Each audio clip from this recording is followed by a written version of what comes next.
Try that again. Welcome to the November 14th, 2023, 6:30 p.m. City Council meeting. We do have a quorum, so I'll call this meeting to order. Would you please join me in a moment of silence?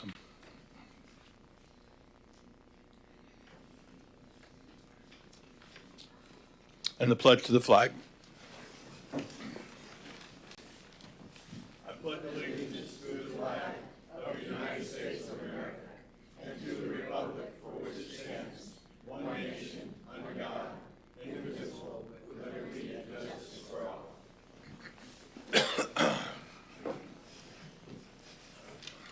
City Clerk, would you please read the rules to speak? Individuals wishing to speak on agenda items must complete a sign-up card and prior to the item being introduced. Those wishing to speak on quasi-judicial public hearings must complete a sign-up card and sign the oath. Sign-up and oath cards are available on the table. Individuals wishing to speak on non-agenda items may do so under petitions and requests from the public present. This opportunity is offered twice in the meeting, and individuals may speak at either the first or second petitions, but not both. And no sign-up card is required. Next, citizens shall not comment on any issue more than once during the meeting. All comments except petitions and requests must address the pending issue, and citizens will be given 3 minutes to speak on agenda items. Citizens wishing to speak on the consent agenda must sign a sign-up card identifying the items of interest. Each speaker shall be limited to 3 minutes to speak on the entire consent agenda. And finally, all sign-up cards and exhibits being submitted to the City Council shall be placed in the box on the table. Thank you very much. I need a motion to approve the minutes of the regular City Council meetings on September 26, 2023 at 6:30 p.m. and October 24, 2023, 5:30 p.m. So moved. Second. I have a motion and a second. All those in favor? Aye. Opposed? Minutes are accepted. City Manager. Good evening, Mayor, Vice Mayor, and Council. Before we get started, staff would like to table item 9B, which is ordinance number 50, 2023, wireless and the rights of way to 12 December 23. We need to make a motion on that. Yes, sir. I'd make a motion to move the wireless and right-of-way to table it to 12/12. Second. Those in favor? Aye. Opposed? Tabled. City Manager. On to special recognition and presentations. On to item 5A, which is St. John's River Management District video of the Osprey Nutrient Removal Upgrade Project. And I'm not sure if they're here. Oh, you are? Okay, thanks.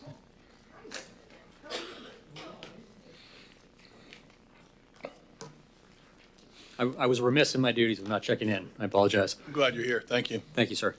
Good evening, Mayor, Council. My name is Jim Cannon. I'm with St. John's River Water Management District. I certainly appreciate the time this evening, and I will try to be brief because I know business comes first. But the district and Titusville, the Water Management District and the City of Titusville, have a record and have been building a better record of successful partnership and interaction to support and facilitate various water management projects. And that partnership serves, we think, as a great example of what happens when multiple entities work together with a common goal and a shared vision. We've contributed to a number of projects throughout the entire district over the last decade through cost sharing, a program whereby the district provides a portion of the funding for various projects, various qualified projects that fit within the district's mission. Earlier this year, the district kicked off a new initiative to highlight some of those cost share projects within our 18-county region, including here in Titusville, using short videos. The specific projects chosen, we think, represent a good cross-section of the work undertaken by the district and our partners. And we think video is a great way to inform the public about the tremendous investment being made in our communities. So I'm here tonight to share one of those videos, if we could play that. We're at the newly constructed Osprey BNR Step Feed project, and we partnered with the St. John's River Water Management District that made this project come to be. The project includes the treatment train behind me with aerobic, anaerobic, and anoxic zones to all reduce the total nitrogen and total phosphorus in our waste stream for reclaimed customers. The goals are to meet 6 milligrams per liter and 1 milligram per liter, and overall it's to reduce 12,000 pounds per year in nitrogen. Thank you. Ashley just touched on it. The nitrogen reduction is the ultimate goal. With a lot of these projects, it's the same thing. Not all of them, but many of the projects have that ultimate goal to reduce the nutrients going into the Indian River Lagoon. The video is now live. It's posted on our YouTube channel, which is youtube.com/user/Florida's Water. And I believe I also saw it on LinkedIn today or yesterday. We certainly encourage the city to use that video in any way they see fit, posting it on the website or sharing it through whatever avenues work. And I'd like to thank Ashley Smith for volunteering to be the star of the video, or rather successfully being voluntold and participating with a smile on her face. So again, Council, Mayor, thank you so much for the time tonight. Thank you. Council, anything for him? Go ahead. Let me ask, I understand you guys are partnering for another project in Titusville or in this area? We very well could be. I mean, we have a lot of projects. I would have to check into specifically what it would be. Okay, thanks. I can get back to you with that. Okay. Sure. All right, thank you very, very much. Appreciate it. City Manager. On to item 6A, which is the North Brevard Library District Board. The North Brevard Library District Board semi-annual report is included in your packet. No action is required of council. All right, thank you very much. Petitions and requests from the public on non-agenda items.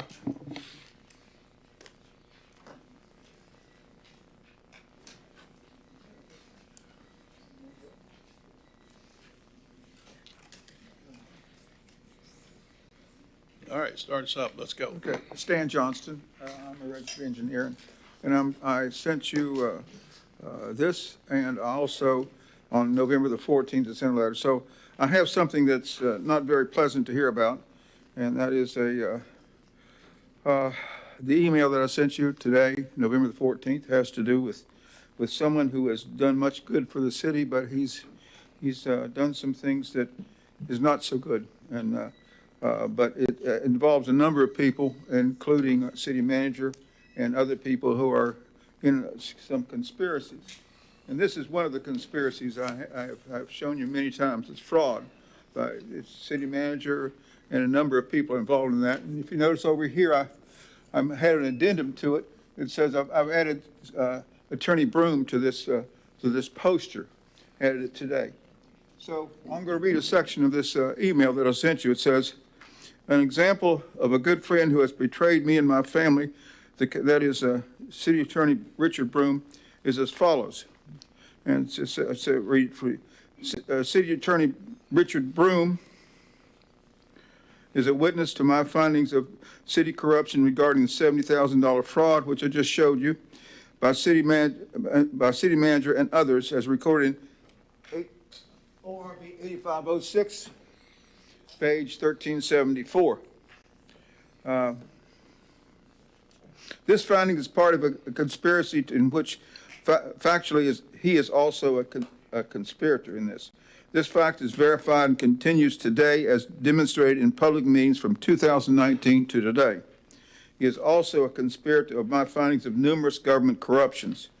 By my findings, he is also a conspirator in a conspiracy that results in harm to me to convict me of a nonsensical, malicious, false, felonious arrest that had just recently occurred, to shut me up, take away my professional engineering license, take away my business that I've had for over 47 years, to remove me for the rest of my life from Sandpoint Park. I said that.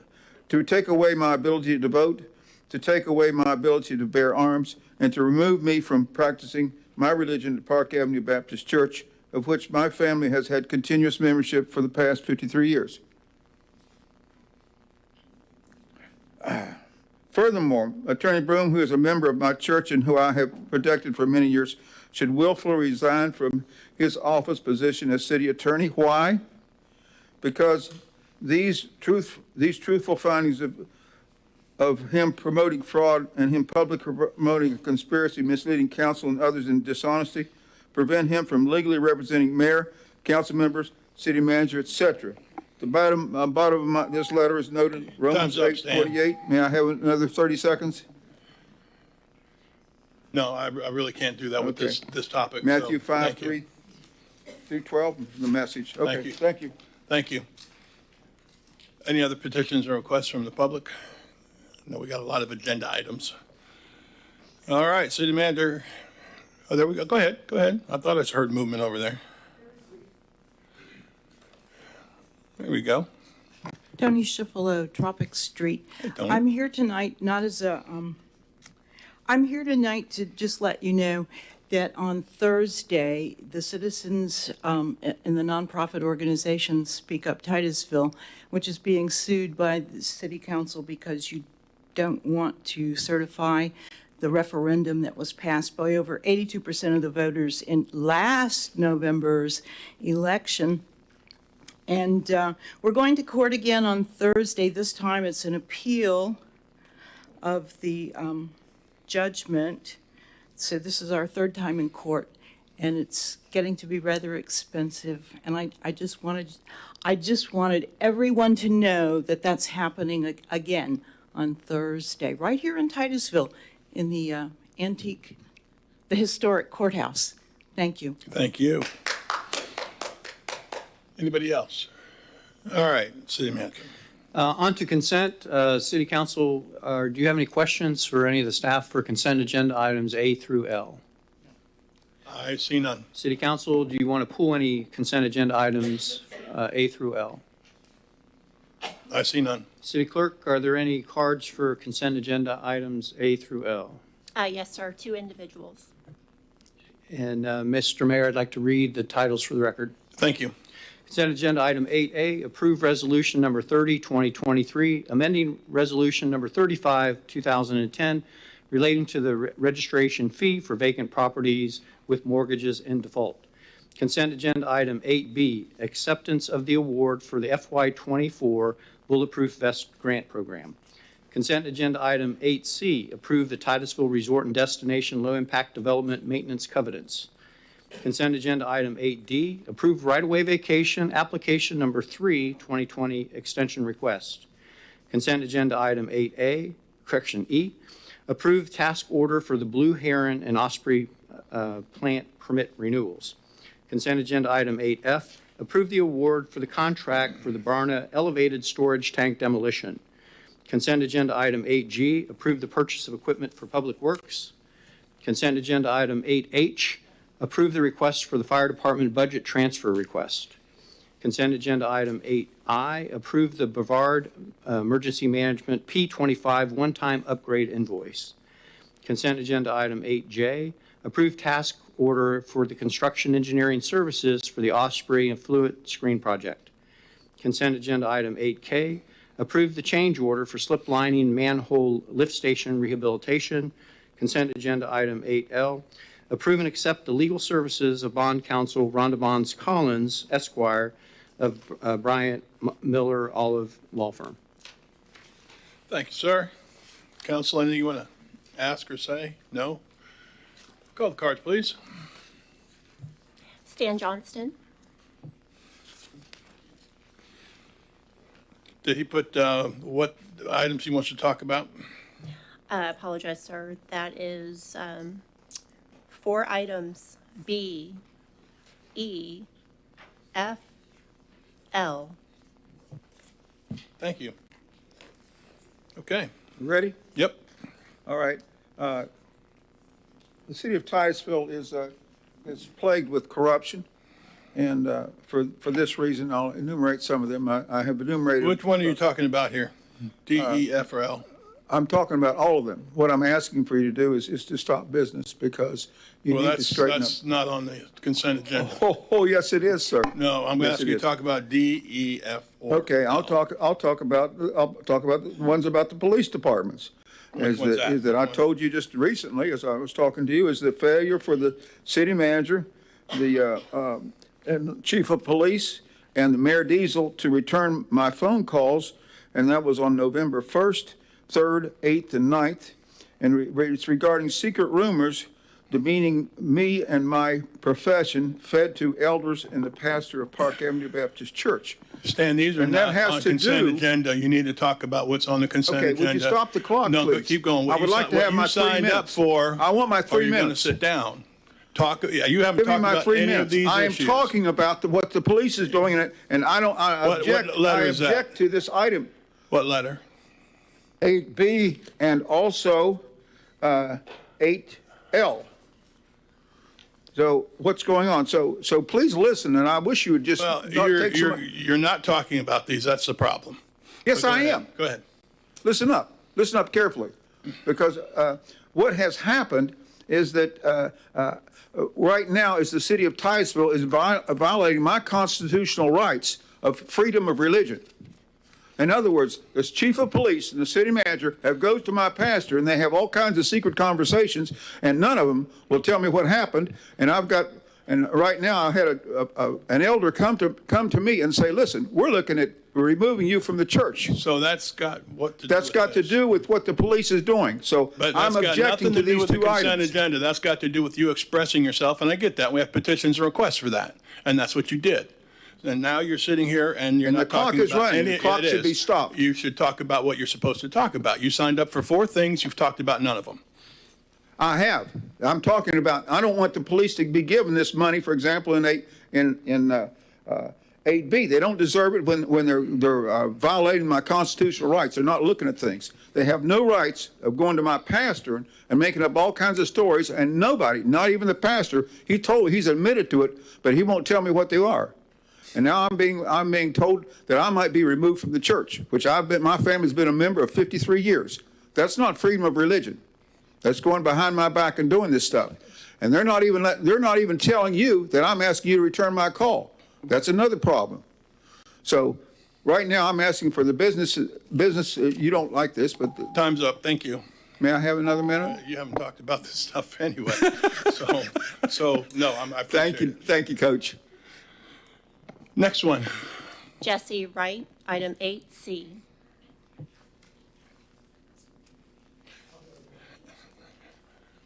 Say again, I'm sorry.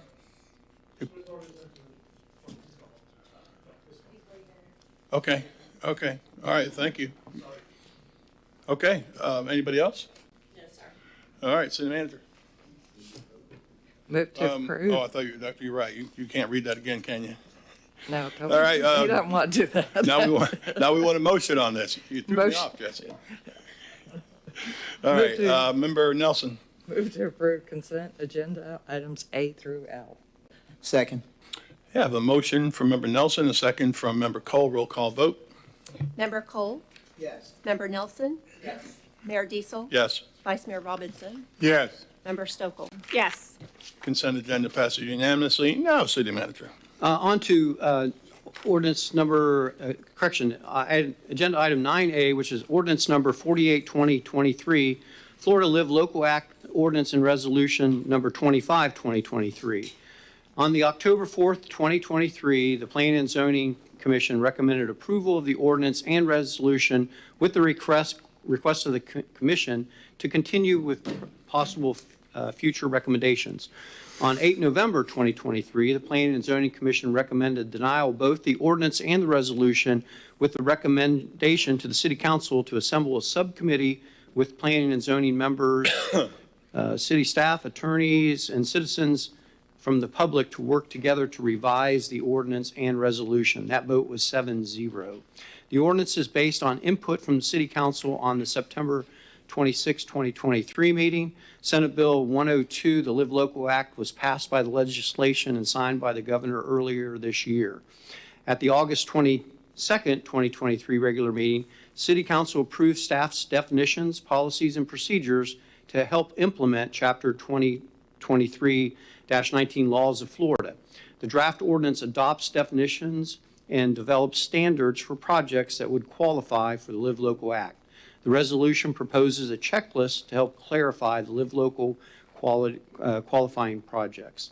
In the event that the draft ordinance or resolutions are not adopted, the staff has prepared a memorandum with an interpretation of the application procedures for City Council's approval.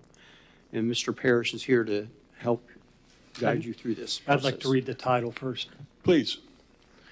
Ordinance number 48, 2023, an ordinance of the City of Titusville, Florida, amending Chapter 29, Special Districts and Overlays, Article 8, Special Land Use Standards, to establish standards and procedures for development of affordable housing projects in commercial, industrial, and mixed-use districts pursuant to Section 166.04151 Florida statutes, as created by Chapter 2023-17 Laws of Florida, the Live Local Act of 2023, by creating Division 4 Affordable Housing to include Sections 29-144 Purpose, 29-145 Definitions, 29-146 Development Standards, and 29-147 Expedited Review Process, providing for severability, repeal of conflicting ordinances, effective date, sunset provisions, and incorporation into the code. Thank you. Mr. Parrish, would you like to kick us off here? So the last time you saw this, we presented to you an ordinance which starts on page 171 of your packet. The first time you saw this, you asked us to make some changes to it. We did that, and then at your last meeting, we highlighted those changes. And you'll see on page 172 of your packet, that ordinance in the language there that's shaded is what had changed from the first time you saw it to the second time. So this ordinance you see before you saw it once before, as with the shaded language here. We explained those changes to you, and then you had asked us to bring this back before the Planning and Zoning Commission, and then you tabled this item to tonight's meeting to consider again this ordinance. So this ordinance has not changed since the last time you saw it. Just to highlight some of the portions of this ordinance, we did include a mixed-use residential development language in here, mainly because the law states that we have designated areas in our city that are commercial and industrial, cumulatively less than 20% of the area of the city, then we have to require a mixed-use component with a live local qualifying project. So that's why we've included in this. A lot of communities don't have to address this issue. They don't have the issue that we have. And so we suggested, in addition to identifying which particular multifamily standard that we should use, because the law also says that a live local qualifying project can utilize the local community's multifamily standard. Well, some communities only have one standard to abide by. Titusville has several. And so we decided and thought that the R2 residential multifamily zoning district standards were most appropriate because most of the commercial and industrially zoned pieces of property are located on commercial corridors, which is where R2 is primarily located, and on arterials and on collector roads. It also prescribes specific minimum standards for the living space of units as well, and also has a standard in there about the amount of square feet that is required of property per unit. So based on what we thought was appropriate when we first brought this up to you on August 22nd, we presented these ideas to you. I just named a couple of them. There are several others. You blessed them basically for us. We will utilize those in the absence of an ordinance. If the ordinance is not adopted, we've included a memorandum that I will go through briefly just to show you what we will do in the event we do not have an ordinance in place, so that this is going to be our guide to implement this law in the absence of any kind of regulation above and beyond what the Live Local law says. I do want to touch on a few things that have been brought up in the past few meetings about what staff has done and why we presented some of these things, these ideas inside this particular ordinance. We thought that an ordinance would be helpful for us because, as we've learned from listening to several webinars and trainings and meeting with attorneys in other communities, including the attorney for the Florida Housing Coalition, basically most communities, the advice that we were given was that just make a call. And that's what we did. And so we suggested the R2 zoning district. We suggested a mixed use standards in here to address this unique situation that we're being put in as far as allowing multifamily uses on top of property that is currently zoned commercial or industrial and not having to rezone it. It's a very unique situation that we have to address. And then we have to come up with these regulations or standards that are unique to our particular code. So every community is going to have to address this in their own unique way based on the parameters and the processes they have in place without running afoul of the law. So when we discussed this internally, we thought that an ordinance would be most appropriate. Some communities are just doing memorandums. Some communities are just doing resolutions. We thought an ordinance, because of our unique situation, would be most appropriate. In addition to the ordinance, we also included a resolution to handle procedures. And so we started out with just a checklist. And so that was to help staff identify the minimum things that, what a project, how it would qualify for the Live Local law. And so the checklist refers to other documents that we're going to have to develop anyway. There have been some recommendations to put some more teeth, I guess, or more regulation into this ordinance that we've drafted, especially a monitoring scheme. We've always had that intent of doing something, of having that in the back end, of having those documents available. In fact, we've been working with neighborhood services on documents and agreements and land use controls that they just currently use for affordable housing projects that are using affordable housing dollars. But in the event that we have a project in review that's not necessarily using affordable housing dollars from the state and are just trying to get their project qualified under this law, we need to come up with some similar documents to address that unique situation. So we've been working on that. In fact, last week, the Florida Housing Coalition distributed some samples, land use control agreements, deed restrictions, things of that nature that communities can utilize. And so we're exploring that. But I don't necessarily believe it needs to be put into the ordinance. It could be put into a resolution. But to be honest, my recommendation to you is to go forward with the ordinance now and the resolution as we've drafted it now. That allows us at least the bare minimum of what we can apply, utilize to help apply the law consistent with our own code and within the framework with our own code. And we can make changes to it as we go through this process and come back to you with additional recommendations. We do that with ordinances all the time anyway. I think the concern that I have is that if we don't go forward with an ordinance, then we're just going to have to use this administrative interpretation or this memo that we've drafted, which I'll point out to you in the agenda. The concern that I have with that is that's what we're going to have. We don't have the force of a regulation behind it. We have to process a request for a Live Local project. In fact, we just received an application, a formal site plan application, whereas previously we've had informal meetings, pre-application meetings, discussions about ideas of a Live Local qualifying project in our city. But we have received a formal site plan application for a project with a request that it be reviewed under the Live Local law. So we are obligated to review it whether there's an ordinance adopted or not. We have to review it against the law. What we were hoping is to have this ordinance to give us a little bit more parameters to go on.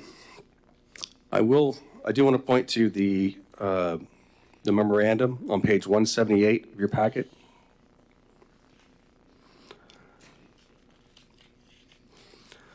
At the Planning and Zoning Commission, I went through in detail with the commission. I don't necessarily have to do that with you unless you'd like me to, but basically it mimics the framework of Section 5 of the Live Local Act.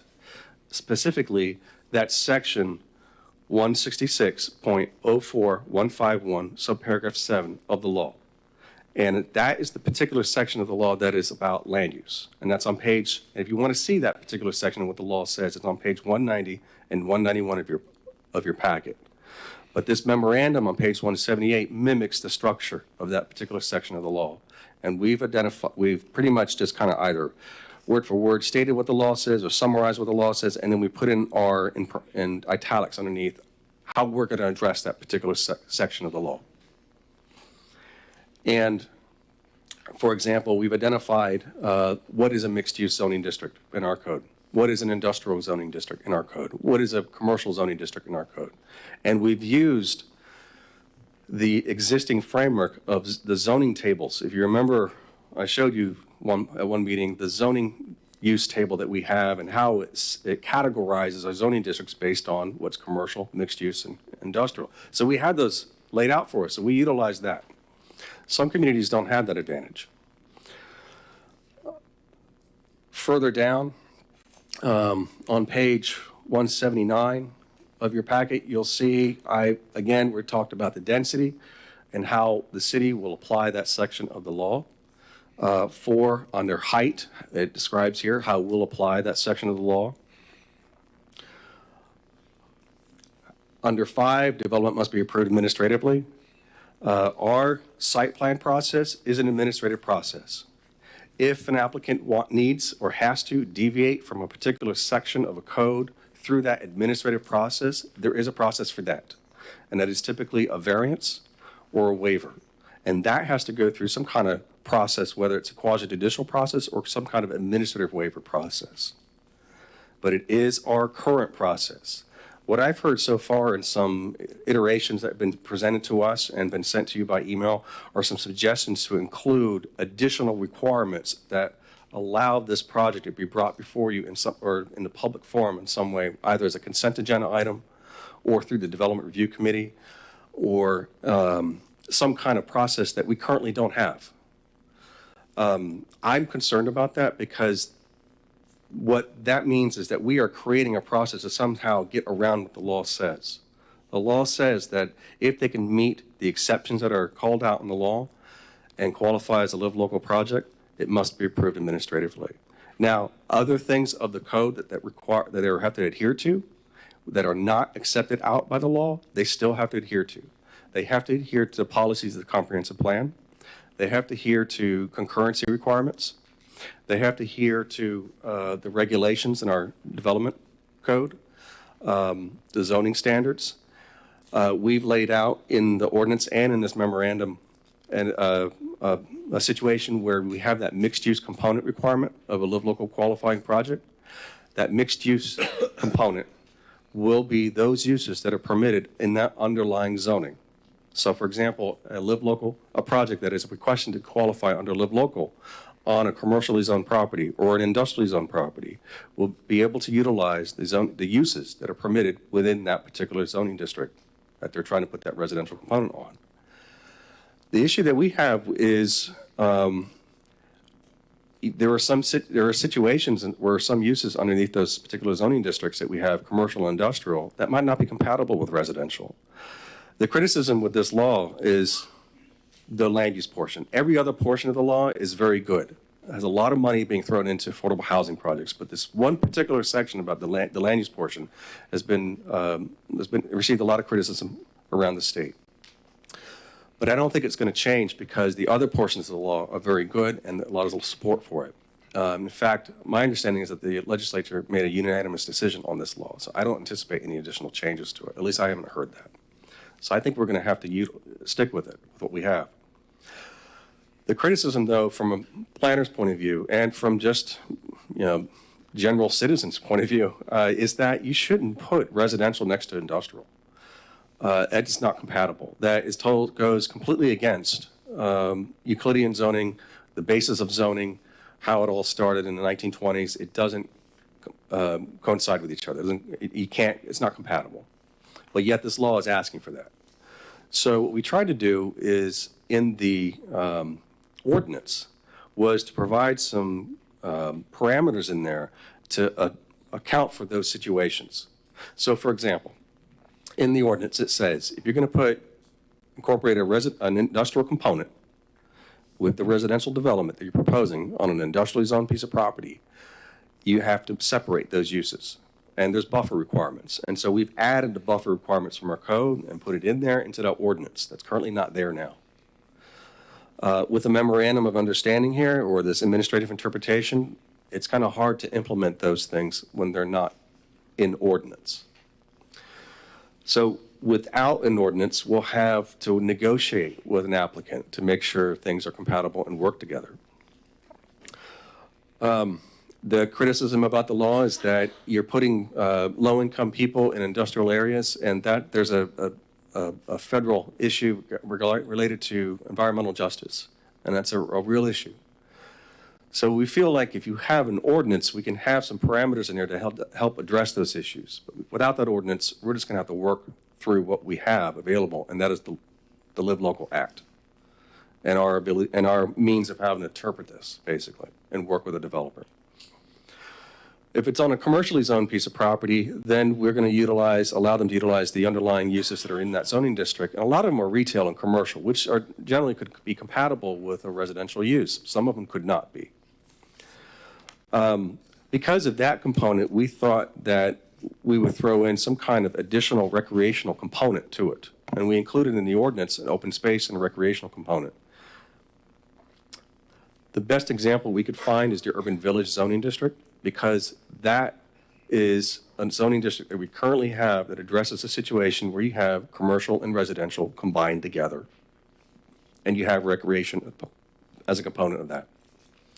A lot of these properties where live local qualifying projects are going to be proposed are on properties potentially that are not going to be very close to any recreation or close to other retail or other uses that really serve the population there. So we thought that an open space and a recreation component was important. That's what we threw in the ordinance. We've included that in the memorandum of understanding and interpretation. We'll see if we can apply that. I think we can, because if a mixed-use land use or a mixed-use development should have some kind of recreational component of some sort. The ordinance would be more helpful.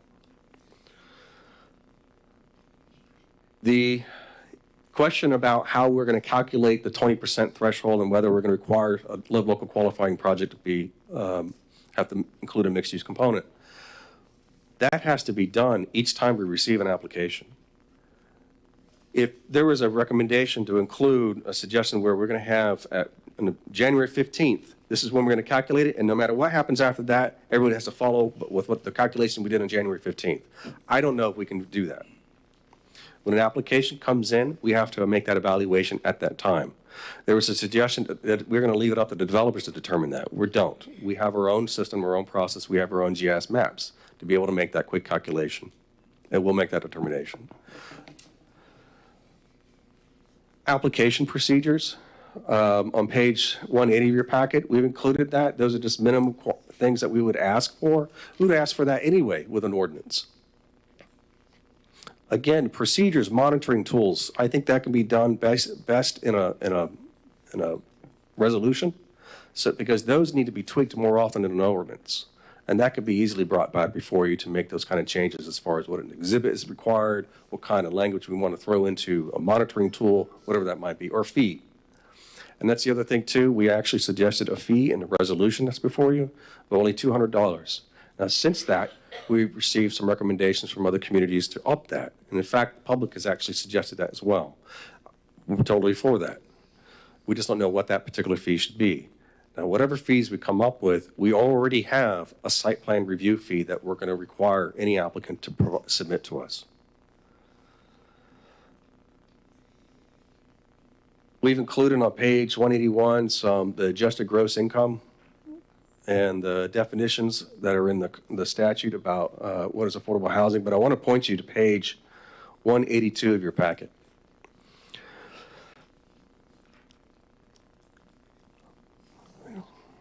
Further down towards the bottom there, you'll see what the row starting with Brevard County, and you'll see that the law says basically that affordable housing is defined as X, and when we read it, it says up to 120% AMI.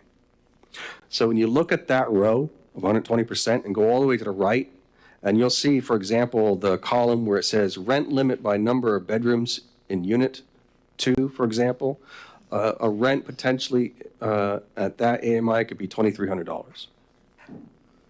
Now, to include a provision in the law or in our ordinance or to come up with something that spreads that out in some way, we're not sure we can do that because the Live Local Act says we must utilize the definition of affordable housing, and it's very clear. And we haven't seen other examples. However, there was one suggestion that was submitted to us by Ms. Milton that suggested maybe utilizing something what Melbourne did. Well, they adopted their ordinance right before the effective date of the Live Local Act.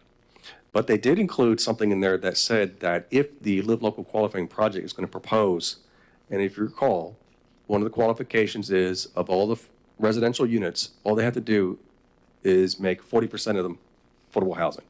The rest of them could be market rate. What Melbourne said is that if you up the number of residential units that are going to be affordable housing to 50%, then they added this spread, whereas only 75% of those affordable housing units can be given to people at an AMI of 120%. We have not explored that because we don't know how we can get away with that basically after the fact, the effective date of the law. What we proposed to you was an ordinance based on the information that was given to us at that time because we knew we needed something very quickly. We thought we needed something very quickly. So we would recommend that the ordinance go forward and be adopted now. But if we need to make additional tweaks to the ordinance, tweaks to the resolution, I think we can do that at a later date. Without the ordinance, all we have is a Live Local Act, and we cannot stop reviewing a Live Local request. With that, I'll try to answer any questions. Member Stokel, I'm sorry. Go ahead, Richard, if you would. Oh, go, yeah, please, I didn't see that. Sure, Mayor. Appreciate it. I understand some of the current concerns also revolved around the affordability commitment and monitoring. And so currently on page 172 of your agenda, it's page 4 of the ordinance, subsection J, states that prior to issuance of a certificate of occupancy for any portion of the project, a deed restriction ensuring the affordability period of 30 years shall be recorded with the clerk of courts. The deed restriction shall be in a form acceptable to the city. I've taken the liberty to expand on that a little bit, and I could pass that out to council at this time, some suggested language that you could consider.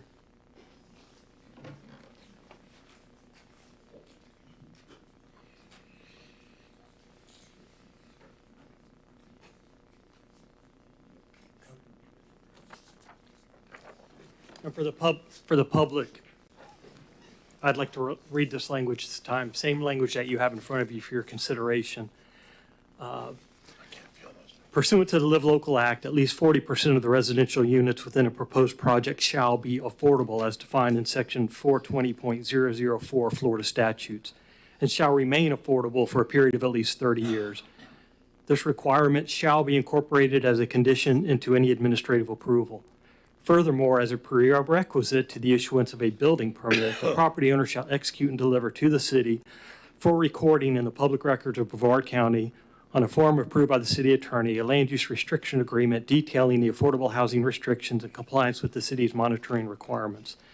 The property owner shall provide to the city each year on or before, pick a date, I put in January 30th, copies of all leases then in effect for the affordable units, together with such other documentation necessary to demonstrate that such leases meet the affordability criteria as set forth in section 420.004 Florida statute. Failure to comply may result in revocation of approval, subjecting the development to the normal requirements of the code and land development regulations. Again, this is some compliance language that you can consider inserting into the ordinance or into the resolution. You good, sir? Member Stokel. Yep. All right. Thank you, Brad, for that history a little bit. Just a couple clarifying questions. Is it fair to say that all projects that would be submitted to the city as it stands right now would have to be mixed-use projects? Based on our calculation, yes. Okay. And then I just anticipate as we have projects coming forward and there would be mixed-use projects happening, our commercial and industrial will then be lowered, Potentially, yes. right? Unless like we have I don't see when we're up on council, we don't get much requests for land use changes to switch over to commercial or industrial. It just doesn't happen.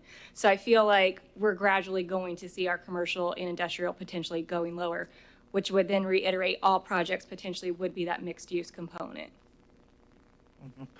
I don't see a project coming before us that won't be mixed use under this act, is what I'm. Well, let me just clarify. What it says is that if the project is going to be on a commercial or industrially designated area, then it has to include a mixed-use component. But you could do a Live Local qualifying project in a mixed-use area. Mm-hmm. So we have several zoning districts that are mixed use. So they just have to abide by the regulations that are in that particular zoning district. Right, but I think I'm just speaking to the commercial and industrial ones. All of those coming before us would have to be mixed use. Based on our calculation, yes. Okay, Yeah. okay. And then going back to, I just want to clarify the ordinance versus the memorandum versus the resolution. So say if we decide that we don't want to do the ordinance, it's confusing right now, whatever it may be, what would be the next step, I guess, for staff? What would you guys have to do because the law is still there with the Live Local Act? We would utilize the memorandum you see on page 178. Okay, and that does not go before council, correct? It's basically an interpretation between, me as the department head to the city manager of how we're going to implement the code, the law. Okay. And then I think I heard you correctly. You said, so if we didn't have an ordinance and you just had that memo, what's challenging with that is you would be negotiating with the developer because it's just a memo, nothing that's passed as an ordinance. Is that correct?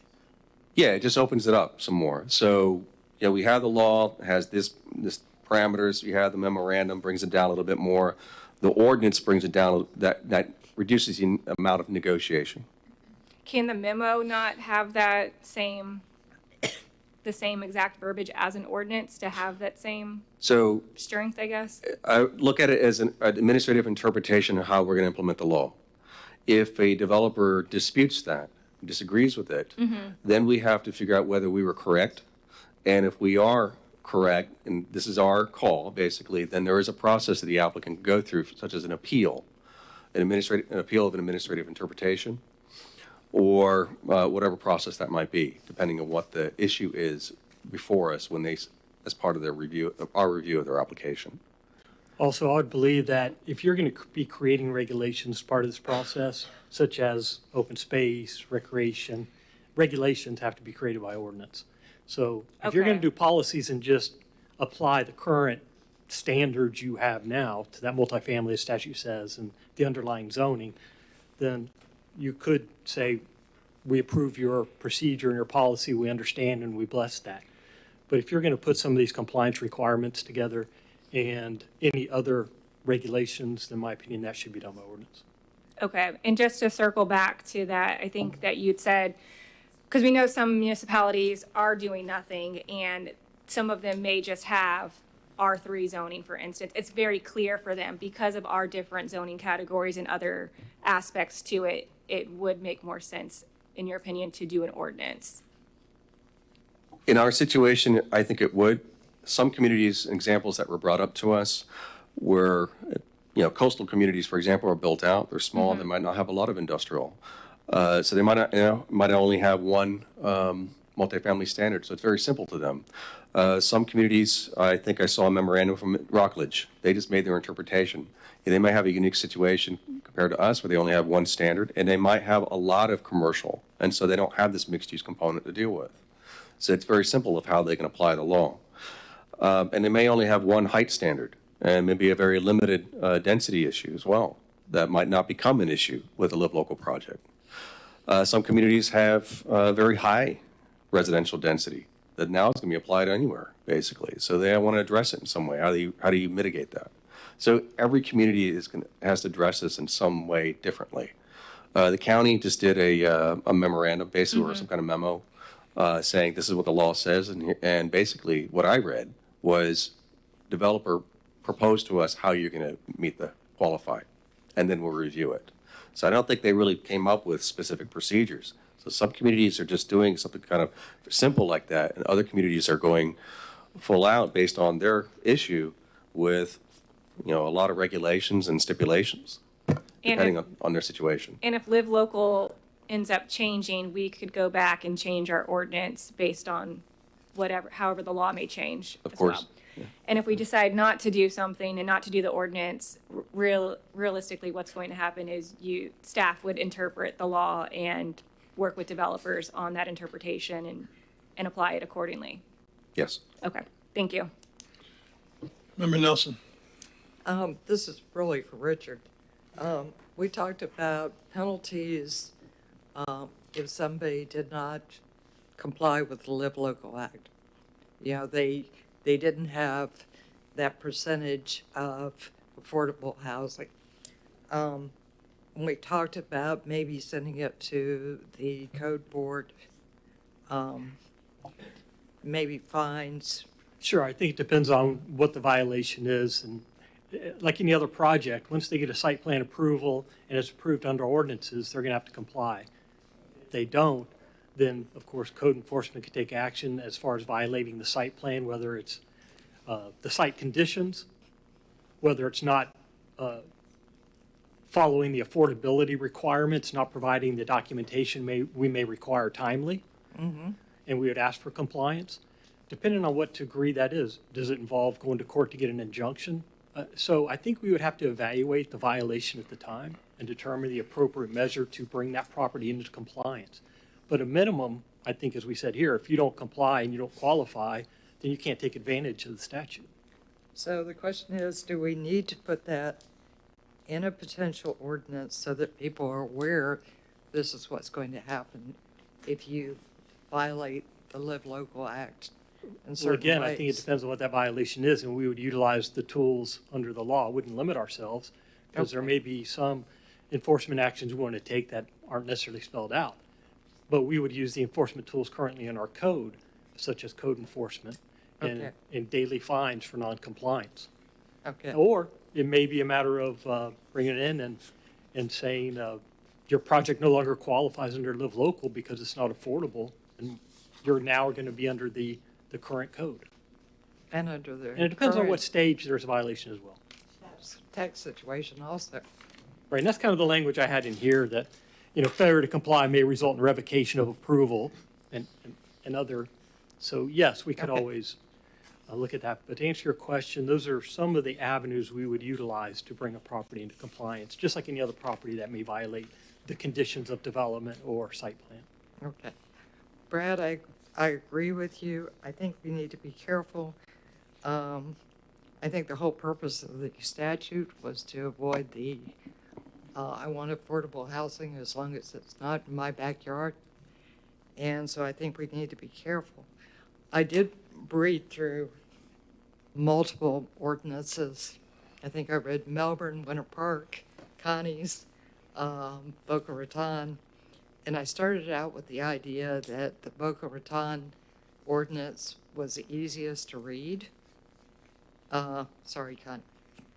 But it was just very easy to read. And so as I was going through it, I thought, if we could take this framework and change it to what we want, it would make it really easy. Some of the things they had in it, they had the monitoring, the record keeping, they had fines for non-compliance. Winter Park actually was another one, and they had a penalty of $5,000 a day, which I thought was a little extreme. They also specified the sizes and the numbers of bedrooms shall be the same in square footage and number of bedrooms as the market rate units. So you can't turn around and say, here you are, your affordable housing, we'll give you 300 square feet, and the market rate apartments are 600 square feet. So it made it the same. One of the things that I liked on it was it has a proposal that if we get application, somebody wants to come in and talk to you, submit a site plan, there's a notice that actually goes on the website. And I understand that, this is an administrative approval, and, that's sort of what the people in Tallahassee have said to us. But that doesn't mean we shouldn't at least know what's going on in our city. So those were my thoughts.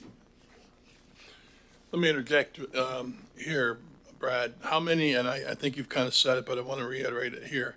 How many cities in Brevard County have put an ordinance together post July 1st law coming down? I'm not aware of a Brevard County city after July 1st have adopting an ordinance in And the Brevard County. only thing that somebody did was Melbourne tried to get ahead of it a little bit. They adopted an ordinance that became effective before the effective date of the law, and they are actually, from what I understand, concurrently making additional adjustments to it. Okay. I certainly have read some emails, and I think we're all in a similar situation. I think that we all agree that something needs to be done about affordable housing. And I think the state tried to make that effort, and I think, as Member Nelson said, they tried to get away from we're all for affordable housing, but not anywhere near us. Okay, I get that. But at the same time, I think what was thrown down at us, and that's the best way I can put it, were some things that don't fit, some things that don't work. I think, Brad, you said it pretty well, that you don't put residential next to or in industrial. And they're kind of trying to take the home rules being hit upon again. And so I'll just say that. I talked to some city managers and some mayors recently. I know that Rockledge, Cocoa, New Smyrna, Satellite, they're not with an ordinance. They're not looking to do an ordinance. And I had several of them say, we're going to stay as far away from an ordinance when it deals with the state law as we can. I get that too. So when it does come time to speak, I really want to hear some thoughts and ideas, because I think it's between a rock and a hard place. We want to help with affordable housing. We've talked about that over and over. I've used examples of people in my family that can't go out and buy a house. They can't afford it. And these are people who have been, I'll just say it, educators for 25, 30 years. So there's affordable housing problems. But what was tossed our way it just doesn't seem to fit to me. Member Cole. So Brad, I want to make sure I totally understand this. An ordinance actually gives us more control over it because we've specified a lot of things in the ordinance. I've read the ordinance. I'm concerned about doing the memo because the memo doesn't give us the visibility into it. Is that assumption the right assumption? Again, the law by itself, it's these parameters, memorandum, the interpretation, this is how we think should apply. The ordinance narrows it down further because it's regulation. Yeah. Yes. And that's my point. I think the ordinance is the best way to go. And the other question is to Richard. Can we approve the ordinance tonight, putting this wording in there? Because I like this wording. Yeah, how do we just put this Yes, on as an at the end of the amendment? evening, if you want to approve an ordinance with changes, then you would have a motion to approve with the following Okay. changes or modifications. You could certainly table and ask staff to put them in and bring it back to you if you want to see it before you vote on it. But you could vote on it and say, I vote on this ordinance with this condition. You could Okay, do that. thanks. Vice Mayor. Yeah, my first line of questioning, Brad, you held this cost chart up, Brent, for Brevard County, 2-bedroom, $2,300? Yes. Yes, okay. That is a state allocation, and that includes utilities and everything else in that. We must state that does include all of the utilities. Yes, sir. And everything in that particular price, and we want everyone to know that. Brad, if I had to ask you a question, where is the largest amount of commercial, industrial property right now? On what side of Titusville? East? I know it's not on the east. On the west, on the south, or the north, basically, or somewhere around Midtown. Where is it? Do you have the land use maps in front of you? So what you see in red is commercial. Those are the land use categories that just generally you'll see commercial zoning districts underneath what you see red. And those are on the major commercial corridors. Now the industrial areas, what you see kind of purple, I think, or gray, those are two colors. Those are primarily in the south part of the city, but there are some scattering of those areas in other parts of the city as well. So on the, basically, we got the purple in the downtown. Yeah, right, don't look at the downtown. Further south in the south part of the city, there's another. South, yeah. There's so many characters or categories, so it's kind of. But the red is all primarily on the south side of town. Is that correct? Well, the red is, you'll see along the commercial quarters, along yes. US 1, Garden, and Cheney. Okay, yeah, you see a little bit on that side as well. All right, now, another question that I have, Brad, is that if our city limits was next to or ended at the county line, and it was a 5-story building on the county side, but the maximum on our side would, in the city of Titusville would be 3 feet, 3 floors.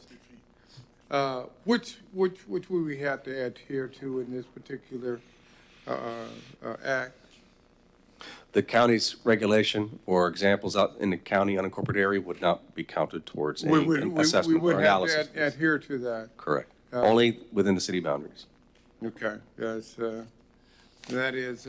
gets me toward my other thinking, and when I come back, I will have some more questions along those lines. Thank you.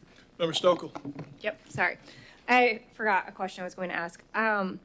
When we say it's mixed use, can you just clarify what that additional use can be? I think the intent behind it is if we're cutting into our commercial and industrial area, which we have limited of, I've said that numerous times, I'm worried about losing our commercial.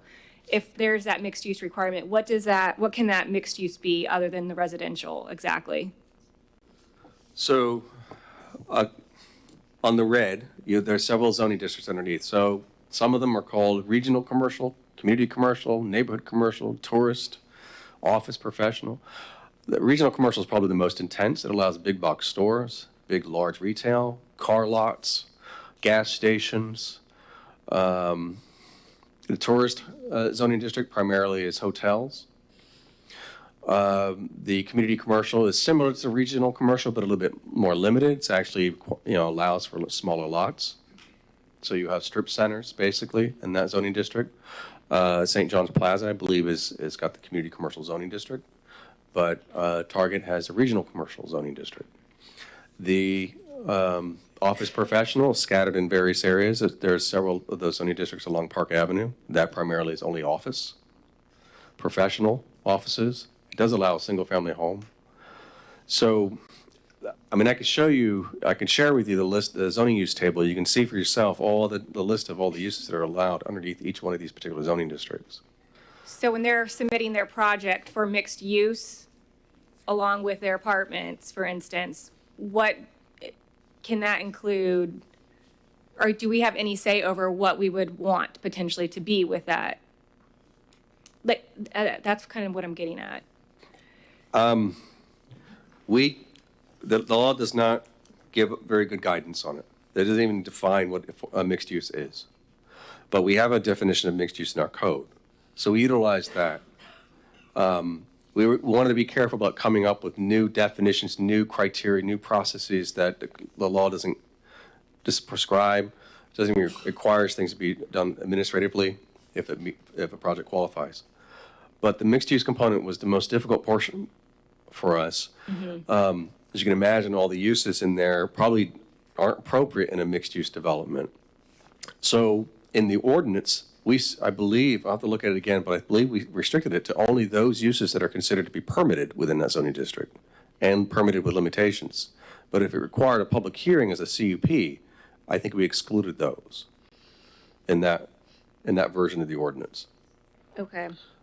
And I think you did include, it can't be, for instance, a park or playground. We did. So park is a use that's permitted in many of those zoning districts, commercial and industrial.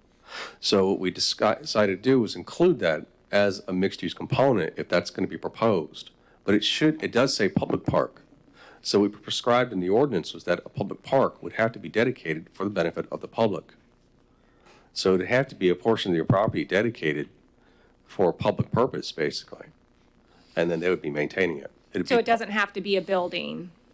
A park doesn't necessarily have to have a building. Yeah, I guess that's my fear is that we're going to say, what I'm getting, I think we're going to get mixed use projects, and then what's going to happen is we're going to get the project that they want to do for their units, and then because we're requiring mixed use, I would imagine that that's not going to be ideal. That wouldn't probably be the best thing, and for them, and then they're going to throw up a playground, for instance, that the public's probably not going to go use, but then it qualifies as mixed use, and then we're losing that commercial space, for instance. Just to respond to that, in the ordinance, we prescribe some parameters to deal with this situation. Without the ordinance, all we have is the law to implement, and if we're required to put in some kind of mixed-use component, it's very difficult for us to negotiate that. Okay. And that's where in the memorandum it says we're just going to rely on the underlying zoning. And then if they propose something that was just blatantly incompatible with the residential use, we're going to have to work with them to see if we can make that work if possible. Or if it doesn't work, please separate it out. I mean, obviously the developer is not going to want to propose something that's going to be mixed use in there that's going to hurt their residential development too. But I don't know. I don't know what could be proposed. Yeah, and the underlying use might not be the most ideal anyway, because as we already said, it's typically you're not going to want to put residential on industrial. So your underlying use might not even be most compatible. You might want a different commercial use, for instance. So, okay, thank you. So Brad, what are the nearest cities to us doing? You're speaking of all the concerns and problems and difficulties we could possibly have, but yet there's no other city except Melbourne. There's no city that's come up with an ordinance after July 1st. Brevard County. In Brevard County. Okay. And our closest city to the north is New Smyrna, and they haven't. The closest cities to us to the south is Cocoa and Rockledge, and they haven't. The closest city to us to the east is, we'll call it Cocoa Beach. I mean, I'm not trying to compare them to us, but it doesn't seem like they're all in a panic because we don't have an ordinance. And the people I talked to said, we're not going to get one. We're going to go with what the state's got, and we're going to judge them as they come at us. Amen. So I just thought I'd say that because I keep hearing, what are we going to do? What are we going to do? And everybody else is like, what are they worried about? So I'll leave it at that for now. Vice Mayor Robinson. Yeah, yes, Brad, I understand that if we, right now, it is certain requirements that are laws that the state has already mandated in this particular process. Is that correct? Yes, the law is effective now. Got that.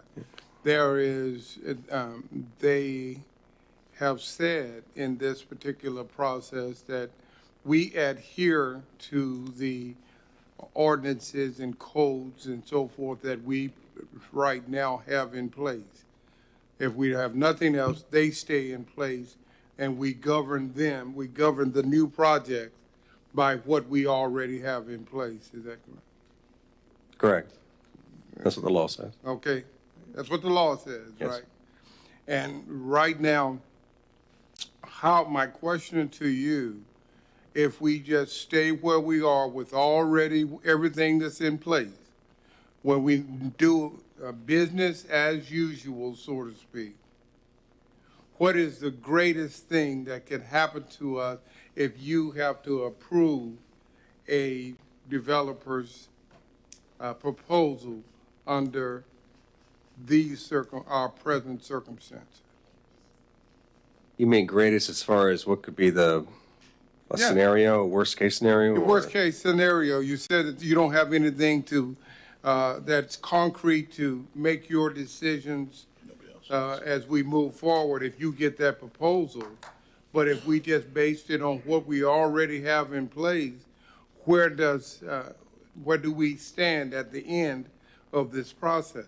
Sure. So the worst case scenario to me would be a residential development on an industrially zoned piece of property in the middle of a park, industrial park, or in vector space, for example.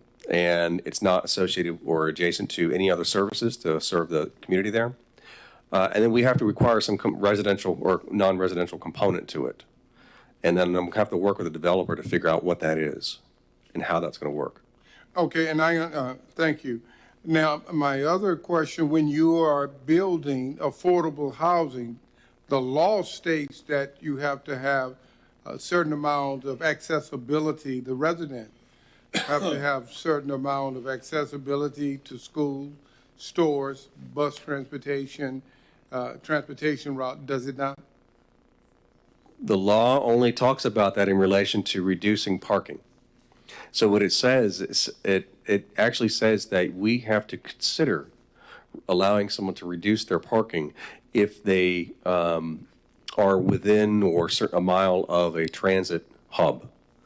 And then it kind of gives some parameters of what that is. Well, and how we but consider it. in all of the, in my prior life, when I was doing affordable housing and applying for it, I had to always make sure that public transportation was accessible, or that was going to be a disqualifier for me.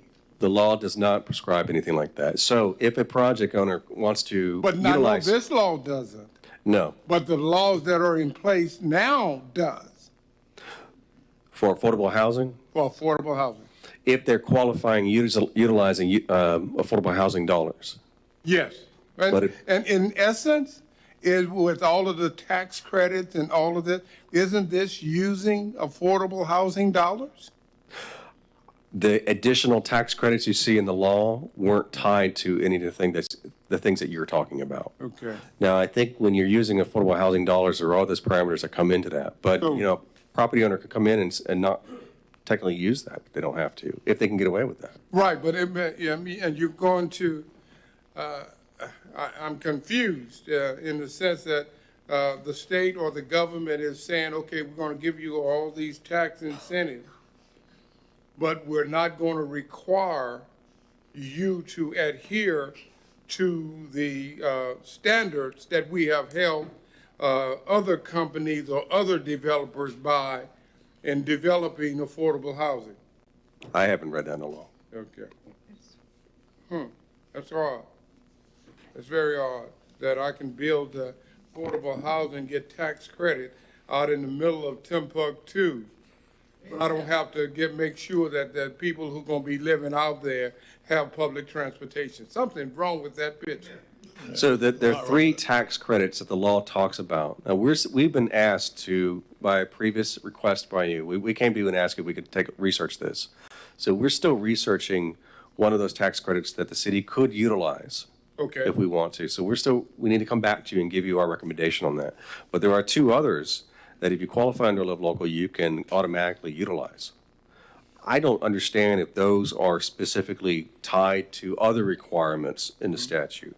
That's something we could probably come back to you with. Yeah, If we need to. that's what I would need. As we approve this, and we are saying we want public housing, but, affordable housing, but, and most people who, or many people, I won't use the word most because that's inappropriate, but many people who need affordable housing also need public transportation.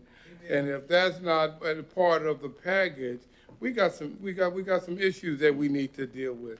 And that's me for now, but I'll come back later with some more questions. Member Nelson. So my greatest fear, sort of like what Sarah said, is I look at our concrete recycling plant and I see somebody coming before us, before Brad, and saying, okay, I want a concrete recycling plant and I'm going to put an apartment next to it.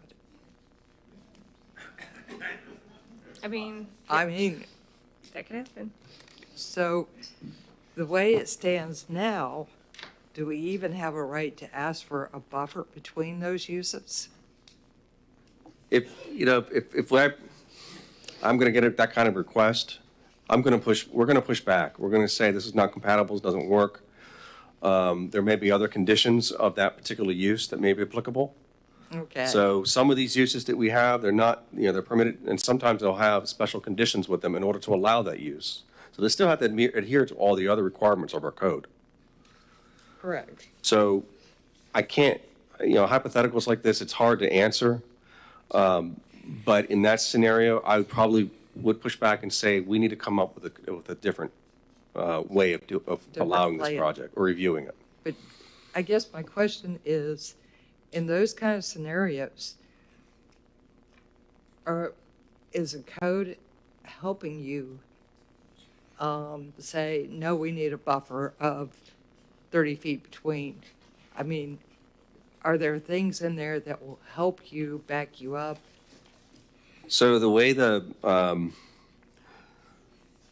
So I guess in that scenario, we'll probably look at it as, well, these are two separate uses, but on the same development for purposes of qualifying it as a live local with the mixed-use component.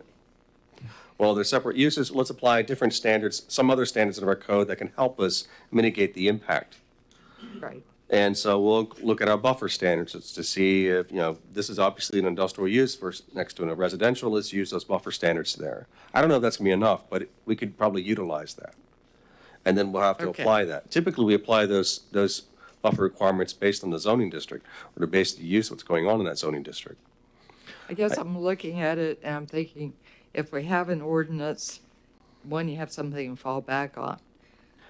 But also you can have some kind of protection with some open space, some buffers, where you don't have people right up against, I mean, I'm picking on the concrete plant, but it could be the mulching plant, it could be anything.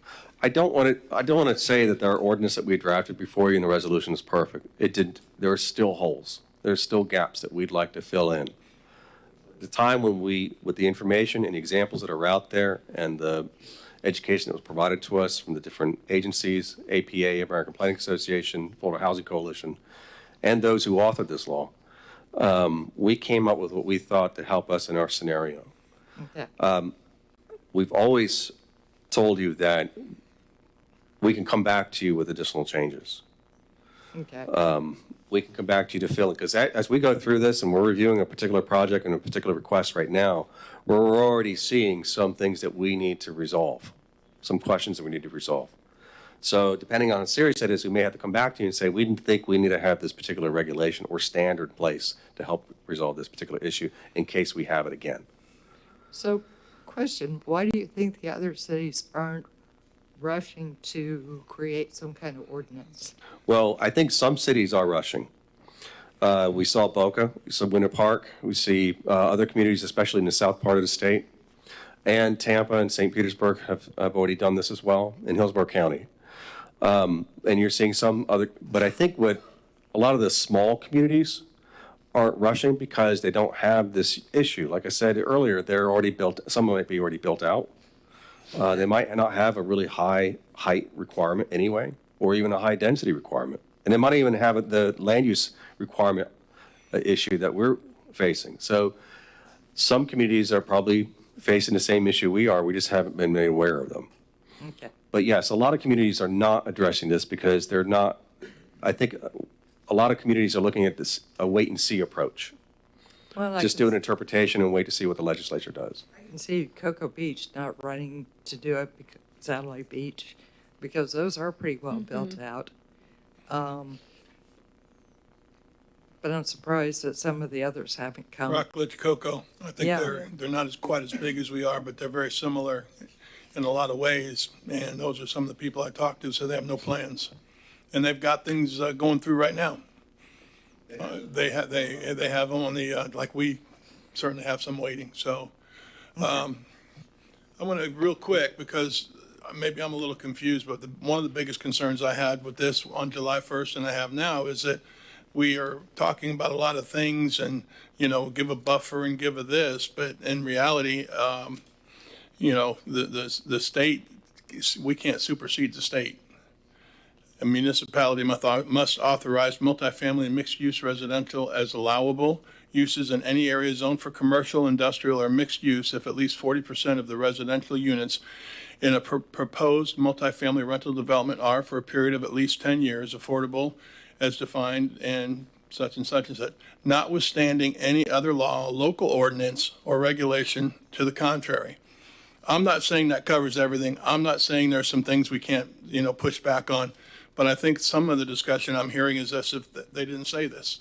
And it's a state legislature that I think came down pretty hard on that. And I just think we got to be careful with how much we think we're going to push back against that state legislature. That's the first line. And I believe me, I'm not happy about the things they're asking us to do. The concrete plant with the apartment next door. Come on. I get it. I just also see the rule book here that says applesauce, we're the boss. That's my summer rec term. Sorry about that. Member Stokel, and you'll be the last one. We're going to Yeah. go to cards. Okay, my last thing. One, I still plan to address this at the state level because that's my biggest frustration, as I've shared with you all. Yeah, and my concern, as we have so many residential developments approaching, that you can look at this map and you can see like our commercial is already not enough, in my opinion. So that is my fear, that we're going to have so many people now coming to our community and then very limited. And I'm sure you guys get the same complaints that I get about that. So that's one thing. My last question for Brad. If we do nothing and you're left to interpret with the developer, can you just clarify what is council's role if, one, the developer's not happy with your interpretation, or two, citizens aren't happy with your interpretation? Where does council fit in there, because we did not pass an ordinance and we did nothing? It depends. If, again, like I said earlier, if the administrative interpretation needs to be appealed, there is a process in the code to allow an applicant to do that. And typically that goes before the Board of Adjustment and Appeals. There could be a rejection if the site plan is not approved, and that could be appealed. I believe there is a section of the code that talks about that going before a particular body, I think possibly Planning and Zoning Commission. Through the process, we determine that they need to get certain deviations from the code. They'll have to justify those deviations and request for variances and waivers and go through whatever processes are necessary for that. They can't get it. They can't meet the code. They can't meet concurrency. They can't meet the comp plan regulations. That site plan cannot be approved. They won't receive a permit. But that's our administrative process. And that's how we apply it with any site plan. So we make a call, make an interpretation if we have to of what the code says, and if they don't like it, there is a process for that. But the code for them will be, if we don't pass an ordinance, would be, let's find a commercial or industrial area, and based on your interpretation of what their project is, they would just follow those guidelines, like the R2, for instance. Well, the interpretation I put in here is based on the discussion we had and what you approved on August 22nd. Mm-hmm. So we had suggested, let's utilize our R2 multifamily development standards for an applicant that's trying to qualify under the local law. And you said yes. And so we used that, and that's what we're going to put into our interpretation. That was my interpretation of the memorandum of understanding I submitted to the city manager. So this is how we're going to apply it in our department. Now, I would feel more comfortable if that was in an ordinance. Okay. Thank you. City Attorney, without great detail, I'm not looking for a essay here, but can you check in, give us an idea? Is there an ability to ordinance around some of like what I just read by the state when it says notwithstanding any other law, local ordinance, or regulation to the contrary? You can have an ordinance, but when you say ordinance around, that's yeah. very, you're susceptible to challenges on preemption grounds. You cannot go against preemptions in the state statute. For example, if you'd like, I could tell, as you read some of them, I don't mind going over a couple of the others. Feel free. I just, that was the very first line, which to me kind of was what they wanted to state. And there are several other highlights I have, but they all pretty much say, this is what we expect. All right, for council, as you stated, the city must authorize multifamily and mixed-use residential as allowable uses in any area zoned commercial, industrial, or mixed use if at least 40% of the residential units in a proposed multifamily rental development are for a period of 30 years affordable as defined in 420.004. So what that tells you is it sets the standard at 40% of the units. That's all that have to be affordable. Tick that box. And affordable as defined by the statute. We don't have the ability to address what's affordable and what's not affordable. That is described in the statute. Notwithstanding any other law, local ordinance, or regulation to the contrary, the city may not require a proposed multifamily development to obtain a zoning or land use change, special exception, conditional use approval, variance, or comprehensive plan amendment for height, zoning, densities authorized in the statute. For mixed-use projects, at least 65% of the total square footage must be used for residential purposes. So again, how much has to be residential? The statute has set that bar at 65%. A municipality may not restrict the density of a proposed development authorized under the subsection below the highest allowed density on any land in the municipality where residential development is allowed. So again, our ability to restrict density is preempted. A municipality may not restrict the height of a proposed development authorized under the subsection below the highest currently allowed height for a commercial or residential development located in its jurisdiction. So that addresses a little bit of Mr. Robinson's question of what happens in the county. Well, it only applies to in your jurisdiction, within 1 mile of the proposed development, or 3 stories, whichever is higher. So there we have the height is preempted. A proposed development authorized under Live Local must be administratively approved, and no further action by the governing body of the municipality is required. If the development satisfies the municipality's land development regulations for multifamily developments in areas zoned for such use, and is otherwise consistent with the comprehensive plan, with the exception of the provisions regarding density, height, and land use. Such land development regulations include but are not limited to regulations regarding setbacks and parking requirements. A municipality must consider reducing parking requirements for a proposed development if the development is located within 1/2 mile of a major transit stop, as defined in the city's land development code. So one of the questions you ask is, do we define that, or is that one of the things you're doing in the ordinance is providing that definition? And the major transit stop is accessible from the development. And then the provision that if the city designates less than 20% of the land area within its jurisdiction for commercial or industrial use, you must authorize a proposed family development as provided in the subsection in areas zoned for commercial and industrial only if it's mixed-use residential. And a development authorized under this subsection must comply with all applicable state and local laws and regulations. This section does not apply to property defined as recreational and commercial working waterfront in any area zoned as industrial. All right. With that, I'm going to, I think we got a pile of cards down there. How many cards we got on this? Do you know? Counted 32. All right, 32 cards. We're going to, everybody who wants to speak gets 3 minutes for themselves. We've been through this rodeo before, haven't we? So 3 minutes. I'm not looking for presentations. I see some boards, and that's great.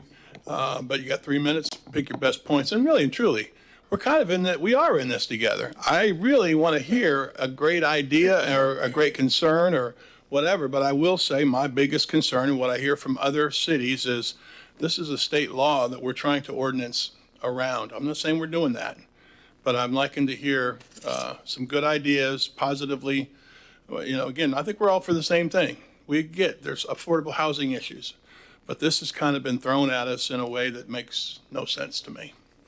So with that being said, call the cards, 32 of them. Yes, sir. 3 minutes. Yes, sir. One citizen, 4 cards deep, did have an item to be distributed to you. We can So I'll take that. pass That doesn't, down. as long as we can do that and listen for 3 minutes. The first speaker, Kay St. Ange. Oh, I think I got that. Maybe? Kay, watch Kay go 3 minutes.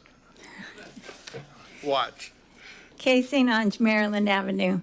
Multifamily developments seeking to build under the Live Local Act are to be administratively approved, but according to Mr. Broom, no further action is required. Other jurisdictions put these applications on council's consent agendas, giving elected officials and the public input. After all, that's what democracy is all about. Elected officials with public input making decisions that affect our neighborhood. We need more affordable housing in Titusville. Many residents are struggling to pay rent, especially those living in mobile home parks. What is most concerning to me is that the act provides residential density within the project shall be the maximum of the highest allowed density on any land in the city where residential development is allowed. Per Brad Parrish, in Titusville, that would allow 40 units per acre and at a height equal to the tallest building within 1 mile. Such high-density complexes are problematic and reduce quality of life for residents of those complexes. Consider other jurisdictions' efforts to reduce density. 40 units per acre and a real tall high is a definition of disaster in my book. Brad indicated the city has received an application from a developer to build under the Live Local Act. He told Planning and Zoning that this was the Bristol development by the freeway there. Land development regulations relating to R2 development require high-density apartments must be on arterial or collector roads. From what I understand, Bristol does not meet that requirement and so should not be approved under Live Local Act or otherwise. It's not on an arterial or collector road. The Live Local Act will have a huge impact on development in Titusville.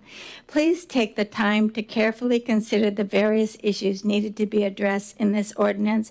I would suggest that you follow P&Z's recommendation, that you appoint a committee so that they can look at all these other jurisdictions' language and apply what's applicable to the city of Titusville. Thank you very much. Thank you, Kay. Appreciate it. Tony Shipolo.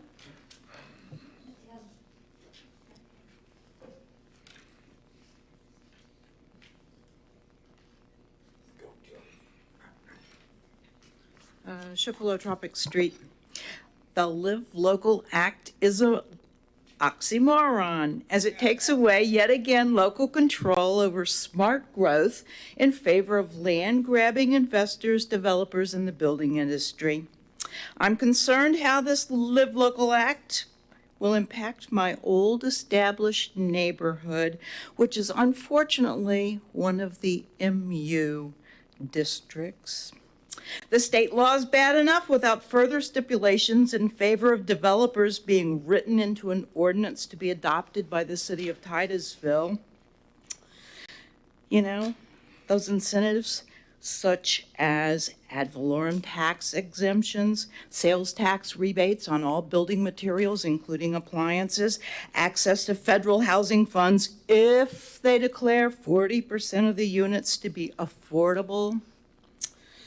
Don't be obstinate and stand in the investor-developer corner on this good-intentioned but horribly written Live Local Act. What's that? Stand up for your citizens to provide an ordinance that gives the impoverished and the plain old poor people a chance at reasonably priced, truly affordable, good housing without installing ghettos into established neighborhoods, or sticking the poor out in the boonies of an industrial area with only a very expensive convenience store to fulfill the retail commercial mixed use aspect. Staff has done a valiant beginning effort to craft an ordinance for local guidance of a misguided state law. Listen to your citizens and your P&Z advisory board and your own inclinations to postpone a decision until much more work has been done on this ordinance. Call a public workshop for concerned and curious citizens to have input and understanding of how the city can craft this onerous legislation into a law that will bring middle and affordable housing to those of us below the median affluence level. Thank you for listening to us. Thank you, Tony. Mr. Cole Oliver.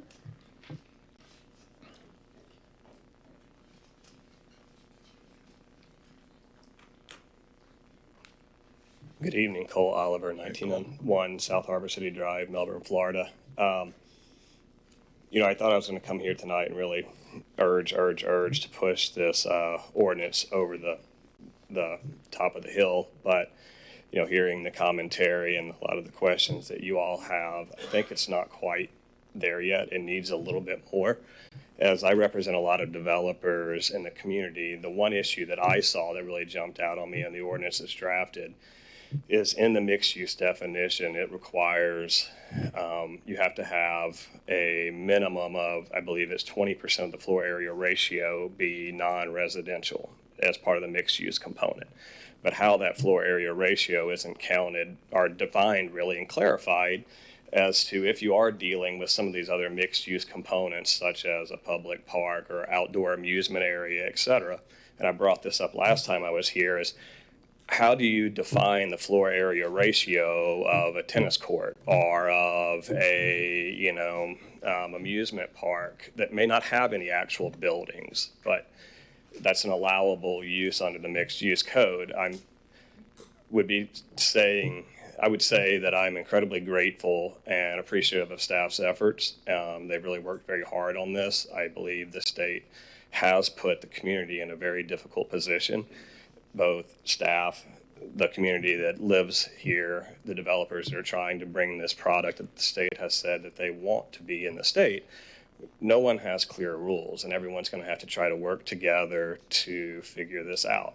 To the extent the Planning and Zoning Commission requested that there be a kind of committee formed to help come up with an ordinance if the city wants to proceed to form an ordinance, my comment would be, I think it's only fair to the entire community, not just those that may be against affordable housing or against affordable housing right next to their neighborhoods, to include other people other than just those that don't want to see it, but include the development community. Ask some of the developers, ask some of the land use attorneys to take part in that process to help, bring everyone together on something that it's not going to work for everyone. But again, perfect is the enemy of the good, and we do need some clarity. So those are my couple of comments. Thank you for your time. Thank you very much. Appreciate it. Stan Johnston.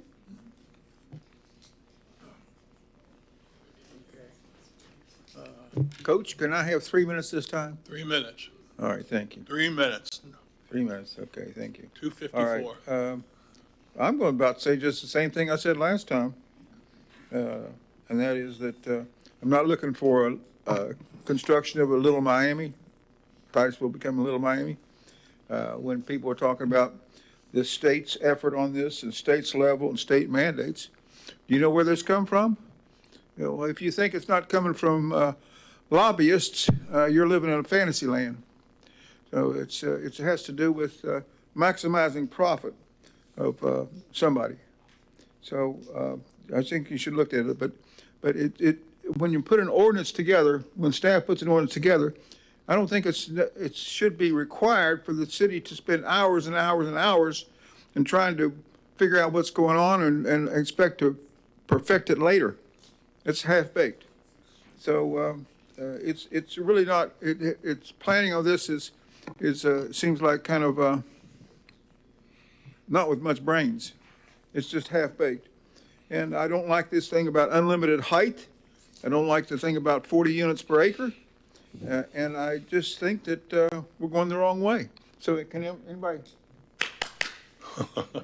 Come on, let's do it. Let's do it. Let's get rid of this thing and have some sense in this. Just think of what happened recently is with Royal Oak Golf and Country Club, and we had a planner come saying, "Well, I know what we can do, what we should do about before," and that was years before it was sold.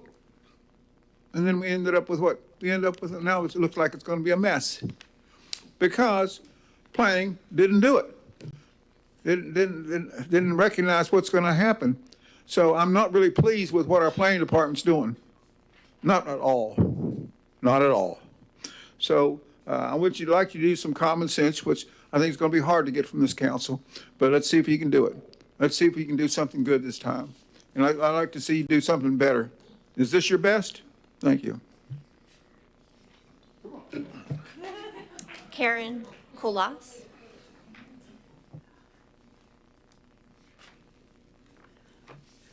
Hello. Hi. Karen Coolis and Wendover Farms. Y'all have your package, I assume? Yes. Okay. This is an introduction. Exhibit 1 is file number 1. Exhibit 2 is file number 2, and the speakers will be referring to line items in file number 2, which are red lines. Exhibit number 3 is Florida Statute 166-04151, Section 7. And Exhibit 4 is memo language versus Florida statute language. Your agenda package has 3 documents: the ordinance, resolution, and the memorandum. You've been provided 2 files. File number 1 consists of reasons why each of the 3 draft documents should be denied as they are written. With each reason for denial, there are line numbers that refer to lines in file number 2. File number 2 contains alternate provided documents for each of the 3 documents in your package: alternative ordinance, alternative resolution, and alternative memorandum. We urge you to seriously consider for approval these alternate documents instead of the staff-provided draft documents. File number 2 shows all the changes, additions, and deletions we believe should be made to the city staff draft for each of the 3 documents in your agenda package. All changes to the document are reflected as either strike through if text is to be deleted, or identified as read if new text is added. There is also a line in the right margin where changes have been made. We have read and reread in detail both the Florida Statute 166.04151 and Chapter 2023-17, Laws of Florida, and have read many legal interpretations and discussions of the Act. Brad and Eddie provided us with files from Tampa, Orange County, Melbourne, Boca Raton, City of Weston, Miami-Dade, Hillsborough County, Rockledge, and Jacksonville that contain their ordinances, interpretations, and implementation within their cities of the Act. We have read and reread these files. One thing was abundantly clear. They each implemented processes and definitions to clarify many of the vague points the Act has neglected to cover. They also made some effort to address concerns of the economically disadvantaged, where this draft ordinance before you tonight does not appear to address those concerns. We also read and reread the memorandum from Brad Parrish. Go ahead, finish that. Excuse me. The administration, interpretation, and application of the Live Local Act that was produced during the P&Z on February 8th. Each change we made is based on examples from other municipalities on the Act itself. Recommend you deny the ordinance and resolution as written. Put together a team to rewrite both. As for the memo, incorporate the changes to the memorandum we are recommending. See file number 2, pages 13 to 18. Okay, To ensure your staff processes the Live Local Act project applications so the public has visibility, the approval process is in the sunshine, and the approval authority is elected officials, our city council, through the consent agenda. We're working on that. Thank you. Thank you. Sloan Rawl. Well put together, by the way. Very, very easy to follow.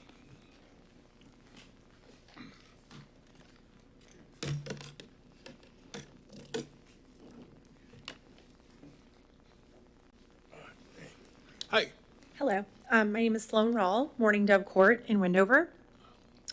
Yes, the Act provides exceptions to building height, densities, and zoning, but it does not negate all other requirements in the land development regulations and the comprehensive plan. Neither the ordinance or the resolution clearly states that, except as otherwise provided, any project authorized under the ordinance must comply with all other zoning and land development regulations of the zoning category applicable to the underlying property and must comply with all applicable state and local laws and regulations, all other applicable comprehensive plan provisions, and land development regulations and standards, including, but not limited to, environmental regulations, traffic engineering reviews, property ingress and egress, concurrency, minimum dwelling unit sizes, maximum intensity building coverages, tree retention, stormwater management, floodplain management, and parking. Now, Mr. Mayor, you asked for specific examples when we came up here this evening. That's why I'm writing. So in the packet that you've received, there are specific examples from other communities, such as the city of Tampa, city of Weston, Miami-Dade, and Hillsborough counties. And they say things such as, whereas although the act provides all the things I just read to you, those specific examples are in their live local ordinances. Okay? The community feels that these these expectations need to be put in writing, not just assumed or verbally stated.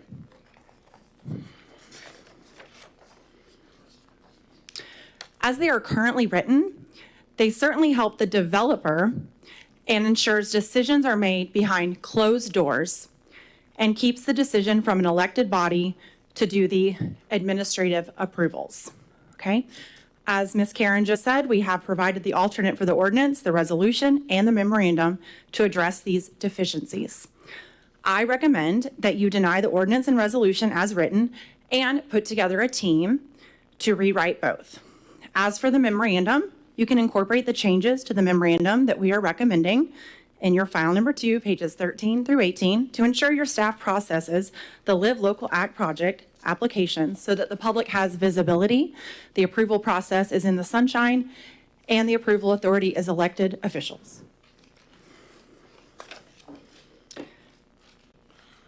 The development must meet all other zoning and land development regulations of the zoning category applicable to the underlying property. Thank you. Thank you.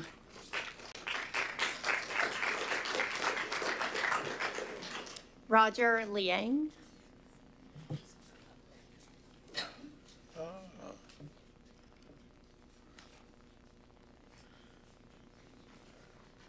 Well, good evening. I have a simple opening statement. Affordable housing is a noble and worthy goal for any city to achieve or any community. As is stated in the Florida statute, basically it's a broad requirements for affordable housing, okay? However, when it comes down to implementation, the city has to tailor this requirements based on availability of public infrastructure or community revitalization.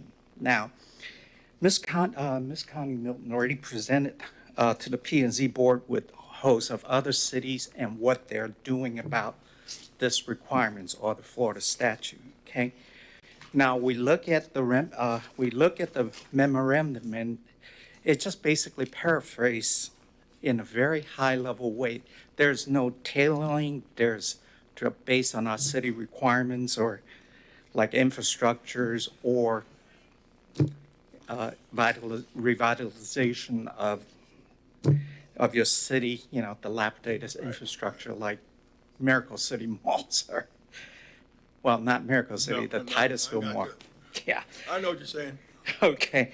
No, so basically we look at the memorandum on the first one is simply say, must approve. We don't like the verbiage because that is implied blanket approval. Okay. Authorizes requires some kind of review process with a approval process in place. Come to some kind of city authorize this project. Just blanket approval, that's poor verbiage.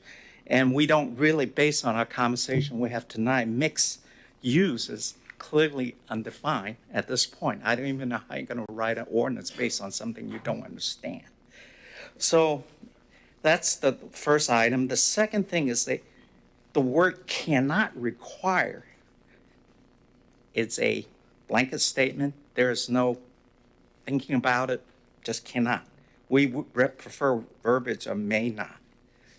And that would be a more appropriate because you may or you may not based on authority administrative approval. Number 3, it's same thing. Oh, sorry. Running out of time. Hit me with your good stuff. Okay. And so basically, number 5 we're going to talk about is basically administrative approval. Who is approving that? And who is developing the laws to enforce the 30-year? That basically you need some kind of a resolution board that and a review process. Thank you for listening. Thank you so much. Well presented. Ann Bridges. Hi. Hello, I'm Ann Bridges from Wendover. I'm looking at exhibit file number 2, lines 161 through 175, the ordinance section 29-146. We feel it's convoluted, unclear as written, and should be deleted. Tell me that number again, real quick. That is ordinance section 29-146, and it was lines 161 through 175. Okay, go ahead. Keep talking. I'm sorry. The calculation of land area designated as commercial or industrial to determine if the project shall be mixed use. That's commercial industrial land below or above 20%. This calculation should be completed by staff periodically, once a year, and not left up to the developer of each individual project. That's lines 38 through 41 and 142 through 159. That it should not be left up to the developer of each individual project on lines 38 through 41 and 142 through 159. I got it. Revise and replace ordinance section 29-146J, waiting until the certificate of occupancy to require a deed restriction ensuring affordability is too late. The deed restriction should be a prerequisite to the issuance of a building permit, duly executed and delivered. That's lines 232 through 241. And then prior to site plan approval is good too. Staff in the memorandum has changed the issuance of a deed restriction timing to be prior to the issuance of the site plan. The deed restriction shall be reviewed by city attorney and recorded with the clerk of court. See lines 554 through 557. One concern with the memorandum wording is it says prior to the issuance of the site plan. It should say prior to the approval of the site plan. Recommend you deny the ordinance and resolution as written. Put together a team to rewrite both. As for the memorandum, incorporate the changes to the memorandum. We are recommending, see file number 2, pages 13 through 18, to ensure your staff processes the live local act project application so that the public has visibility, the approval process is in the sunshine, and the approval authority is elected officials, the city council, through the consent agenda. The other part I'd like to mention is file number 2, lines 503 through 572. Reduced parking requirements must be considered if development is located and accessible within 1 mile, half mile of the transit stop, which was mentioned by you. Right. I missed it. Thank you very much. Diane Fraudet.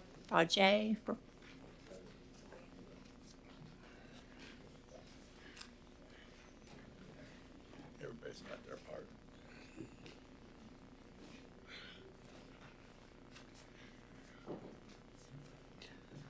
Diane Frog, Wendover Farms, Titusville. Ordinance section 29-147, the expedited review process should be deleted and replaced with a process that addresses the concerns of the city and the public. If you see lines 265 through 338, it addresses that in your packet. No adequate process has been identified to administratively approve the application. There must be some process in place for the project to be administratively approved by someone other than just the planning personnel office with no input from anyone else. So who determines if the developer meets all the requirements? I mean, is it just, Brad, the city planner? I mean, who's going to make that determination? It's not really clear. And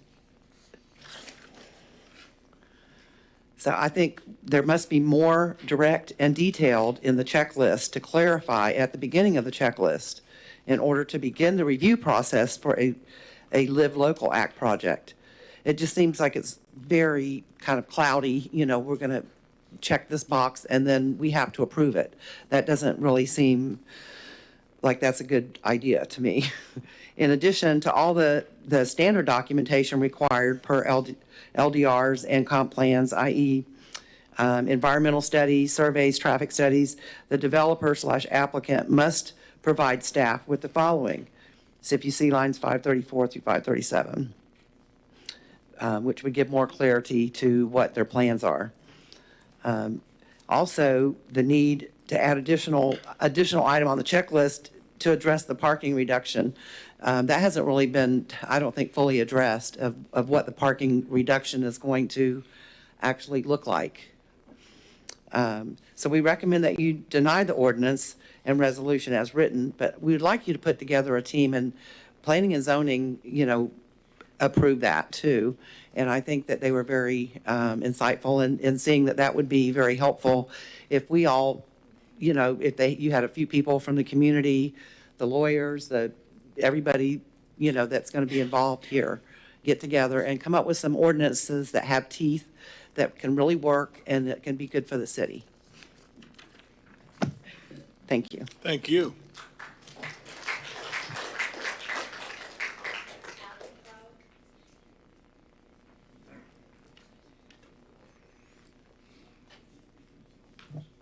Alan Froh? Okay.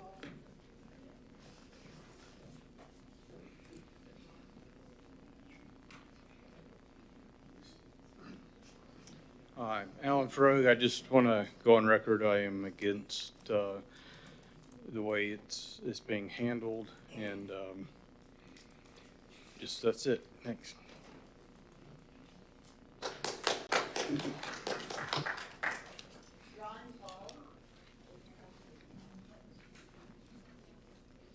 Hi, Ron Ball, 6535 Windover Way. Kind of take a step back. In my opinion, the resolution is more the intent of the board, or the council, what they want to do, and not for a place for the procedural details of how to do it.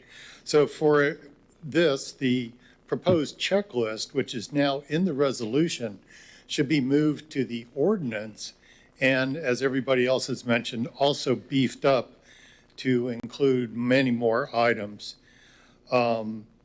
We also recommend that the ordinance and resolution as they are currently written be denied, and as everyone else has said, a team put together to rewrite both of these documents to address the concerns that you're going to hear and have heard in the documents that were provided to you. As far as the memorandum, the Windover group has made some suggestions, and we recommend those be incorporated. The main reason for all this is when staff processes these Live Local applications, there's going to be visibility and transparency of the process. It's critical that the approval authority is through elected officials, you, in the sunshine to avoid the appearance of deals being done behind closed doors with no public oversight. The way to do this in a win-win way is by the use of the consent agenda. If a project is coming up for approval, put it on the consent agenda. If there's no objections, no problem, it goes right through. If there are objections, it can be pulled and discussed. And then you can make a decision after hearing the public input. Something else to remember is while this specific project affects Windover, in the future there could be many of these projects throughout Titusville. It's important that decisions concerning these projects be made in the open by elected officials. So the decision you make tonight is not just for this, it's going to have wide implications for years in the future. And there's no need to rush this. You can take your time, form this team, get a good ordinance, and then move on from there. That's it. Thank you. Chris Christine Boland.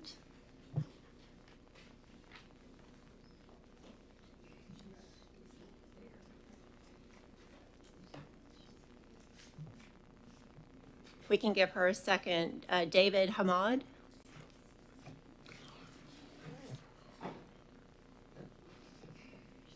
All right, Mr. Hamad. David Hammond, 8173 Wendover Way. Bristol developers are the first Titusville application utilizing the Live Local Act. My family and I live right here, the house across from where the first Live Local Act application property. So we are already aware of Bristol. We have been following their luxury apartment application on that same property for the past year.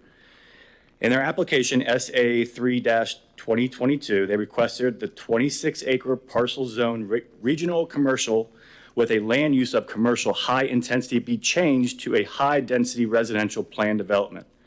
Bristol had a major issue with their application though. Per the Titusville Comprehensive Plan and Land Development Regulations, their 304 luxury plan development would require 2 access points leading to a collector or arterial road. Policy 1.14.6 of the comprehensive plan reads, high-density residential uses shall be located adjacent to at least a collector or arterial street unless the property is located along the following local road, which already has a multifamily development pattern and is capable of supporting a higher density. Rock Pit Road from Tropic Street to South Street. There are no other multi-developments anywhere near this Wendover property. Section 33-35 of the Land Development Regulations reads a plan development shall be so located with respect to arterial streets, collector streets, and other transportation facilities as to provide direct access to such PD without creating or generating traffic along local streets in residential areas or clusters outside of the PD. Wendover Way is a public neighborhood way, not arterial or collector.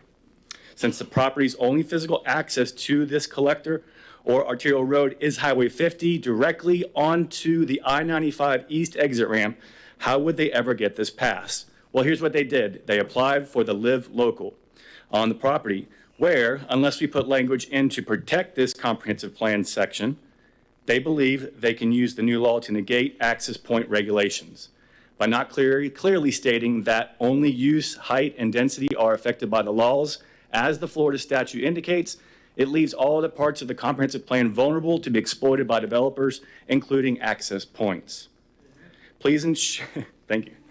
Please ensure that language related to access points, arterial streets, and collector streets is protected in our Titusville ordinance for Live Local. In our opinion, access point regulations do not fall under the jurisdiction of the Live Local Act.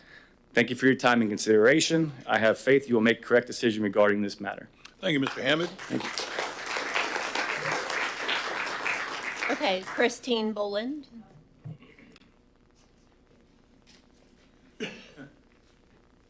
Hi. Hi there. Christine Boland. I live at 2755 Armadillo Trail. One of the issues there's an inadequate compensation identified in the amount of $200 for the amount of time to thoroughly assess if the application meets all requirements for a Live Local Act and the LDRs and the comp plan. For example, the City of Tampa review fee is $2,642 plus $111 an acre. As for the memorandum, we need to incorporate the changes to the memorandum we are recommending to ensure that the your staff processes the Live Local Act project applications so the public has visibility, the approval process is in the sunshine, and the approval authority is elected officials, such as yourselves, through the consent agenda. We recommend that you deny the ordinance and resolution as written and put together a team to rewrite both. And that's it. That's all I got. Thank you. Luke Parson.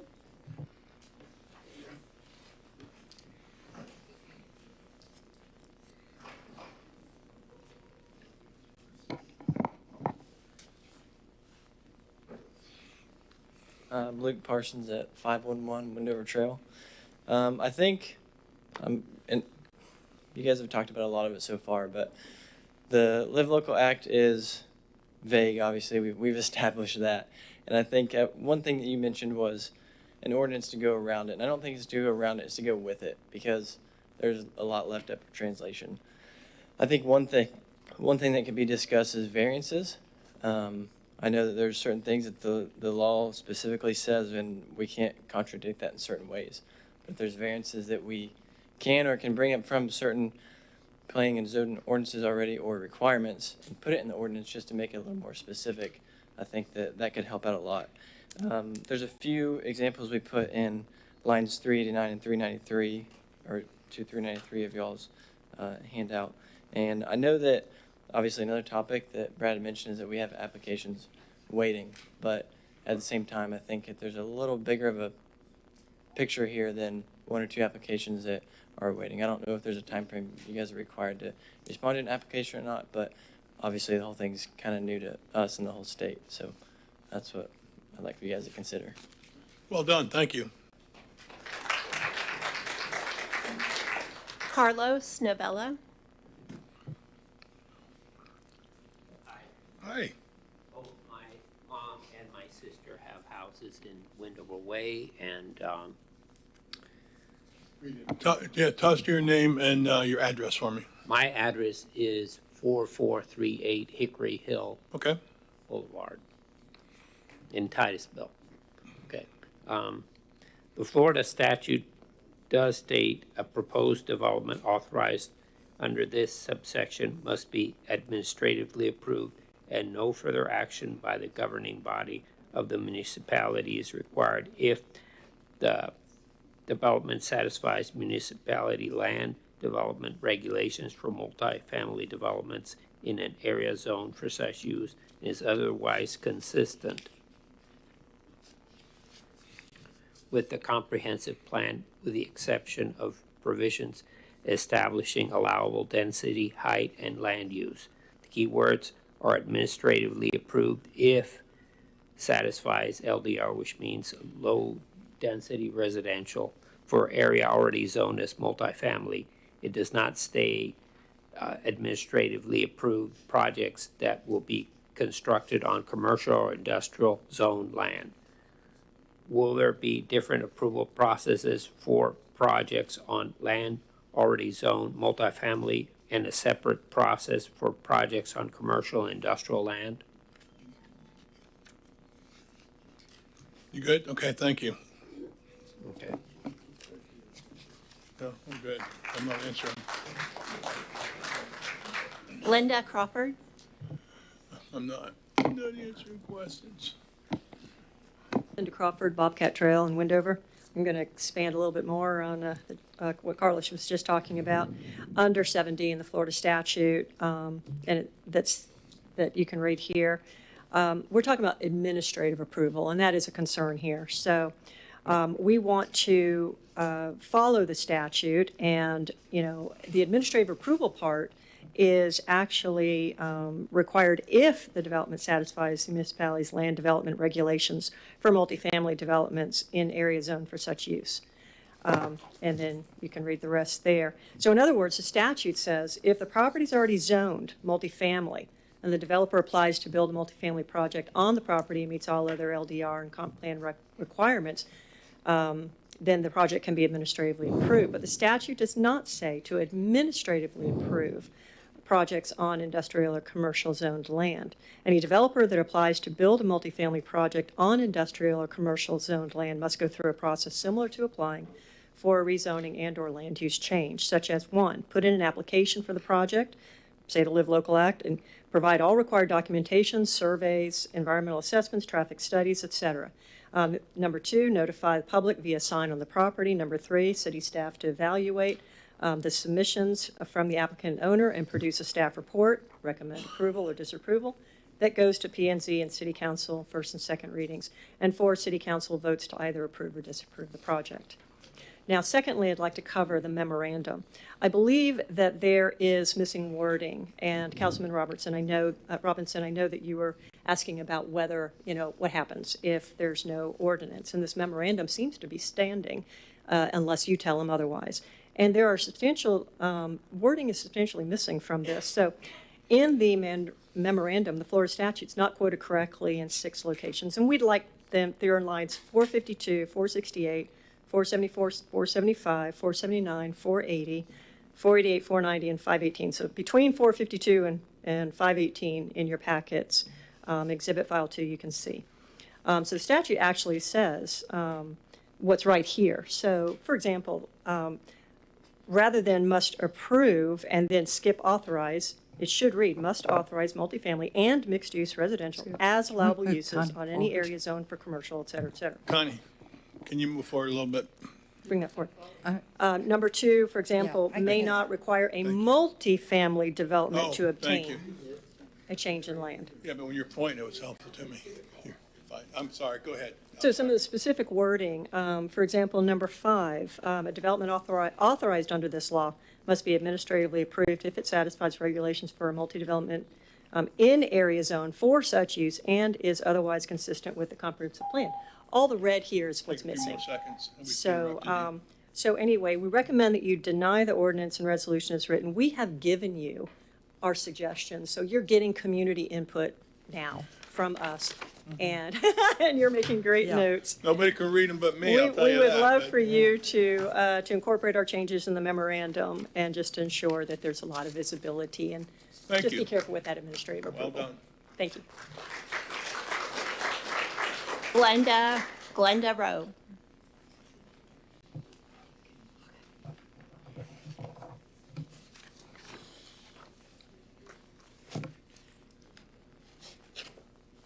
Good evening, Glenda Rowe, 8201 Wendover Way. Thank you. I don't have anything scripted. I don't have anything specific to say. I do have a few points to make, however. For the folks that were at the, I believe, May meeting at the Sheraton Hotel, yeah, I'm the crazy woman that went ballistic when we were talking to the developer and Attorney Cole. And one thing I remember from that meeting is Attorney Cole had the nerve to say, when he was talking about the next meeting, is you guys can bring your pitchforks. I thought, how demeaning is that? You're talking to a community of, good citizens and productive citizens, and this is how you think of us? And even the developer said, well, yeah, at that point it was luxury apartments. And then, of course, it changed. But at that point, even he said with luxury apartments, well, yeah, they're wonderful, but I wouldn't want them next to me. So what messages are they sending us? They're very mixed messages. So to me, it's all about putting money in their pocket. It's not about benefiting Titusville. Of all the properties that are available between Titusville and Port St. John and the surrounding, right up and down 95, why did they have to pick that particular property right beside Wendover Farms? And of note, we live right on the edge there, right beside the dirt road, right beside the RC airfield. So they're going to be building these high-rises right next to my house. I have an issue with that. I don't have an issue with low-income housing. I think there's a time and a place, and certainly places for that. I just think that the developer and or whoever's putting this whole project together could have thought maybe differently about a different location when there's so much available property out there. And so tonight, I'm just asking you all to take all this and everything that we've said into consideration and make the right choice. I know you guys are under, and ladies, sorry, you folks. There you go. There you go. You're never wrong. Are under a lot of pressure from both sides, and we appreciate your time and consideration. Thank you. Well done. Well said. Richard Price.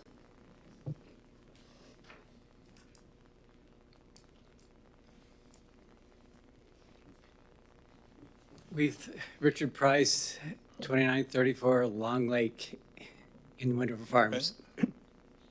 We've thrown a lot of information at you. The packages that you're looking at are huge. I can cite that in exhibit number 2, pages 13 through 18, there's no appeal rights included in the ordinance for any party, either the citizens or the proposed contractor. There needs to be appeals rights. And we cite lines 649 to 651. I'll drive you crazy with all these numbers. Several cities that we've cited in the packet do have appeals rights and in their city codes. We recommend that you look at those. A statement of how the income restrictions will be enforced. There's no teeth in that ordinance or that proposal at this time. We also have some other concerns. How can we guarantee that what is in the developer's application qualifies for a project, continues to follow the statutes after the approval of the development? And again, we cite City Winter Park has conditions built into their ordinances. Bottom line is, we need some good language to keep the developer's feet at the fire in regards to affordability. There's nothing that we know of that would keep a resident from subletting the property and charging their new renters more than the minimum or the maximum for a minimum use or a low-income person. We recommend that you deny the ordinance and resolution as written, put together the team as other people have proposed, and rewrite both. And as for limited use proposal, if the contractor offers the city a city park area, will the city then be responsible for maintaining that park? Has the city considered that as an expense that has not been brought up? Who's going to maintain the property? And then is the property then deeded to the city and then reduces the tax liability of the contractor? That may be something you may want to consider also. So again, we recommend that you deny the ordinance and the resolution is written and put together the committees that we've proposed in the packet. Thank you so much. Thank you. Just writing notes. Jacqueline Leader.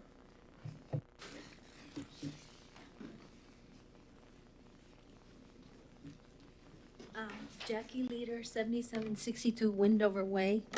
And I had a scripted thing, but now I have a question. Because you asked something of him about what if not all of the requirements are met? And I think you answered, well, you're no longer under the Live Local Act. You no longer qualify. So then what happens then? If they no longer qualify after everything's done, built, and the developer gets his tax relief and garners all of the things that is an incentive. So what happens then? It's just no longer under the Live Local Act, and the developer got his money, and now the property doesn't qualify? That's a good question. I have a question about that. Because he just said, well, you no longer qualify. Well, so what happens to them? Do they get beaten up or? They don't get that incentive until they are approved, though, right? Is that how that would work? Yeah, but the idea, the way I understand it, it's supposed to be good for 30 years. They're supposed to qualify for 30 years. They're supposed to maintain the qualification for 30 years. Well, and I'm thinking, how is that policed? How is that? Is there an annual review? I would have guessed if they don't qualify, they don't start the 30 years.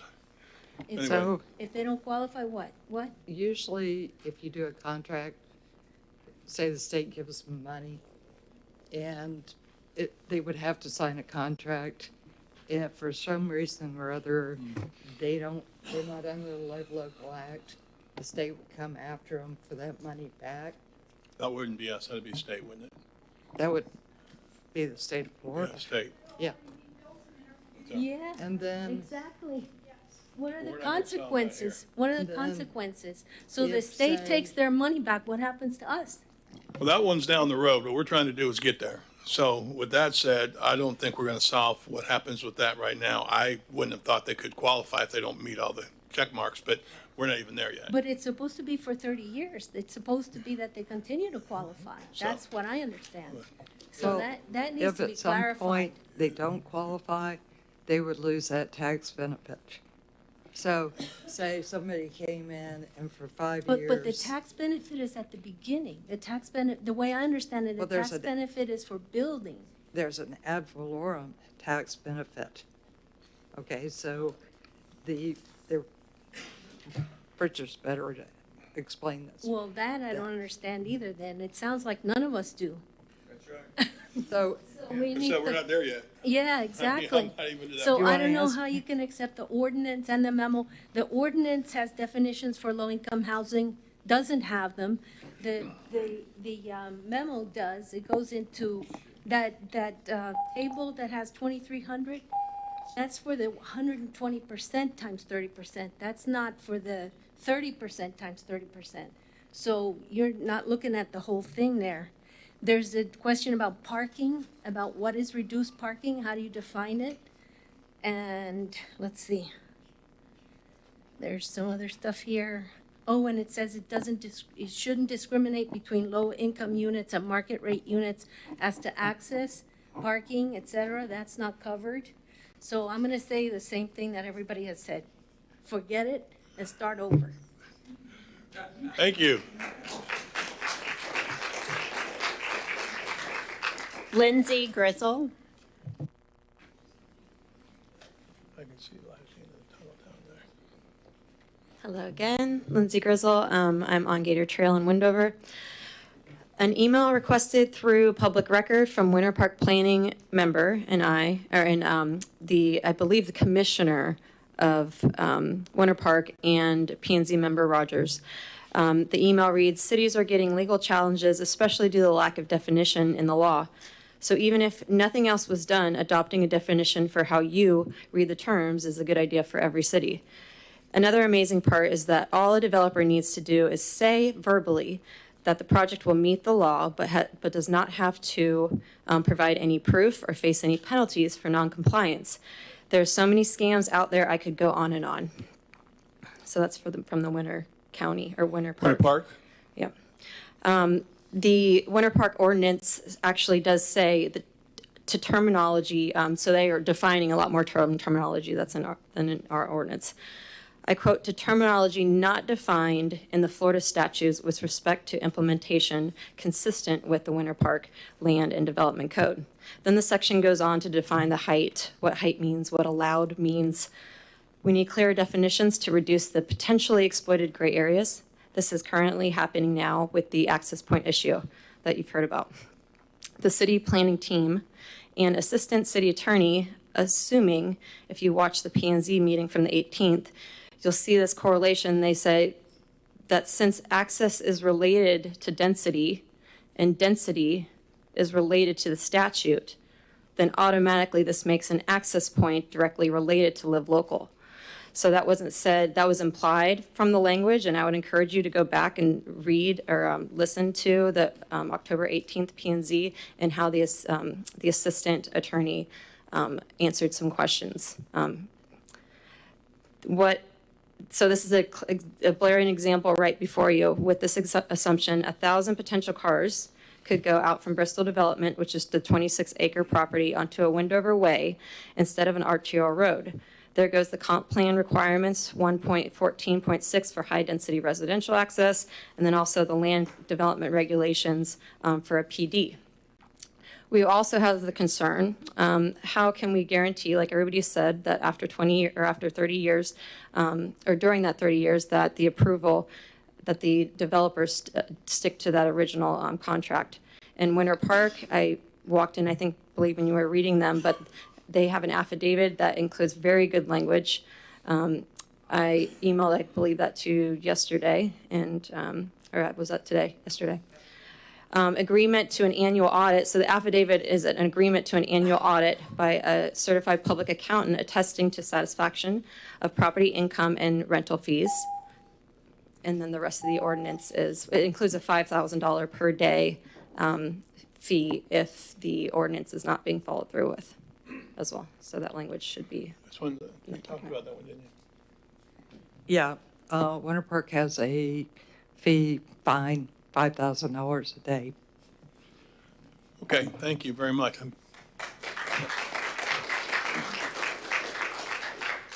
Frank Rowe.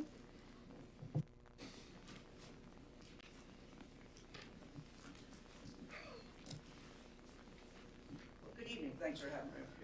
Hey, how are you? As my bus buddy told you back there, we live right next door, 8201 Wendover Way, where our property borders this development, proposed development. My first point, it scares me that there is not a process written into the draft ordinance that would transparently let us know, or transparently let me know, that we could potentially be expecting 1,000 new next door neighbors. The property is 26 acres with an allowable density of 40 units per acre.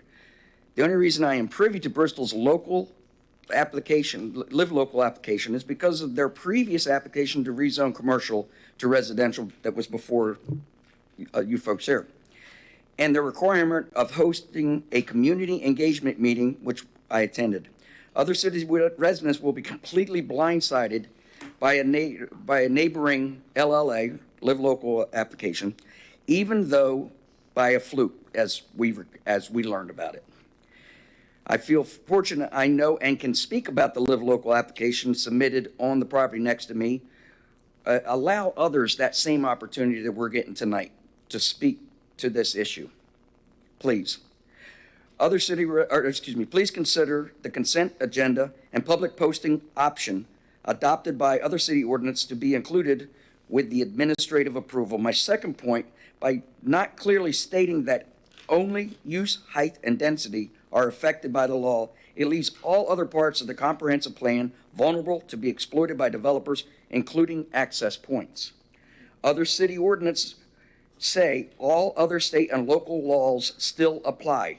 This includes setbacks, parking, environmental, concurrency, and other safe state and local laws. Our question, and planning and zoning questions asked to the Assistant City Planner and Assistant City Attorney on October 18th is, does the Live Local Act negate access point rules? The City Planning Department could not answer this, could not give a straight answer. And the Assistant City Attorney alluded to, since access points are related to density, then the Live Local Act would negate the comprehensive plan in this case.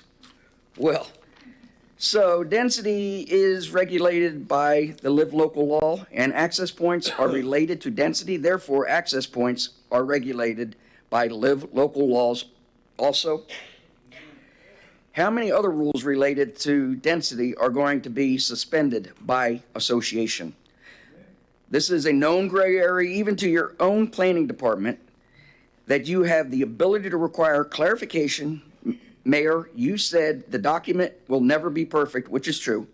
However, ensure that the document at least covers current issues.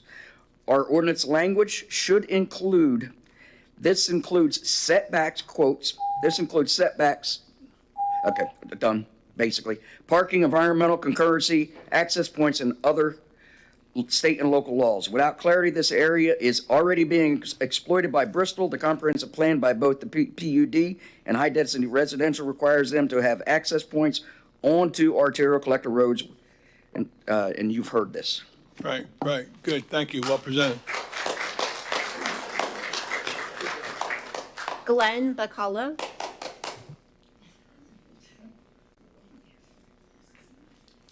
Thank you. Glenn Bacala, 8182 Wendover Way, and I live directly across the street. So we're kind of in this together. In fact, everybody is. So statute 166-04-151, yes, it does provide exceptions to building height, density, zoning, but does not negate all other requirements in the land development regs and comprehensive plan. This must be identified in the draft ordinance and in the draft resolution. As they are currently, it ensures decisions are made behind closed doors and keeps the decision from an elected body to do the administrative approvals. Elected body. The Florida statute does state a proposed development authorized under this subsection must be administratively approved and no further action by the governing body of the municipality is required if the development satisfies the municipality's land development regs for multi-family developments in the area zoned for such, and is otherwise consistent with the comprehensive plan, with the exception of provisions establishing allowable densities, height, and land use. Key words are administratively approved if satisfies LDRs for the areas already zoned as multifamily. It does not say administratively approved projects that will be constructed on commercial or industrial zone lands. Will there be different approval processes for projects on land already zoned multifamily and a separate one for projects on commercial and industrial land? I know when Bristol met with us in the spring, gentleman from Bristol, I told him where I live, showed him on the map. He said he wouldn't want to live next to his own project. Offered to sell him my house. His attorney, Mr. Cole, who is also the attorney for the person selling land, told him, shut up, don't answer that question. Yeah. I recommend you deny the ordinance and resolution as written. Put together a team to rewrite both.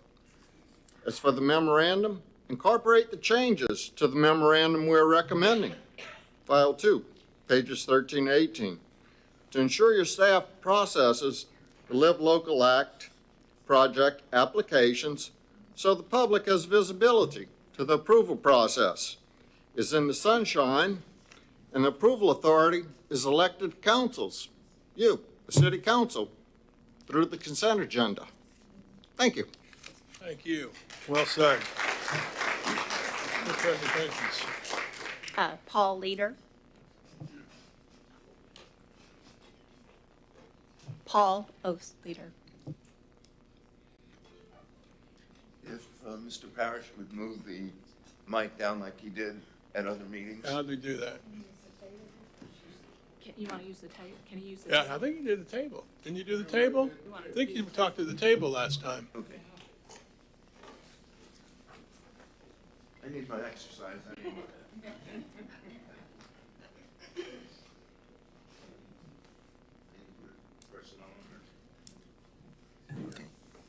Okay, everybody hear me? Yeah. Okay, very good. First of all, as many citizens already said here, particulars as far as statutes, I'm not going to go through those again out of courtesy to the city council and everyone here.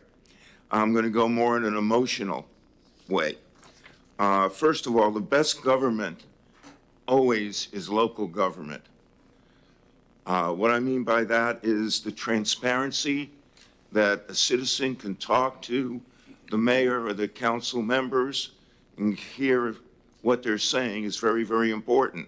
Sometimes when government goes up higher, it doesn't listen to the citizens as much as the lobbyists and the people who can benefit monetarily.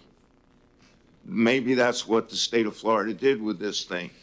Affordable housing or low-income housing is definitely necessary, but every project should be judged, as it has been by the city council, by individual projects. Does it make sense? Common sense or not?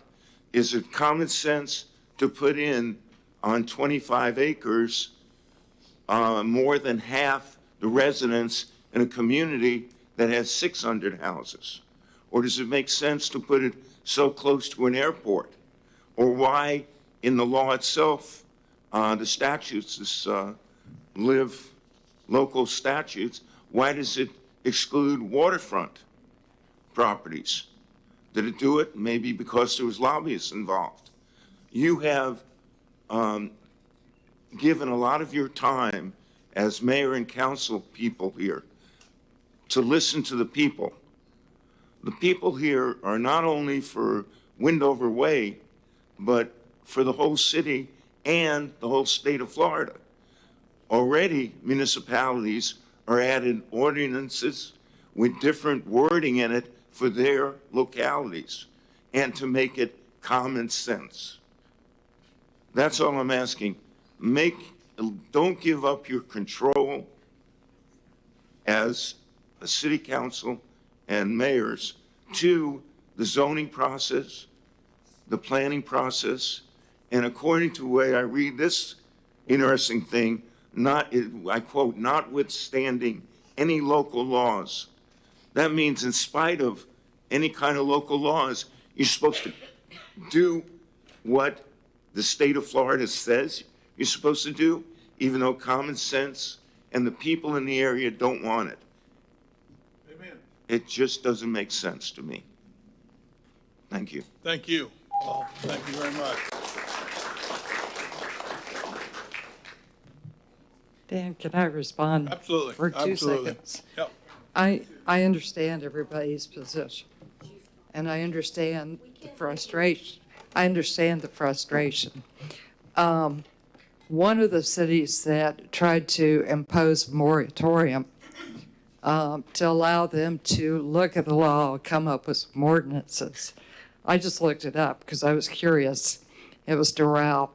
They have to pay the developer $650 million.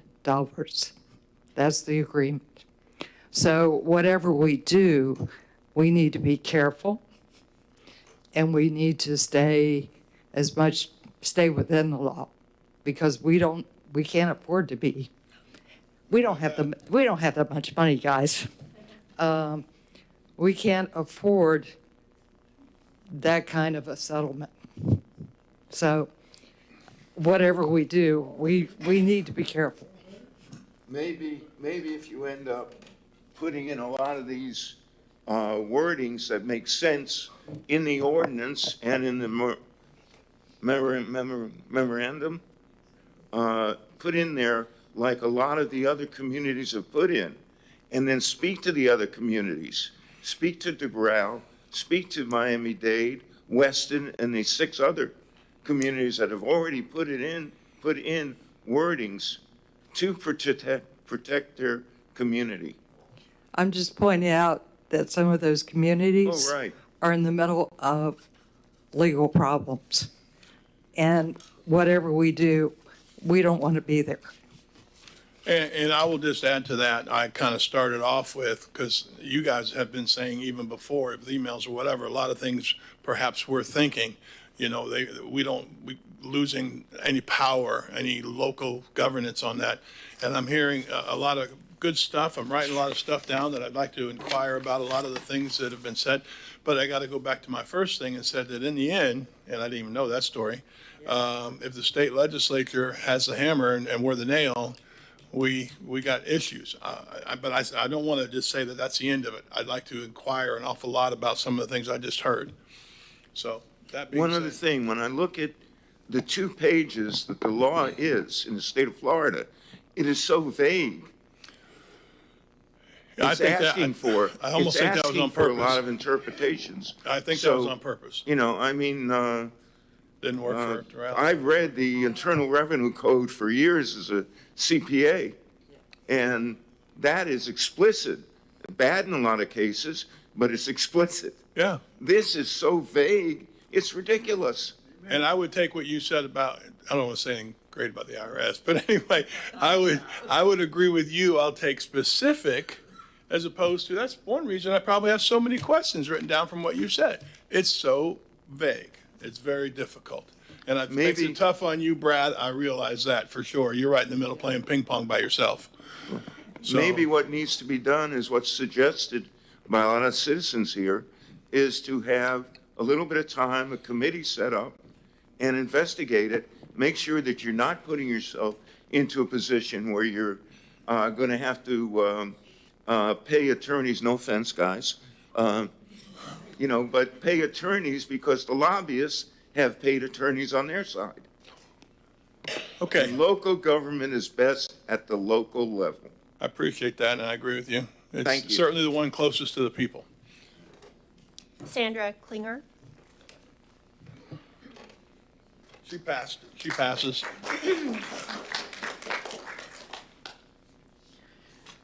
Good evening, Sandra Klinger with a very deep voice tonight. 2680 Bobcat Trail in Wendover. I just want to go over a couple of points. We're very well aware of what the Live Local Act actually preempts the city on, and that's those three issues: density, height, and requiring a land use and zoning change for density or height. Like, you can't say you've got to change your zoning for the multifamily development. We understand that, but there is a whole wide range of other regulations that the city has control over that have not been preempted. And for those things, we do not want an administrative review process. The Live Local Act does not require an administrative review process in those instances, specifically if it doesn't meet any of the existing land development regulations or comprehensive plan policies. Our concern is with strictly a staff assessment of that. We have had projects before you where we disagreed with staff's interpretation of compliance with the comprehensive plan and land development regulations, and the council agreed. So there are instances where relying solely on one person or one department could have different outcomes depending on who the reviewer is, because there is no criteria spelled out. We like an ordinance. I would like an ordinance, because I think that gives you something to rely on, both as a member of the public, as a developer, regardless. I'm very glad to hear council members were also horrified at the idea of residential industrial development. This is absolutely insanity. Not only for the residential people, but also if you are a industrial landowner adjacent, what does this do to your property value? How are you going to sell your industrial property next to residential? Is that going to limit what you can do on your property? So there are all kinds of problems. We're not asking for a new process. We're just asking for the city to use its existing process of the public hearing process for issues that are not specifically limited to what the Live Local Act says shall only be done as an administrative review. Variances. I don't understand why we're acting like variances aren't a clear determination that you are not in compliance with the existing laws. If you need a variance, you cannot comply. If you cannot comply, you do not meet the conditions for a Live Local Act. It says you must comply with all existing. If you have to go through a variance process, you're not in compliance.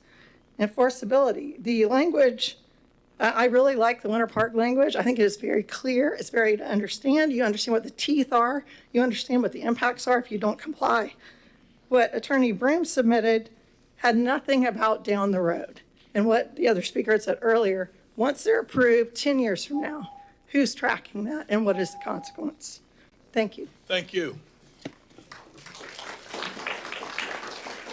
Connie Milton.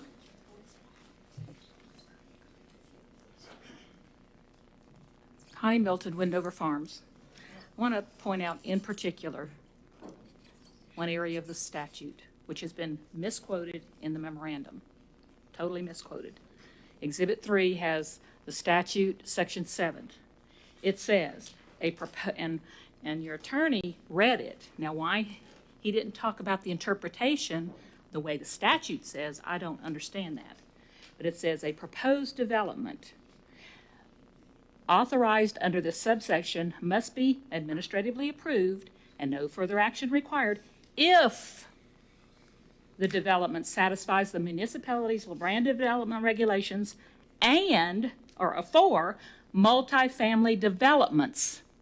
So you only get administrative approval if it meets the code for multifamily developments in areas zoned for such use. So if something's zoned multifamily, they've applied for multifamily, it gets administratively approved as long as it meets the municipality's requirements, okay? And consistent with the comprehensive plan. That's what the statute says. What did Mr. Parrish put in his memorandum? It says, let's see, which one was it? Right here.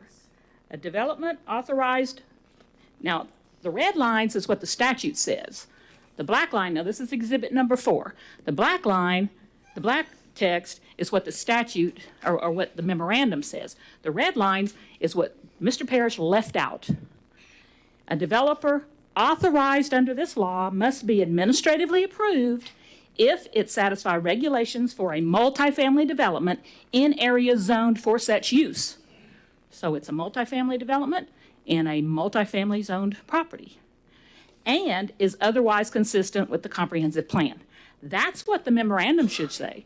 So in other words, there should only be administrative approval if you have a multifamily zoned property, the developer's coming in and wanting to put a multifamily zoned construction on that property, and it meets all comprehensive plan. Does not say administratively approving projects that are on industrial land or on commercial land. Does not say that. So don't give away your authority to review those projects in a process. The process needs to be defined. We've identified, red lines on file 2 show a process that's defined. Orange County put that process in. They recommended through the consent agenda. Fine. Maybe through City Council. Reading 1, first reading, second reading. Variances. If you allow variances to go through, it does not meet Live Local Act requirements. So that's another big area, is variances should not be allowed at all. And put it in your ordinance and in your administrative. Thank you. So Laura Ward. I'm sorry. Member Nelson has a comment. I have a question, actually. Richard, have we had any challenges to this particular part of the statute? Do we have any guidance from the courts? The courts have not weighed in on that. Okay. I can tell you with regard to, there's a lot of opinions out there, of course. Recently, the League of Cities has provided a memo written by, an attorney for the league with regard to what was just addressed. One of the questions, if a qualifying development seeks to locate in a zoning district that has no regulations for residential, so it's a zoning district that's not residential, how do we review the project's compliance for matters other than height, density, and use? And it says the act requires the municipality to apply its regulations for multifamily development from zoning districts where that is allowed to the qualifying development. So it doesn't say you only apply multifamily to existing multifamily. So I just wanted to point out so there's a lot of interpretations out there. Okay. That is the problem. The word vague came out there, and that's the problem. Yeah, I thought they did it on purpose too. Go ahead. Card. Yes, sir. Laura Ward. Janet Bailey. Try to be brief. Janet Bailey, 7826 Wendover Way. Repeating what everyone else has pretty much said, variances should not be allowed on the Live Local Act project. If a variance is required, the developer must develop through the normal development process. It is my understanding, I believe, that they have already applied for variances for access to our roads in Wendover, no? I'm not aware of that. What? What you'd have to do? Okay. We recommend you deny the ordinance and resolution as written, put together a team to rewrite both. I wasn't going to say anything, but I have to say something, Ms. Nelson, that I strongly disagree with, and it goes along with what is happening all around us in the country today. And that is bullying of attorneys and legal ramifications, people getting sued. I've always thought you should stand up to a bully. And that is no different here. I don't believe that the threat of a lawsuit, if we do our homework, if everything's done up and we follow the law, then we should have no fear. And I do know that attorneys cost, and just to go against an attorney, a high-profile attorney or somebody who has money, I do get that. But I do believe it shouldn't stop us from... It shouldn't stop us from doing what's right. Right. But what I'm saying is we need to make darn sure we're right. Absolutely agree with you. Because 600 million. Yeah, we can afford absolutely it. agree with you, and that's why I Yeah. say deny this and rewrite it. But what also concerned me in the very beginning, and I'm, forgive me, new to this process, what I heard was if the ordinance is not passed, which they pretty much wrote the ordinance as they wanted it, if I'm not mistaken, and if it's not passed, we'll go by the memorandum and we'll make tweaks as we go along. That's what I heard as a citizen or as someone sitting out there. I don't know if that's true or not, but that's what I heard. Okay? Maybe I'm interpreting what you said wrong, but that's what I heard. So my shackles go up, as probably anyone would in this situation, you know, being a homeowner and so forth. And we're hearing, you know, it's like, we'll do it and beg forgiveness afterwards. And I see a lot of that. So, Well, that I'm was my just going concern. to say, I think Brad's in a difficult position. Ping pong by Becau- himself. By himself, Yeah. by himself. Mm-hmm. And we can all feel bad for him, but we can't really help him. Tough job, but somebody's got to do it. So, Thank you. you know, without an ordinance, Mm-hmm. an ordinance backs him up, gives him some teeth. Mm-hmm. So, that being said, it would be good to have one. But on the other hand, we need to make sure that we do it right and that we're not in violation of the statute. Absolutely agree. Yes, That's going to get us in trouble. I agree. So it seems like everyone is in agreement, if I'm not mistaken, from what you've just said, Yeah. that it needs to be rewritten and so Yeah. forth. No, and let me say, because it could sound like I'm not appreciative, or we're not appreciative. Brad, you know, writes good ordinances, does a great job, investigates things, answers questions on them very well. I just think this is a tough one when the state's on one side and we're trying to, you know what I mean? Oh, so, you know what, and my apologies, I thought, and it's my misunderstanding, again, in the beginning, I thought that he was representing the developer and not. Oh, he's our city planner. He's the guy trying to get this to work for everybody. I apologize. He's the poor guy in Yeah. the middle. If he represented the developers, he probably wouldn't sit there. So he gets yelled out by everybody. So, yeah, so anyway, thank you so much. All right, thank you.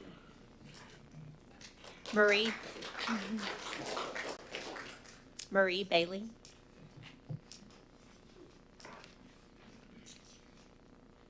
Do we have a Marie Bailey? Alex Nutting. We gotta be in close to the bottom. Keeps looking like he's on the last one. Good evening, Alex Nutting, 8049 Wendover Way. I think most of it has been covered that I wanted to say. I think the important part here is just that, one person, as was mentioned, shouldn't have to be making all these decisions. It's not fair to them. It should be represented in the ordinances, and they should have a clear, and as we mentioned, the vague issue earlier. I think that what needs to happen is this needs to be relooked at, and it needs to be clear, and that, as you mentioned, that we have something to go on when, not if, the lawyers come after us. This first development on Wendover Way is not going to be the last. This is going to be around forever. The city's been here since 1867. We have time. Let's do this right. Please consider using the consent agenda as the way to get it out in front of the public for them to see this. Thank you.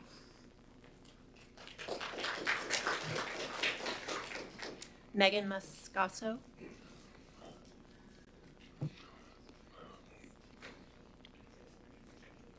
Hi. Good evening, Megan Moscoso, Demerit Drive. I want to express my gratitude for your receptiveness to the recommendation put forth by the Planning and Zoning Committee. The additional time granted for thorough review is a testament to your commitment to informed decision-making. Our planning department, in conjunction with insights gathered from various Florida cities dealing with similar challenges, has provided us with a wealth of valuable information that we did not have a month ago. As you see tonight, the public is involved. Public participation is integral to the democratic fabric of our city, and I'm hopeful that the citizens will feel represented not only by City Council, but by the various boards dedicated to serving our community. A proposal has been put forth by the P&Z to establish a dedicated committee comprising staff, P&Z legal experts, possibly Mr. Oliver Cole, residents aimed at putting together an ordinance that would indeed provide true affordable housing while we follow the comprehensive plan and codes set out by our city. I wholeheartedly endorse this notion, recognizing that each stakeholder holds unique insights and collaboration is the key to achieving a comprehensive solution. It's also noteworthy that the Live Local Act mandates administrative approval for multifamily developments, provided they comply with the LDRs and are consistent with the comprehensive plan and codes, except for allowable densities, height, and land use. However, it's crucial to acknowledge instances where a multifamily development deviates from the comprehensive plan and code, necessitating a transparent public review.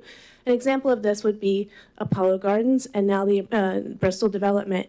They are both multifamily developments that are not adjacent to a collector nor an arterial road, and therefore should not have been approved by the staff.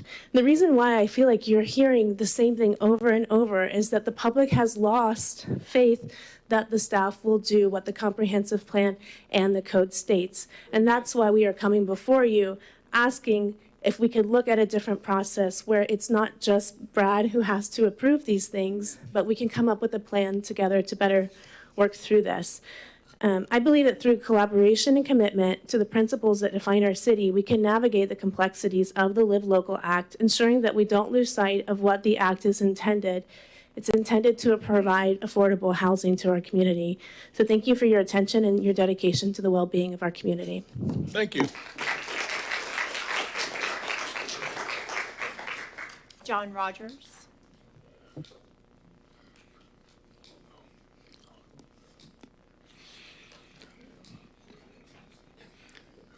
May I just ask one clarifying question of Brad before I start? Say again? May I ask one clarifying question of Brad before I start? Why don't you start, and then we'll get to the clarifying question. Okay. John Rogers, 3419 Mogul Avenue. I am a member of the P&Z Commission, but I'm here just as a citizen tonight. But I do think it's worth mentioning that the first time this came before the P&Z, we voted to approve the ordinance, not unanimously, I don't believe, but fairly close to it. The second time, we unanimously voted to reject it. And I suspect that's fairly unusual. And it's for the reasons that everyone's been talking about tonight. We felt that we just didn't quite have enough information. And Brad has been saying, and I think rightly so, that, time is somewhat of the essence, and that on a certain level, anything is better than nothing when someone comes before you. But on the other hand, I do feel like, as Ms. Moscoso was just saying, that this process has yielded some really good information. I don't think we need a 6-month review, but a couple of weeks, maybe just a couple of weeks, I don't know. Ms. Milton, it's funny, they've all been women. Ms. Milton, Ms. Grizzle, Ms. Klinger have all done yeoman's work on these details, and they've gone through it with a fine-tooth comb. And frankly, I think that some of their suggestions and corrections, I came in a little late. I heard Brad explaining, why certain things can't be done. And I'm sure there are good reasons why certain things can't be done, but I think we need to hear those reasons. We need to know those reasons. They need to be addressed, and perhaps they, at this point, have been. But I do think we need just a little more time. And I do think that there is, as has been suggested, there is a trust deficit between citizens and government right now, and it grows and it becomes more toxic, and I think it's in our interest to not have it there. And I think that transparency, to the fullest extent possible, is critical. Thank you.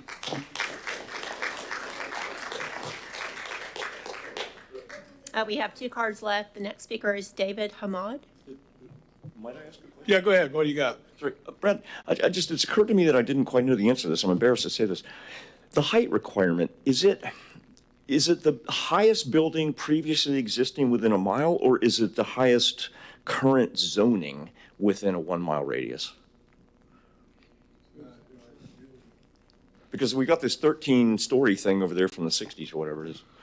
So you're asking what the law says? Yeah, I'm asking, can somebody put a 13-story tower like right across the street down here? Because there's already 13 one, yeah.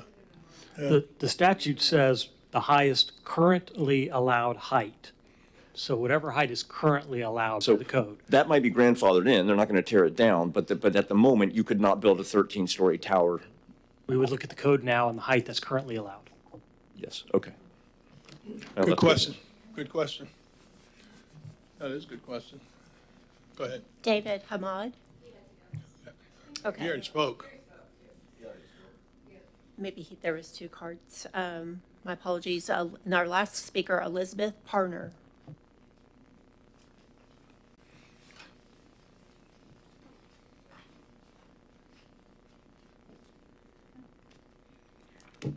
Hey. Thankfully, the last. Elizabeth Parker, 3446 Trevino Circle.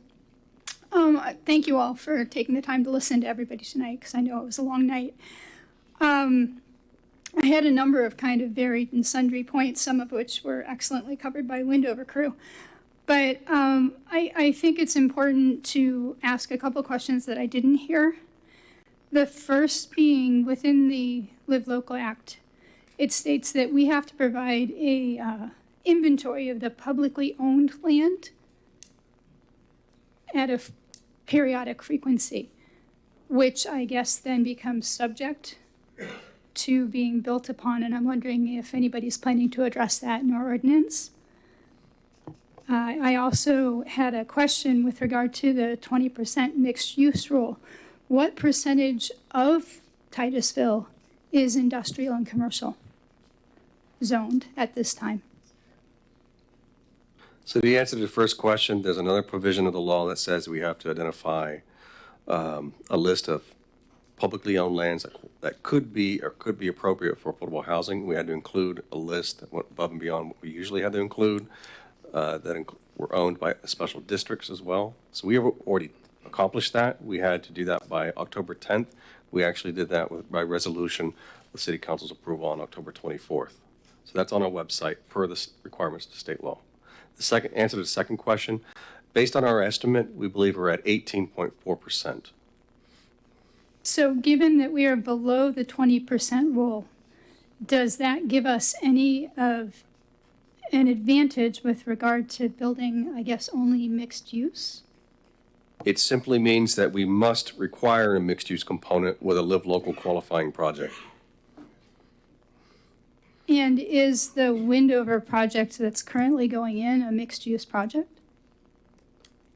That project, the site plan that I mentioned earlier, and this agenda item is in review, so I have not looked at it in detail, but I believe the applicant is proposing a park component.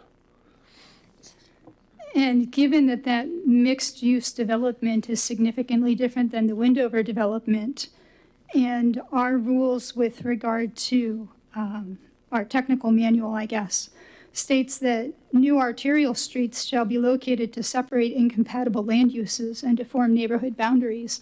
Does that apply to that? I don't know. I can't answer specific questions about what it adheres to or not. All I can say is, as we go through the process that we currently have, our normal site plan process, if it does not meet a code requirement, it can't be approved. If they try to seek a variance, if they can't, or a waiver, and they can't get that approved, then that project won't be approved. It has to meet all of our comprehensive plan and code requirements and qualify under the Live Local in order to put a multifamily development there without going through a public hearing process. I had two more questions. You've got a lot. Sorry, may I have a little more time? Yeah. Okay, so with regard to the Live Local Act in general and the ordinance we're creating, understanding that in order to qualify, they will be rental units somewhere between 40 and 100% that are low income. Those units then qualify for no ad valorem taxes. Has anybody considered incorporating into our ordinance a means by which we can recoup the cost of the infrastructure, especially recognizing that the low-income housing brings in far more children per unit, which means our school district will be taxed at a much higher level by density of students, as well as the infrastructure, the new roads, the water, the sewer, the waste, the stormwater, and the public transportation. And finally, the note that I don't believe Titusville has anything that would qualify as a major transit stop based on the definition in the Florida code.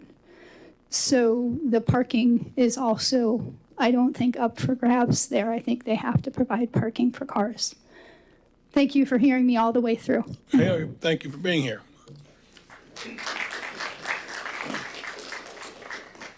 And that was the last card? All right, we're just going to go on home and think about it. Oh, boy. Well, council, this is where you push buttons. Tell me what you're thinking. Member Nelson, you're first. So what I'm thinking is, I talked to Brad between the meetings, and apparently Boca Raton would be harder to deal with than maybe Ms. Melton's proposed ordinance. So I think it's important that we do something to help Brad out, to fill in some of the gaps that are there. So I'm wondering if Brad could take that and sort of tailor it to what we need. I think what I said to you between meetings was that it really depends on the framework that's there and whether it could work. So sometimes just taking someone else's ordinance or their regulations and trying to say, well, let's use that as our framework, sometimes doesn't work as easy as you might think, because our code or regulations that might not be in one place. They might be tied together, but in all different portions of our land of regulations. And our structure might be completely different. And it actually makes a difference as far as how things are applied. So we can certainly take a look at Boca. We have looked at lots of ordinances and lots of. Sure. So we can look at it again. I do have a few comments though about what we could probably suggest or probably take from their example, such as this consent agenda item. I've worked for a community that required every site plan to have to go before City Council for approval. I don't know if their situation is the same. And they may just have an existing process that they're just utilizing. So what's being asked of you tonight is possibly to create a brand new process that currently does not exist. And I think that's the issue we have with the Live Local Act. It says if they qualify, we can't require a public hearing. And so we're going to create a new process just for a Live Local project. We're being exclusive just for them, for those projects, as opposed to have to be approved administratively, as the law says, through our regular process. That's the concern I have with coming up with a brand new process like this. The other issue with putting it on the council agenda item as a consent item is what criteria do you use? So now we fall into, it starts to smell like a quasi-judicial process, smell like a public hearing process. Now we potentially have a conflict with the law. So our effort here, when we came up with this, was to always think about the risk. Try to push the envelope if we can. What can we do to try and mitigate the impact, but don't put us in a position where we're in a situation like some other communities that are being challenged. Vice Mayor. And I agree with what you just said, Brian, Brad. But my concern is making sure that we adhere to what's in our comprehensive plan. Don't deviate it, for if it says that you have to have access to a major thoroughfare, make sure that that's in our ordinance as we go forward. Because if we have to do something, and long as we can, if we just can say do nothing right now, as long as everything that we have in place now stays in place, and we grade everything or evaluate everything on what we presently have in place, our comprehensive plan and everything, make sure that it meets. And I love that thought about variances. If they have to apply for a variance, it concerns me, do they even qualify for the application?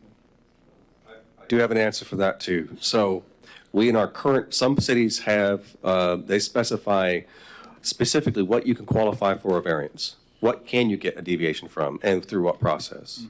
City of Titusville allows you to get an administrative waiver or even a waiver before a development review committee if you provide, depending on what the waiver is, like for example, in landscape buffers, if you provide a low impact development technique.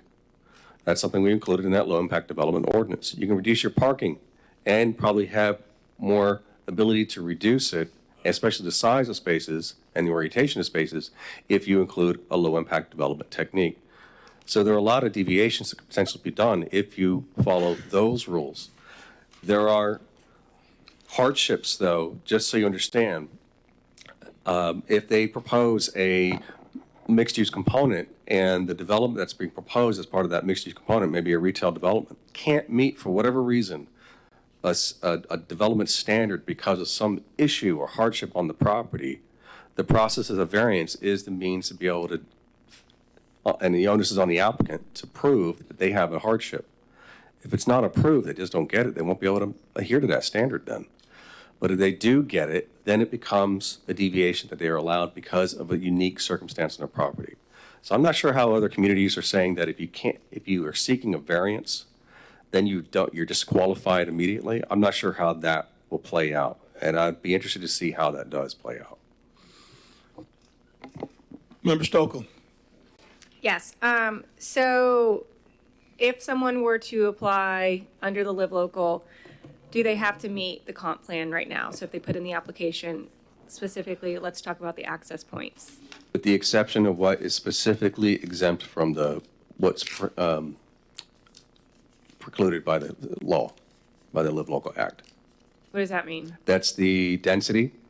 So Okay. in other words, we're putting residential density on top of a property and a land use category that does not even allow residential. Right. So that's the preemption, the height, and the fact that, what was the third one? Yeah, the fact if they meet the qualifications, it doesn't require a land use change or other public hearing requirements. So because they're already, I'm trying to understand this. So because they're meeting those things, or we're already putting it on where it shouldn't be. So we're already not doing certain things that we're supposed to. So does that mean that they don't have to abide by the access points either, or? Access points are depending on what the code says. We'll have to take a look at it to see what it says as far. Like for the comp plan specifically. I'd have to take a look to see what that says. That's what I think. That's what's confusing me. And to Vice Mayor's point is, that's what I just would like to have clarified. Well, there's an existing land use category on the property, for example. So someone who's submitting a project that wants to qualify under Live Local on a piece of property that's industrial and has industrial land use, it's there. So it's almost like you're looking at it as if the land use is there. It's not changing because it's not being required to change. We can't require them to do it. So we would look at the comp plan in reference to what's required of the industrial piece? Correct. And does But that the only I'm allow sorry. one access point then, or does that still require It the two? depends on what the code says. So every jurisdiction is going to be a little unique about this. That's why this Okay. is so difficult to apply. But, without answering hypotheticals, I think in that instance, the land use is not changing there. So we're looking at that particular land use category. Right. It's difficult to apply a different land use category onto another piece of property when the law is telling us we must allow residential development on an industrial zone or designated piece of property as long as it qualifies. And then it could be exempted from certain regulations such as height and density. Is there any protection in the ordinance as written if someone were to come in and apply under Live Local because it's not currently zoned multifamily, for instance? They say they're going to be Live Local, and then approval, they build it, and then they decide they don't want to do the affordable housing component anymore. Does the building get torn down, or what happens? So I thought what was brought up was very good because those are the questions that have been brought up at almost every Yeah. planning professional and training I've attended. What happens? So a lot of communities are coming up some very robust systems and monitoring systems. And so I think that's what we intended to do, was come up with something. That's what we wanted to start with, a resolution as the base point of that. And then we can amend that later on once we have more information from other jurisdictions and advice from other organizations as to what is good practice. and then that can be amended easily. Putting in an ordinance makes it much more difficult to make those amendments. So right now, we have the resolution that says, has a checklist and refers to some kind of statement or something or tool that we have to come up in the back end to make sure that we work with the developer to make sure that they're actually having, dedicating a certain number of units for affordable housing and how that's going to be done from then on for the next 30 years. And that's something we thought we could wait until we get that application or wait a little bit later until we have an ordinance and a resolution to really flesh out what those documents were going to be. Because we have land use agreement documents right now that we utilize for other projects that qualify under for affordable housing funding. So we had some kind of framework. We wanted to come back to you eventually with something that was eventually going to have to be approved by you, especially since it's going to be an agreement between property owner and the city. I just feel like more so, and I think the vice mayor knows more about the affordable housing component than I would, but typically if they're doing that, they'll get certain benefits annually. But I'm thinking from somebody that just wanted to do multifamily, had no intent of doing affordable housing and wasn't concerned about getting those benefits. This would be a way to eventually have multifamily. And that's my biggest concern is I think what you drafted actually was very thorough and you did a really good job, in my opinion, based on what I have seen. And I think you covered a lot of concerns. So just to add a little bit, what we're looking at is what we're using in CBDG and other grant applications as to how she analyzes annually to make sure that they're meeting the criteria. We're looking at that right now. Yeah. See, I think my concern with that is, though, if they just won't receive their status anymore, that doesn't speak to the fact that we have now a building here that wasn't zoned for. That's my concern. And that's where I think this one's different. So I think I would like that piece touched on a little bit more in the ordinance. And my second point would be I do think we need to pass something relatively soon because, and if this was brought up, I think a couple times, if we do nothing, it really will fall on Brad to make a decision because we will have people coming and we can't just sit on it. He will have to make a decision on his own if we don't give him any direction. And if we want to do that, we can, but then Brad will make that decision and decide what criteria based on the law that he can as people are starting to apply. So if we don't do something soon, and I'm okay if we want to table it for 2 weeks and then come back, as long as we're making movement for it, I do think that we need to pass or give something to him.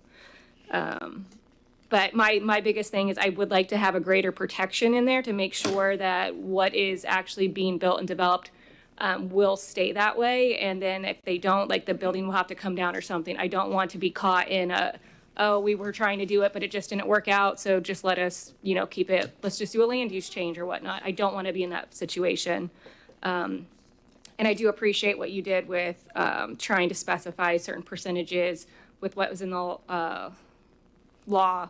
And I do like what was presented in the packet. I would be in favor of changing those cannots back to may not, just so it's more consistent with the state law as well. And I think where I'm at right now. Member Cole. Brad, I still want to just make sure that it's clear in my mind that this ordinance, if we don't approve this ordinance, and I know we can go back and change it, but then we kind of tie your hands and you don't have something to work for because these developers going to start coming in trying to get approval and all of a sudden I don't know how bad 2 weeks would be if we waited 2 weeks to do it. I don't know if we need to do it or if we can tweak it in 2 weeks or a month after we've done it.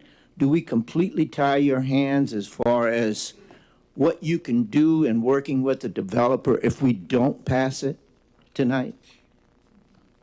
I mean, like I said, right now it's kind of wide open with the law. Mm-hmm. The interpretation that we developed kind of narrows the field a little bit as far as negotiation room, a little bit, gives us some more guidance. The law brings it down to a more manageable level. So I personally don't want to make these kind of calls.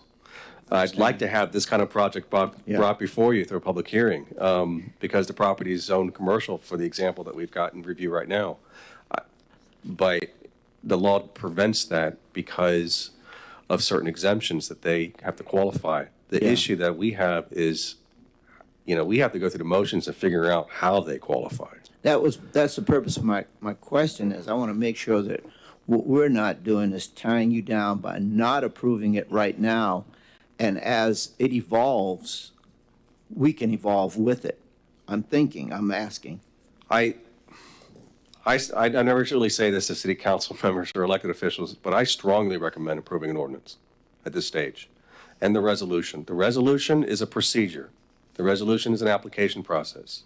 That, I think, is more appropriate. Those kind of procedures, I think, are more appropriate in a resolution. So how difficult, if we approve this ordinance as written, because I read it, I thought it was well-written, but if we approve it, and as I said, it's an evolving document, and a month from now, we decide that we want to add some more stuff and more bite to it, how difficult is that? Is that just an amendment to the ordinance? So any amendment is going to have to go through the same ordinance amendment process, yes. It's a hearing before Planning and Zoning Commission and 2 meetings with you. Okay. But procedures to the resolution, that's just one item to you. Okay. Member Robinson. Yes, Brad, I just heard you say, I know that in the all of the writing, it says that doing the commercial and the residential, the egress or the accessibility, it should be basically the same. It should, just because it's commercial, you don't do anything extra, just because they have residential along with that.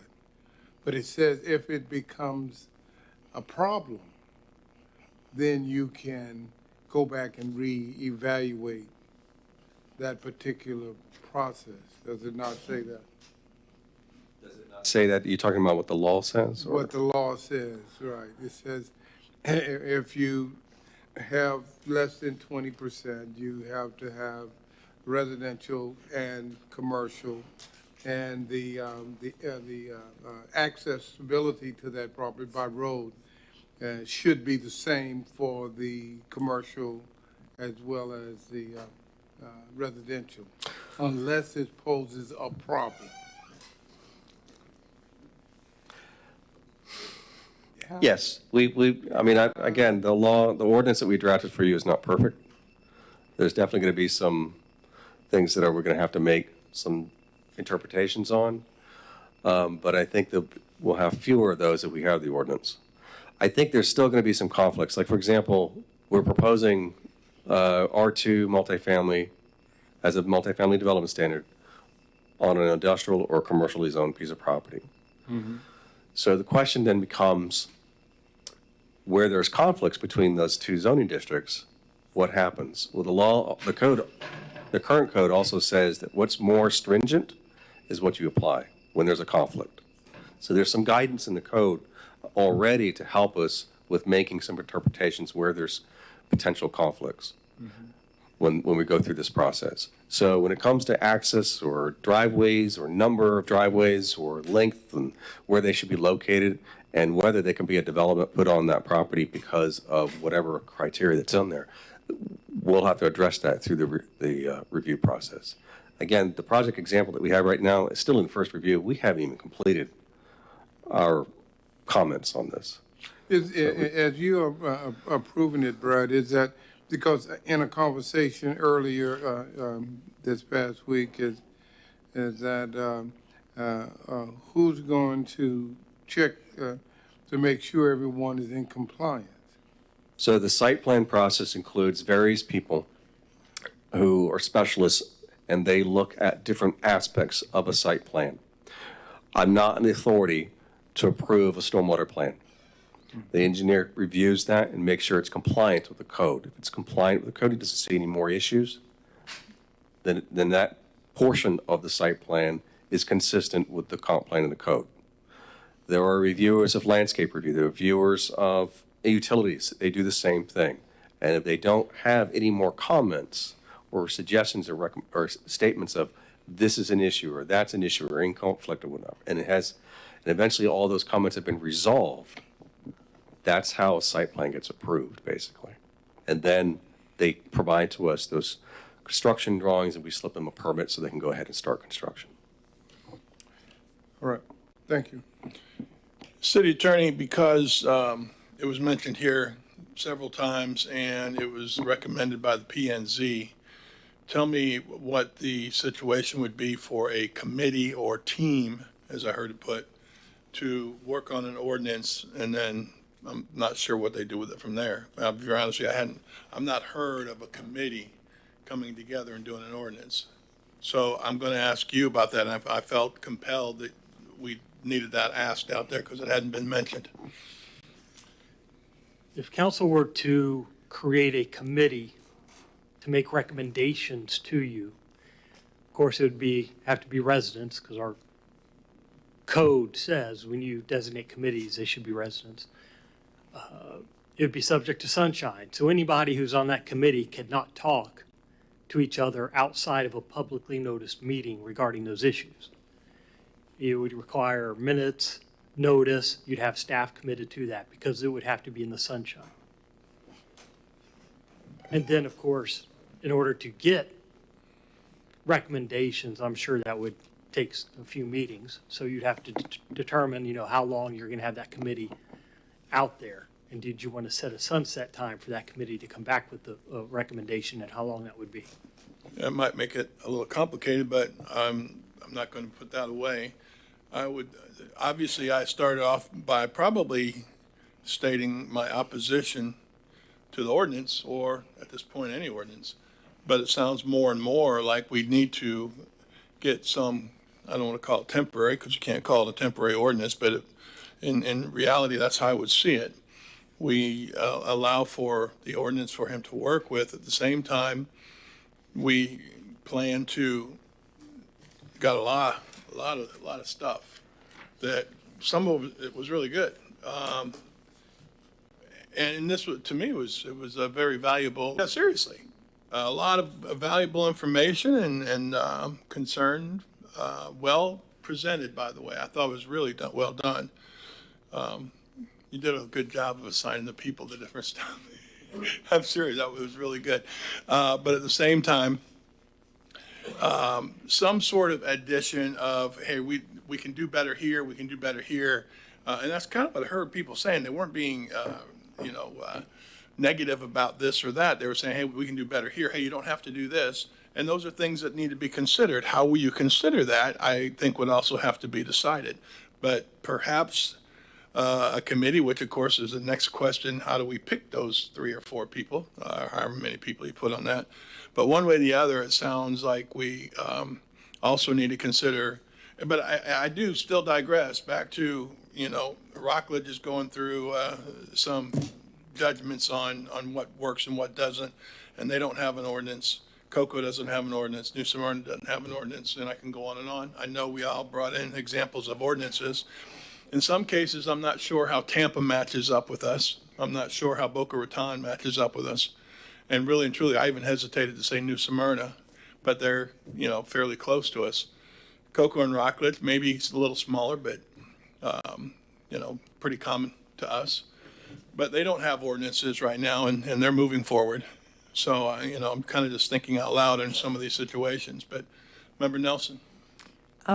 Remember how we did the tree tree ordinance? Yeah, sort of. It had some of the, well, it's been about, I don't know, a long time ago. I was going to say Kay should remember. But basically what happened was, I think it was Laura Lee met with Rodney, back there ignoring me. That's right. And they sort of worked something out and brought it to us. And that was unofficial. So when we got it, we got something from the tree team, we got something from staff, we got something from planning and zoning, and we sat down and put it together. And that didn't take appointing a committee, didn't take dedicating staff to it. I don't know if Connie's Connie's already, looks like she's already done the work. But I think Rodney or Rodney's partner sort of represented the developers, and they sort of came to a consensus, and It worked. I don't know if they're willing to do that now. I'll look at Rodney now.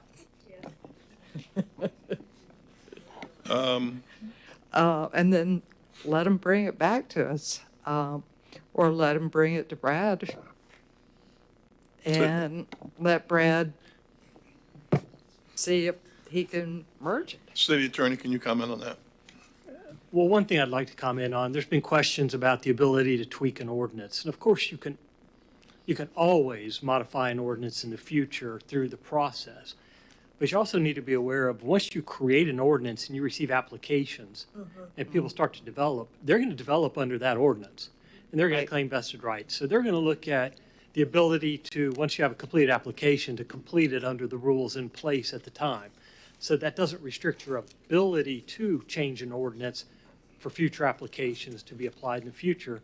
But understand, to the extent somebody's relied on that and you have that ordinance in place when they file that application, they're going to argue they have a right to develop under that ordinance. And I like Sarah's idea of tabling it, letting us get through this process, and then making a final decision. What process? Hopefully. Because we tabled it before. Having Connie and meet with the developers, work it through, bring it back to Brad, talk to Brad about it, see if they can come up with a way to make this work. So what do we do in the interim, though? I mean, the committee could be there, but Committee, you're going to have to come up with a way, you're going to have to take applications. It's going to be a process. it's going to be a city-appointed committee, Right, but nobody from Wendover can be on it. right. But if they do it unofficially. If it's not a city-appointed committee, that's right, yeah. Then That's true. Connie can go talk to some of the developers, come up with something. Kim's back there, you might want to talk. Yeah. Member Stokel. Yeah, my question would be for staff. If we tabled it for 2 weeks, what would happen in the meantime? We already have an application on file that's under review right now, and that's my concern would be, ideally, I would like to table it for 2 weeks and be able to make a decision in 2 weeks. But what does that mean for the application that we already have? Are you making judgments on that? Is staff making judgments on that wherever that is, that's going to be going through that process? And then, because we don't have anything in place right now. Well, we do have the live local law, Correct. so that's Yes. what we're using. So that's my question. If we wait 2 weeks and we pass something there, can that be applied to the development that's already in process right now? I would advise the developer that we're doing zoning in progress now. He was here, he spoke, if it's the same applicant, that they're aware that we're creating this ordinance. And that it'd be my position that if it's 2 weeks and we develop an ordinance, that they would be required to comply with that ordinance. And that would be my request. I feel like we would run into a situation if we're intentionally pushing it down just to like prolong. I think we would open ourselves up for a potential lawsuit. I feel like I have enough here based on what was submitted, conversations I've had. I appreciate this packet that was put together by several citizens. I think between that, I would feel even comfortable. I don't know if we need to have a committee. I would welcome if people wanted to get together with a developer to meet.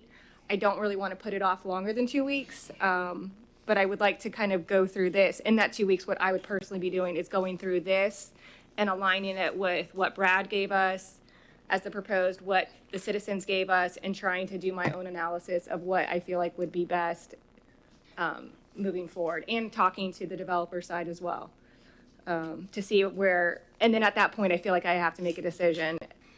What's the difference with Brad putting it on tabling it now, and we put it on hold and tabled it previously?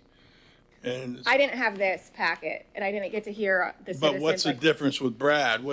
How's he going to be benefited to be, bring something back that we're ready to approve and move forward?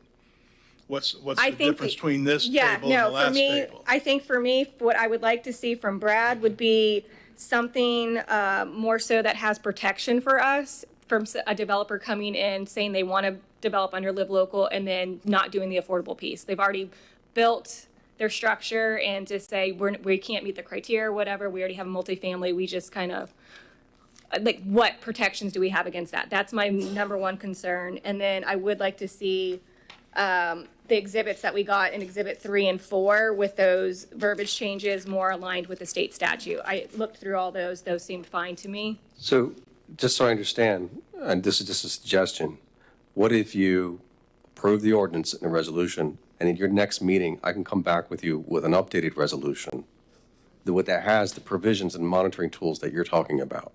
That's the procedure that I'm suggesting you put into a resolution for you to adopt. Can I say, I think the problem is if we try to tweak the ordinance, then we have to advertise it and everything else again. If you tweak it beyond what's advertised in the title, then yes. Yeah. And we don't know. I mean, But I think we might. what Brad's saying is the resolution itself is a one meeting. Yeah. And the resolution is the procedural processes that we want to put in place for the protections you're asking for. So you want us to approve the resolution tonight and not the ordinance? I'm suggesting both. And then the resolution, I can come back to you at your next meeting with the addition of the monitoring tool that you're suggesting. And then that can be adopted with one action to the resolution. I guess my concern with that was there were suggestions in here for the ordinance itself as well that I'd like to review, but the flip side of that is I don't, if there's some kind of concern where you feel like you need it passed now versus 2 weeks, I don't know what the process is for staff with the developer right now, and I don't want to put you in a tough situation. Oh, it's just either. begun. So we're in we haven't Okay. completed our first review. Okay, But yeah, my position, our staff's position is the ordinance and resolution. It hasn't changed yeah. since the first time we brought this before you. And I know, I feel like, and I'm sure you guys have gotten it too before, we might get complaints where we're holding up development, and I've got that. And I feel like staff gets the brunt of that, but this is one that I would prefer to wait the 2 weeks and feel a lot more comfortable and confident. Member on what Stokel, I'm you putting may up. recall and I think city manager pointed that out. The developer was here briefly, and he noted that he thought he was going to be here to push for the ordinance, and then said he sees that there's more work to be done. Yeah, and I think that's my thing right here, because I So don't I think think there's that- anybody in this room on both sides that would prefer for us to pass this at this point. And so I'd rather wait the 2 weeks and have further discussions and conversations and feel a lot more comfortable, because I think if we pass this, neither side will be happy. Right. So. Oh, I'm sorry. Vice Mayor. Yes, Brad. Being that you already have a proposal, if we do not approve something tonight,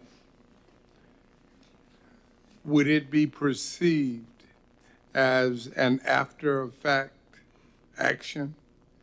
In other words, the proposal that you received was based on something.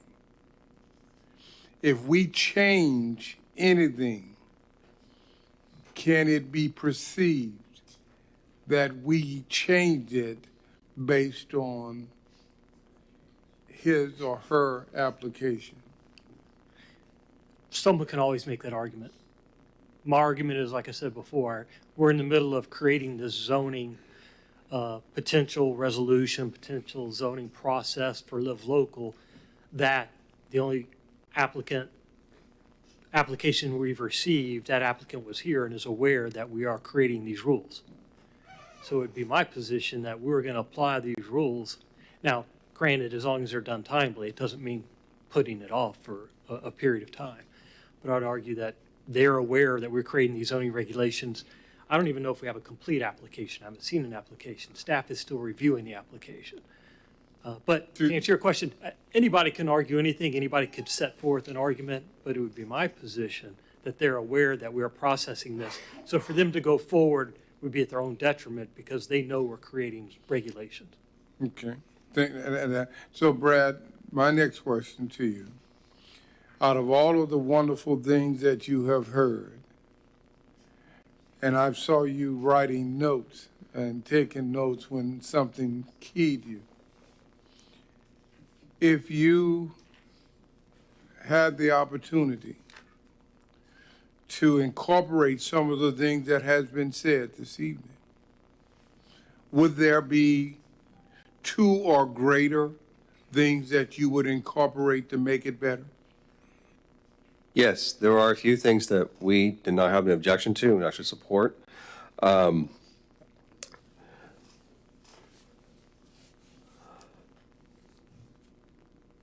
We didn't have any issue with having a statement in there that says that everything, aside from what is preempted by the law, that they have to abide by the comprehensive plan and the code. I think what was suggested by the community was to repeat that several times. I think we just need to say that once. It's stated in the law, and just repeat that. Putting in a monitoring scheme I would advocate in the resolution, but if we put it in the ordinance, we could do that. But some kind of monitoring scheme, we have a framework for it. We can certainly bring that back before you. And then the fee. I think that I certainly agree with a higher fee because it does take time to review these to make sure they qualify. And that's in addition to our regular site plan fee. Now, what that fee is, I don't know. I'll have to come up with that or work with to see what we could really justify. But those are the 3 things that I can see. Yeah, and I think that my thoughts on it, based on his expertise and his knowledge of what has already been put together, it would be to our advantage to delay it and incorporate that, and because that way we will be including what the community has said, and then move forward with it. I think that's where I think that's kind of where I saw us going and kind of where I kind of was starting. Then I got to hear some really good stuff on top of it. But my question remains, if we hold on this, and I think I heard some of it now, you've already got some things written down from tonight that were just beneficial.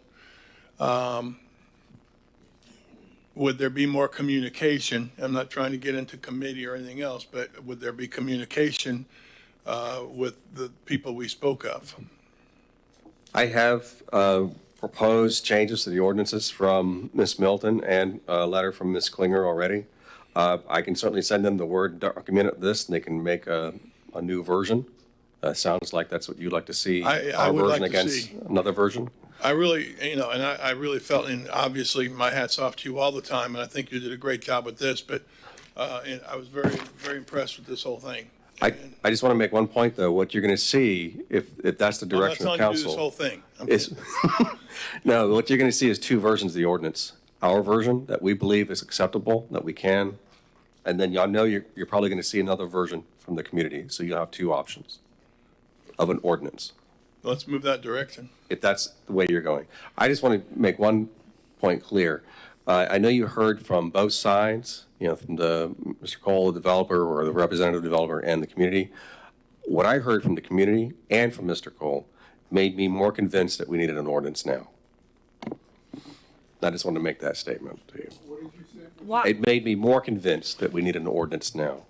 Because the question that came up. Today versus 2 weeks from now? Yes, because the question that came up from Mr. Cole about about mixed use and how that applies, I think the ordinance provides us more guidance to be able to apply. That's what my concern was as well. Mm-hmm.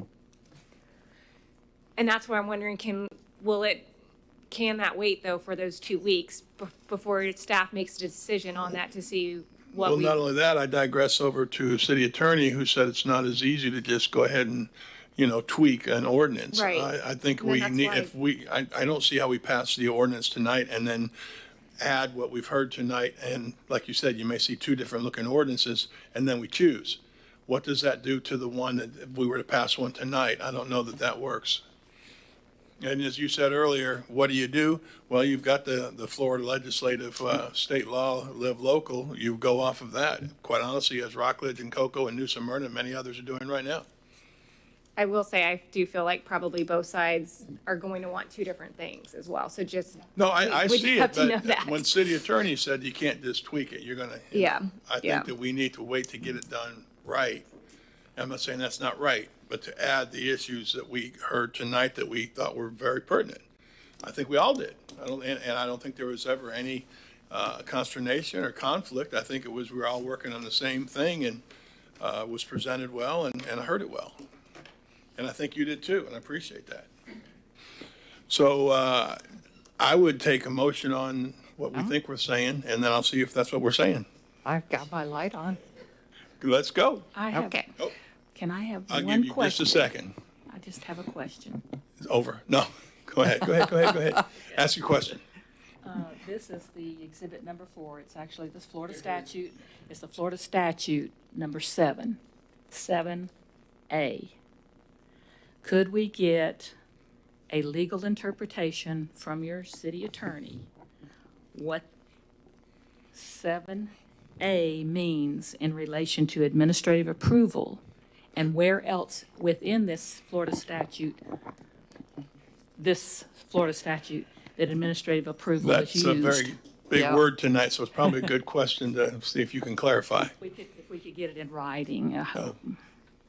Well, not right now, I'm sure. Not tonight. All right, matter of fact, you want to hold on that? Okay. Go ahead.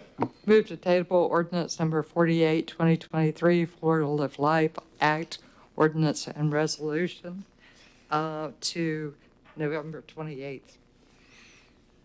Would that be adding what's going to happen during the table? Like, I did gaining not. information tonight or something? I did not add that to the motion because this is a voluntary effort. Okay. So I'm just moving to table it to November 28th. And I And the think, interactions can take place informally. right. Is there any specific directions that you want to see come back in the draft ordinance? And Information obtained tonight? Information obtained from citizens? Well, the three things, it sounds like I can propose that into an ordinance and resolution for you to see at your next meeting. And I think you'll see another version of an ordinance. I think that submitted by the community. sounds like the best thing we can do. Unless is that right or not? Yeah. I know we're gonna end up 3 with hours. two Right. versions. So does that work? City attorney, that work? works for what we're trying to do? The rest of it's informal? Yes, you can table it to 11/28 Okay. and come back with another draft ordinance and evaluate it at that time. And, if people want to talk, it's a legislative item, they're certainly able to talk. And as long as you haven't designated a committee, Sunshine's not involved. And That's good. Quite honestly, I didn't realize we could do that until you reminded me of the tree ordinance people. Yeah. I'd forgotten we but went that's no informally. different than it is now. They're meeting and talking now, so that has. Right. Yeah, that's true. And if Brad sees other things that he thinks should be in the ordinance, I would say put them in and bring it back to us. Okay. Yeah. So All that's right. my motion. There's a motion. I need a second. Second. I have a motion from Member Nelson, a second from Vice Mayor. Roll call vote. I have a question.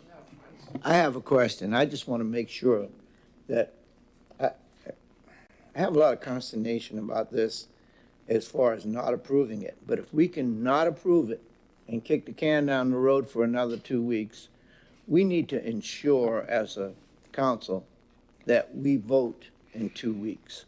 Because we can't keep doing this. Well, and the reason we're not approving it because it would have to come back and start over, basically. Because you can't just tinker with it as we hoped we could. All right, roll call vote. Member Nelson? Yes. Mayor Diesel? Yes. Vice Mayor Robinson? Yes. Member Stokel? Yes. Member Cole? Yes. I think that was very productive tonight. I appreciate it. Thank you, guys. Do you want to take, Yeah, well, that's what, of course, I'm going to do. I'm the guy that hadn't gone to the restroom yet. and you, before you go, sir, if you could go ahead and vote to extend your meeting? To what now? It'll be 10:30 when you get back. Well, you guys don't get to leave just because we're done with this.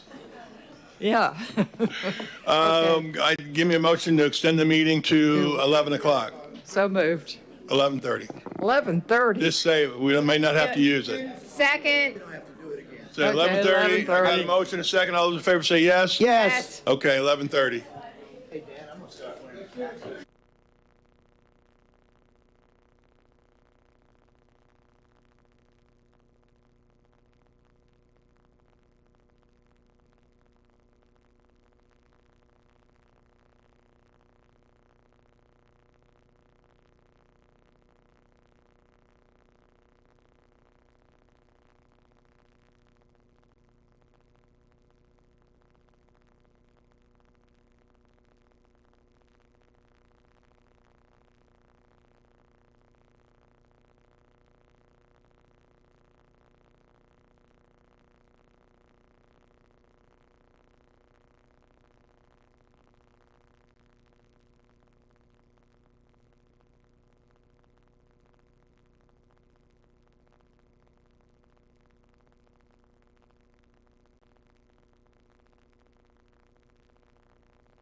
Chuck candy, not for you. Oh, my watch just said it's my bedtime reminder. Member Stokel, could you sit down there, Candy, please? Accessory dwelling.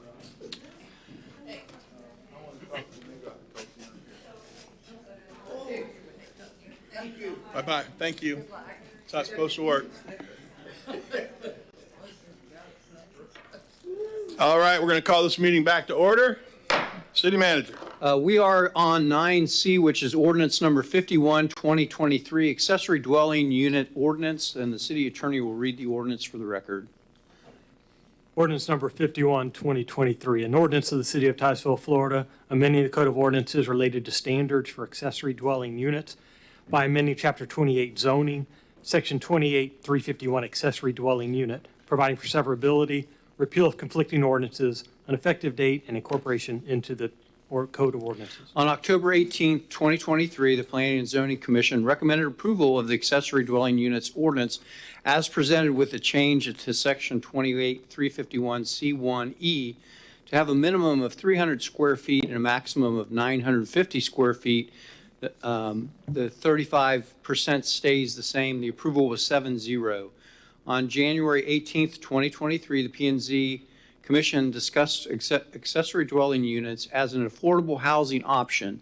The Commission was concerned with why the ordinance was not utilized more often and if there were any standards that could be made more flexible. The Commission then requested City Council consider the changes to the affordable dwelling unit regulations.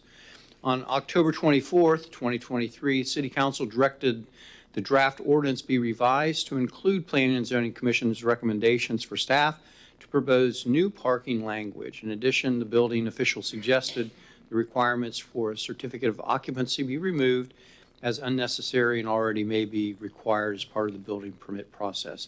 This is your public hearing, second reading for ordinance number 51, 2023. Mr. Parrish is here to answer any questions and update you on the changes made to the ordinance. Mr. Parrish? So page 282 and 283 is where you'll find the content of this ordinance, and you'll see in the shaded language what we have changed since your last meeting based on your request. Very So good. you'll see in paragraph E, that is based on your approval of the P&Z's recommendation. Paragraph G is based on those parking space requirements or language is based on what you had asked us to do. Paragraph H, we removed based on the request of the building official. He pointed out a unique situation where accessory dwelling units do not need a separate certificate of occupancy when they're adjacent to or next to on the same property of a primary house that already has received a certificate of occupancy. Basically, all they're going to get is a building permit, and that's per the building code. So it was unnecessary to have it in the ordinance. He suggested removing it, and that's what we did. Perfect. Any questions? Any cards? Yes, sir. One card, Stan Johnston. I see him not. A motion? He's locked in the bathroom. Member Nelson? Move to approve ordinance number 51, 2023, accessory dwelling unit ordinance. Second. Got a motion from Member Nelson, a second Member Stokel. Roll call vote. Mayor Diesel. Yes. Vice Mayor Robinson. Yes. Member Stokel. Yes. Member Cole. Yes. Member Nelson. Motion passed unanimously. City Manager. On to item 9D, which is ordinance number 55, 2023, to allow assisted living facilities in Urban Village UV zoning district. City Attorney will read the ordinance for the record. Ordinance number 55, 2023, an ordinance of the City of Titusville, Florida, amending the Code of Ordinances to establish assisted living facility as a permitted use with limitations in the Urban Village UV zoning district by amending sections 28-54 use table and 2872 assisted living facility, providing for severability, repeal of conflicting ordinances, incorporation into the code, and an effective date. This is the first reading and the first public hearing. The second reading and the public hearing is scheduled for your regular meeting on 28 November 2023 at 6:30. On November 8th, 2023, the Planning and Zoning Commission recommended approval of this action. 7-0. Mr. Parrish is here to answer any questions that you may have on this first public hearing. Anything? Yes, sir. So page 304 is the beginning of where the content is being proposed to change in the code. The petitioner, and Mr. Jesse Wright is here to answer questions. He's the one that's really seeking this change. Okay. You'll see on paragraph C, we're going to include, or it's being proposed to include or allow assisted living facilities inside the urban village zoning district. If you recall, there are only 3 properties in the whole city that are zoned urban village. I've identified those, or included the maps of those on page 315 through 317 of your packet, and you'll see where they're located. And it includes the property that Mr. Wright owns.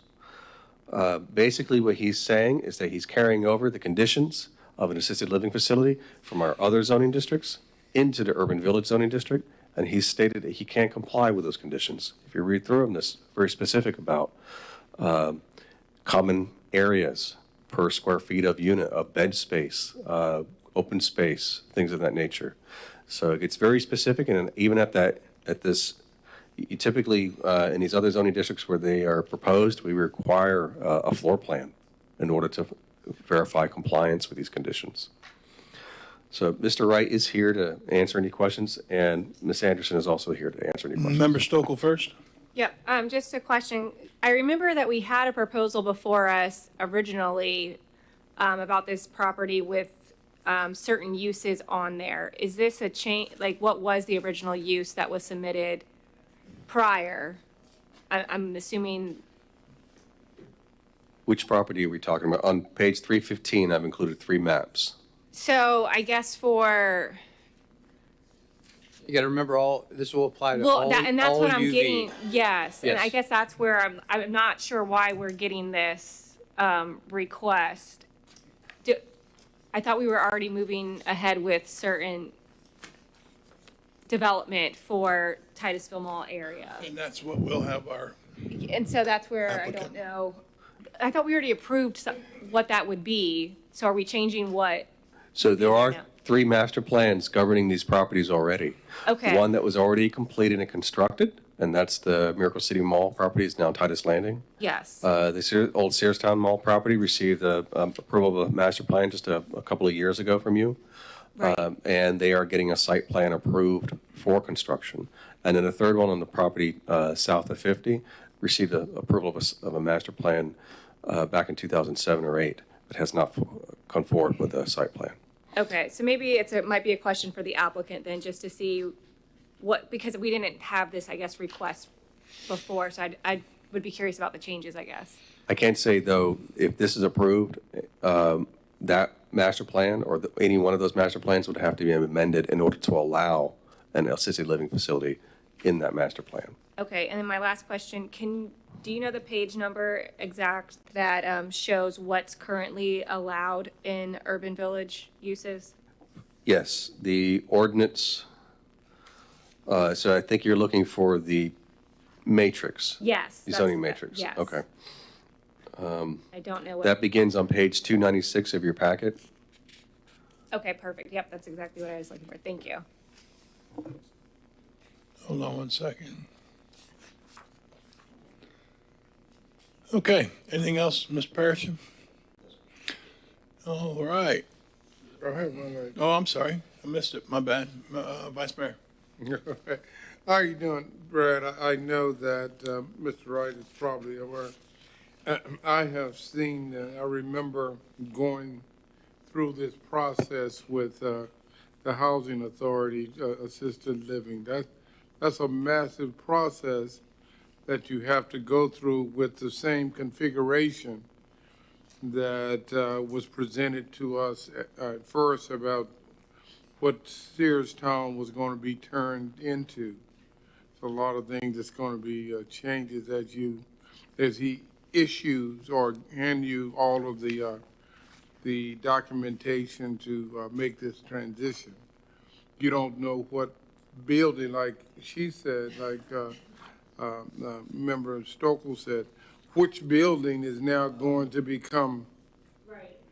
I would, okay, so if we're talking about a specific project, I would leave it up to the applicant to maybe describe that's what he's what, trying. yeah, that's Yeah. why I Okay. just want to, which one of those buildings, the one with the pool on the top? I don't know. Mr. Wright, come on up. Okay, we can go with that, but ultimately, we're gonna get on you. Hi, good evening. Chelsea Anderson, 1530 US Highway 1, Rockledge, Florida, here on behalf of Titusville Mall LLC. Mr. Jesse Wright, I'll be brief. I know it's been a long night. So yes, we understand this is obviously going to apply to all three sites in the city that are currently zoned urban village. They are required to have master plans under the zoning code right now. What prompted the application is my client owns the Titusville Mall property. We have a current approved master plan with a, one component of it is a senior ILF, independent living facility. And he would like to incorporate that into an assisted living facility use. It is a big process to go through. There's a lot of regulation with the ACA, the health agency to get it licensed and all that. But we have to get the use allowed first. So it's a specific type of residential use that's not currently allowed in urban village. We believe it's compatible with the intent and purpose of the underlying it's the urban mixed use future land use designation that all of these urban village zoning parcels have to encourage a mixture of high density residential use, retail, commercial, and some office and professional use. So this would be adding another type of residential use that my client would like to incorporate specifically into his project. And so I'll turn it over to him to go over the specifics of the building and the layout. Again, you're not voting on that tonight. We'll have to come back through with a master plan amendment or modification, but that is what's prompting the application today from us. Okay. That answers my. I still got more. Good evening, Jesse Wright, 3465 South Washington Avenue, right across from the mall. So let me respond to what Ms. Dawkins asked earlier. The master plan was approved based on 4 components in the phase 1. So where Sears is and where the cinema is right now, this thing is somewhere around 12 acres. So we're going forward with the Cambria Hotel, about 153 rooms, about 5-story. Next to it, on the west side, it was going to be ILF, independent senior living, and it was going to be a 6-story. And also, we were going to go with the 240 apartments, which is right around 6 acres, 7-story. We're coming back to change the ILF to ALF. And let me tell you the reason that I'm doing that. So I've been checking to see what the needs are in the community. I have checked a lot of the assisted living from Merritt Island to other locations. And I've seen a need more for the assisted living than the ILF. As you know, the ILF is basically a bunch of apartments, adult living, and so on and so forth. So there is definitely a need for that. There's a lot of the waiting list for some of these locations, and that's the reason that I'm actually switching this to the ALF. So it's going to be, I passed out the floor plans earlier. It's basically a 3-story building, and going in, you have all the amenities. We have chapels and multiple different amenities for the assisted living guest. The second and the third floor, mainly we're going to have about 75 assisted living units. The sizes are somewhere between 340 to about 415 square feet, and 25 units of memory care. So just to kind of lay this out, so we have the hotel. On the west side, we have the assisted living. And on the south side of the assisted living, we have the 240 apartments with 2 restaurants on the US 1. So the hotel will have the 3rd restaurant, about 4,000 square feet. So total of about 3 restaurants on the phase 1, in addition to the restaurant in the Cambria Hotel. So that is the phase 1. So we've been approved tonight. Thank you so much for the city for moving forward on the existing master plan that is giving us the 7-story multi-units. May I just take 2 more? And also the 6-story ILF, and that's being converted down to downsizing mainly the ILF from 6-story to 3-story, and the 240 units from 7 to 6-story. So we'll have basically less density, more parking. Assisted living does not require as much parking spaces because they drop the guests and so on and so forth. So with this, I know that the mayor is going to be asking, when are you going to take out Sears? So let me answer that question right now. The way you're looking at me right now, I know that's the next question. So we've got the loan pretty much done at a point of funding this coming Friday. I'm hoping that we can start demoing Sears and the cinema as early as, I would say, the beginning of next month, or maybe even earlier. We're just waiting for a few permits. And once that is out, then we can move forward as far as making the mall smaller from what it used to be, about 280,000 square feet, down to about 145,000 square feet. We still have tenants in the second phase, so we will demo the Sears and the cinema. We'll be putting these components. I'm moving forward on a USDA CPACE loan, as we discussed before, on the Cambria Hotel and the assisted living. Assisted living is a component that the USDA loan and the CPACE would agree to fund. And then we move forward as far as the multi-unit at a later date. With that, I can answer any questions. So you did answer why you haven't started the demolition. I'm not going to get into all other things. I guess I would always wonder why you don't just take the whole thing down and get started, but. We have 22 tenants. Well. And I can't really evict them. I don't have that heart to do that. Well, seems like we've approved something 22 times, but at the same time, I want to keep approving. We want to see this happen. But boy, every time I drive by there, it's like, maybe today's the day. You've seen the construction sign though, right? There's going to be a construction. Yeah, well, I see a flea market might go in down there. That's right. All right, Member Stokel. Yes. Yeah, so back to your original proposal. So this, if this were to pass, this assisted living facility, is it the same size? Are you proposing the same size of building that you had for the independent? No, actually, it's going to be a smaller size. The building itself will be smaller. Right. Okay, and then From 6 to 3. Okay, what about square? Like, I guess what about Same plate. Same. So we had the ILF. If I could just answer the question. Okay. Yeah. So what we had was an ILF with the units of about 1,000 to 1,300 square feet. Okay. Assisted living, the units are much smaller, like about 300-400 square feet. It's like the same size as the hotel. Okay, so just less stories, but. Right, 3 stories. Okay, and then I know you said, and because of that too, there'll be less parking that's required. What are you planning to do with that additional space that's going to be freed up now?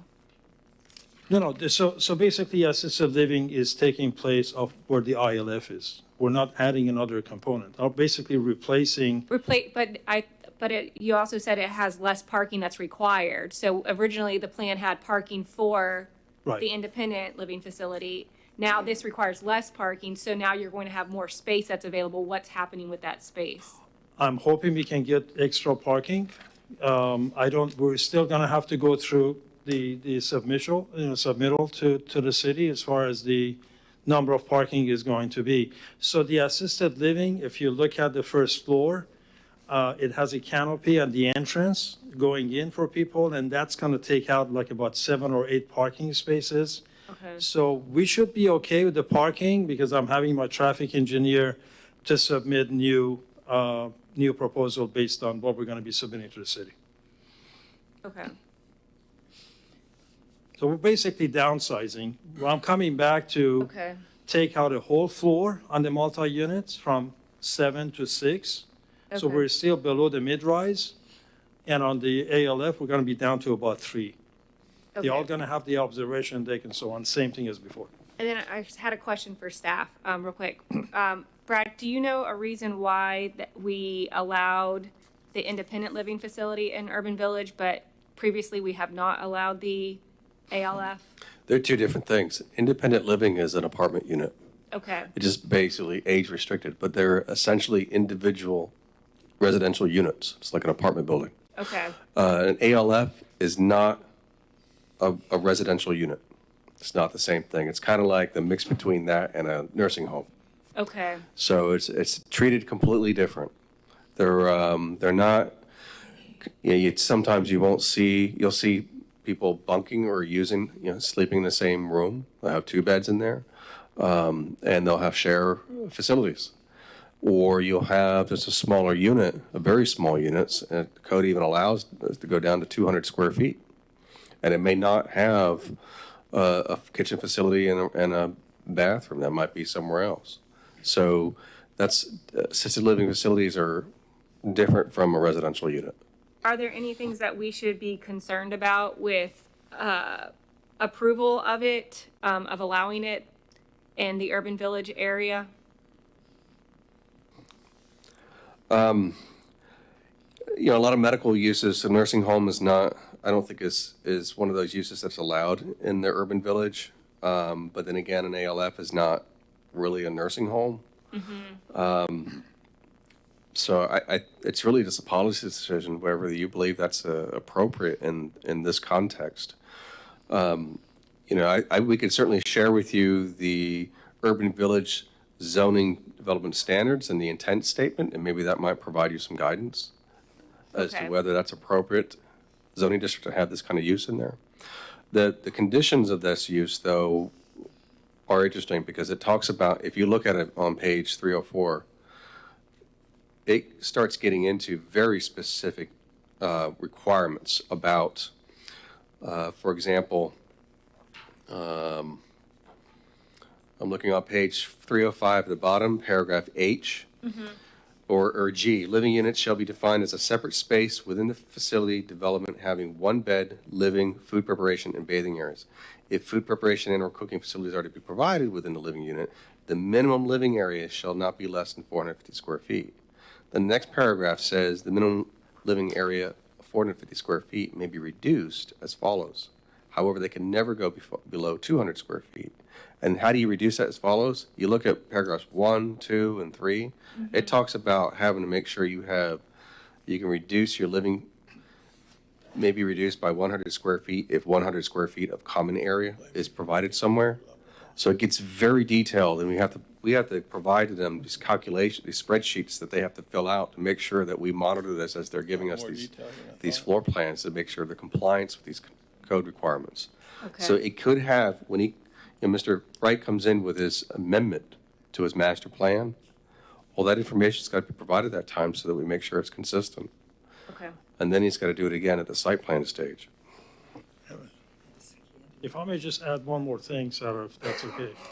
So I've gone to Merritt Island, and the facility there and the one on Cheney Highway, they have waiting lists of about 18 to 20 people. I mean, there's definitely a need in the community for the assisted living. And I like to kind of go with the flow of what is needed in the community more than just putting something there and hope we can just fill it up and that kind of thing. So.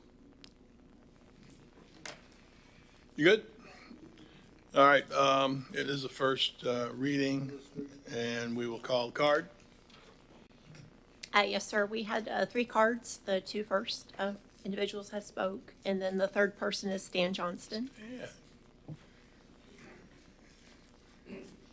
Teased us on that one. What's that? You teased us, you did that, I thought you passed. Okay, We thought you passed. I'm not, do you want to go back to the next one? Go back, okay. All right, well, I'm 77 years old and I'm under some threats, I want you to understand. And it has to do with what he's talking about. And that is that my daughters have threatened what they're going to do with me when it comes time for a nursing home. And right now, there's hardly anything left. So I might end up somewhere in the swamp in a tent. And that's not good. So I'd like y'all to think about what Jesse's talking about, because he is right. There is a waiting list, and that's what people were talking about. Even just went to a prayer meeting about. There is a waiting list. And I'm not on the waiting list yet, but I'm under threats. When you get home. Yeah. Bye. Yeah, I'm for it. Thank you, sir. Motion? Oh, any other cards? I'm sorry. That's right. That's right. That's why I was saying any other cards, just in case. All right. It is getting to be 11 o'clock, so I'm just going to vote on everything. Go ahead, City Manager. On to 9E, which is Small Scale Comprehensive Plan Amendment, SSA number 5, 2022, Greg Nelson rehearing. City Attorney will read the two ordinances associated with this land use change and rezoning. This, as stated, this does require a small-scale comprehensive plan amendment as well as rezoning. And what we typically do is, since they go together, we have the public hearing as to both items, and they'll present. We'll take cards as to both items, and then you will consider them and vote separately. But anyone who wants to speak as to ordinance 17 or 18, we're going to handle that public hearing at one time. I'd also like to read the rules of quasi-judicial procedures at this time.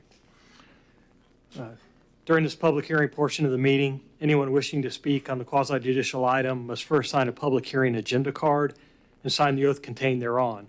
The cards are located on the table at the entrance to the chamber. If you have photographs, sketches, or documents that you desire for the City Council to consider, they must be submitted into evidence and will be retained by the city. Please submit such exhibits to the city clerk. City clerk, of all persons wishing to speak before the City Council, signed an oath card swearing to tell the truth, full truth, and nothing but the truth. Yes, sir. Staff and applicant, have all witnesses that intend to speak signed an oath card swearing to tell the truth, full truth, and nothing but the truth. Yes.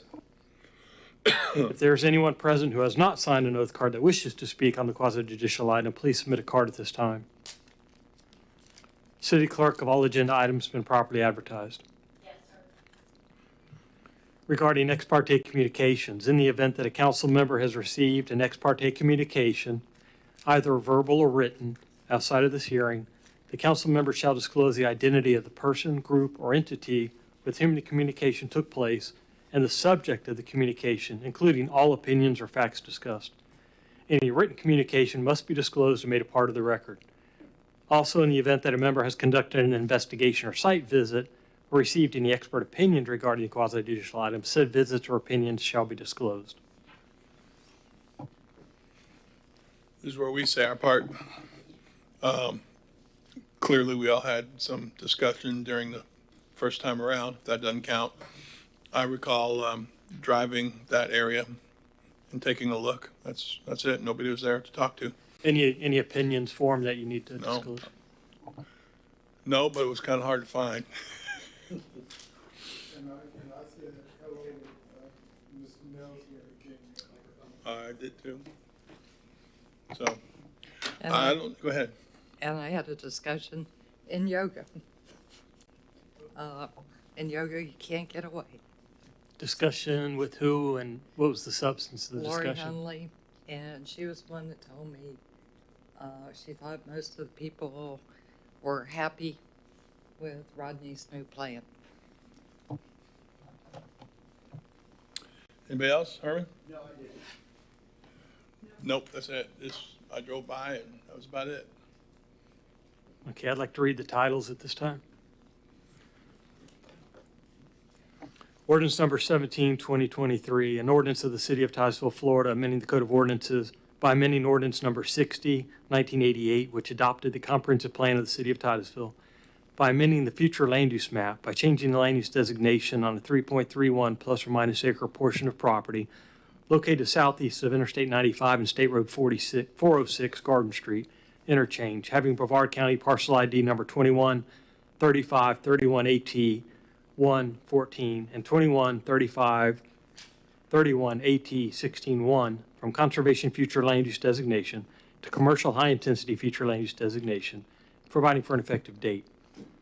Ordinance number 18, 2023, an ordinance of the City of Titusville, Florida, amending ordinance number 27, 1997 of the City of Titusville by amending the zoning map made a part of said ordinance by reference by changing the open space and recreation OR zoning district to the regional commercial RC zoning district on a 3.31 plus or minus acre portion of property located southeast of Interstate 95 and State Road 406 Garden Street interchange, Titusville, Florida, Brevard County parcel ID number 21 35 31 AT 114 and 21 35 31 AT 161 and providing for an effective date. The applicant, Kimberly Rosinka, on behalf of the property owner, Gregory J. Nelson, is requesting a small-scale comprehensive plan amendment with rezoning on approximately 3.31 acres of land located southeast of I-95 and State Road 406 Garden Street interchange. The request is to change the City of Titusville's comprehensive plan future land use designation from conservation. See? We're getting late.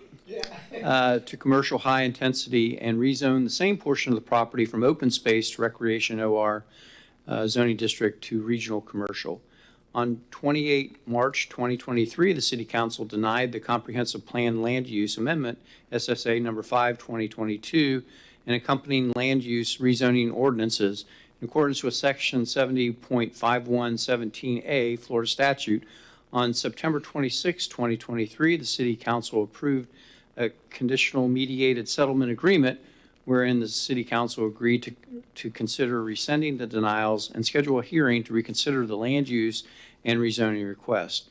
At the City Council meeting on 10 October 2023, the Council granted the rescission and scheduled a second public hearing of SSA 5 2022 and related rezone request for tonight. The settlement agreement is attached. Mr. Parrish is here to answer questions that you have. The Planning and Zoning Commission did approve both the land use change as well as the rezoning. Mr. Parrish. So the staff report begins on page 324 of your packet. Because this was rescinded, this is basically a do-over. So we reevaluated, we provided a new staff report. The only change really from what their original request was the addition of the bubble plan or concept plan. The staff report, we reviewed used the same criteria, came to the same conclusion. On page 325, you'll see basically a summary of what the mediation said. We included that in the staff report. There are 3 parts here just to be aware of. A, the applicant is to provide a LiDAR topography from Brevard County with water flow data for the property and surrounding areas. They provided some information to help us identify where that water flow is, and they put that onto their concept plan to help address that issue. B, you're supposed to review this plan and to, the last paragraph here, I want to say that the improvements as proposed by the applicant on their concept plan are intended to prevent any flooding. Impacts from the proposed development must be approved and permitted by the city and consistent with the code. And must be constructed by the developer of the applicant's property and operating prior to any vertical or non-stormwater construction work on the property. That's pretty important.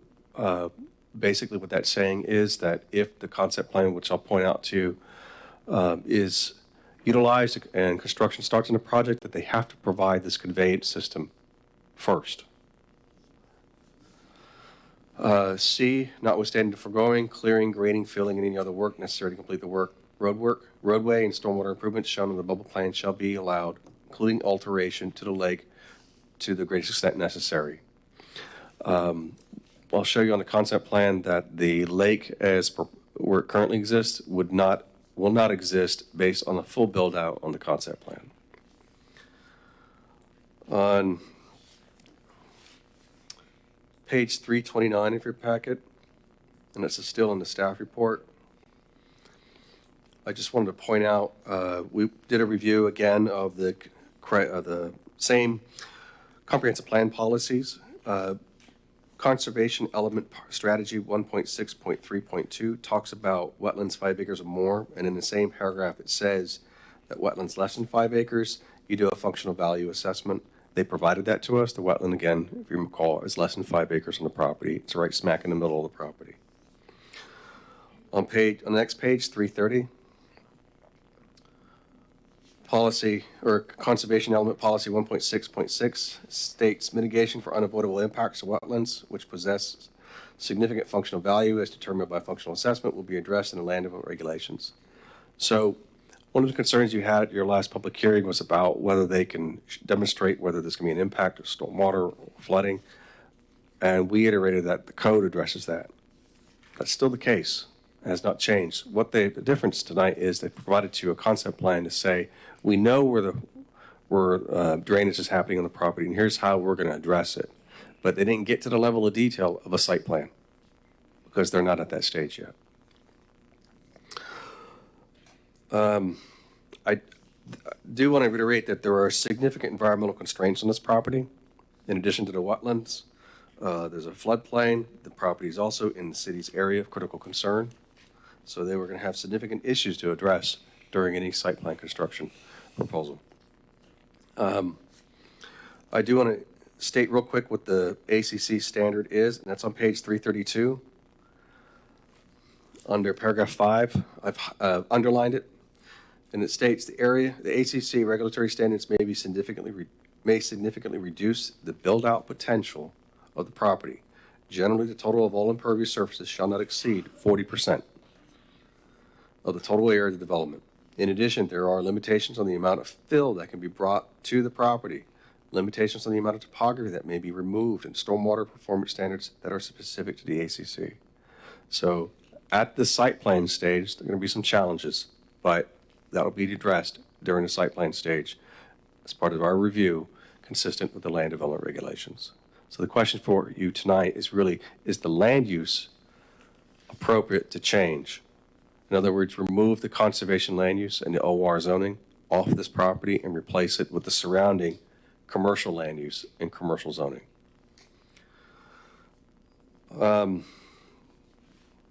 You'll see on page 332 and 333 our findings and our recommendation. Our findings are the same as last time with the second bullet here on page 333. The applicant has submitted a conceptual plan or quotations bubble plan intended to address drainage concerns that were raised at the March 28, 2023 public hearing. Our recommendation is to consider approval of the comprehensive plan as proposed, comprehensive plan amendment. From the conservation land use to the commercial high intensity land use category on the portion of the property proposed as illustrated and described in the land use ordinance and as consistent with the comprehensive plan, and more specifically with conservation element strategy 1.6.3.2. And then if the land use is approved, we find that the rezoning will be consistent with the comprehensive plan. So we would recommend approval of the rezoning and concept plan from the open space and recreation zoning to the regional commercial zoning on the same portion of the property, consistent with the rezoning criteria described in 34-40 of the city's code. And any approval should be subject to the conditions set forth in the conditional mediated settlement agreement, which I described earlier. Just to show you some exhibits here on page 334. The next page, you'll see an aerial. It's provided to us by the applicant, and it shows the location where the wetland is and where that green is, the open space recreation zoning on the property. On the next page is the concept plan or bubble plan. There's a better version of it on page 340.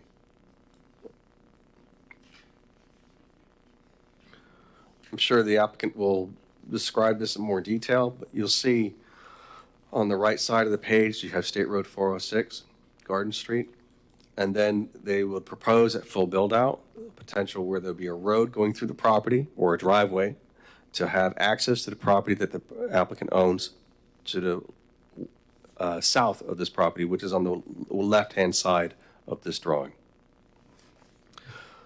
And where it says Garden Avenue, that's Old Garden Avenue. That's an unimproved paper public right-of-way. The shaded areas where it says proposed commercial development and parking, those are just conceptual areas of where they can actually put their improvements. Again, they still have to meet the ACC requirements and all the other environmental requirements. And then they'll have to put in a a compensatory storage system because of the environmental constraints on the property. And what that means, if this is fully built out, you could see this wetland completely taken out. And then you can also see what the, consistent with the mediated settlement is the historical runoff coming from the adjacent subdivision onto this property and where they propose to route it. Page 354 is the comprehensive plan map, and you can see what will happen from what's on the property now versus what will happen when it's approved. Same thing on page 355 for the rezoning, where the open space recreation will be removed and replaced, and the entire property will have regional commercial zoning.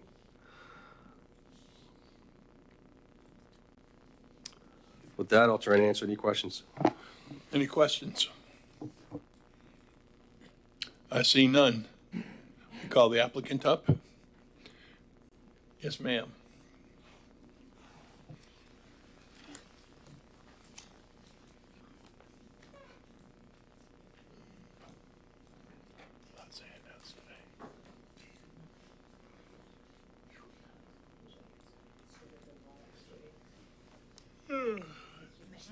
Thank you for hanging around.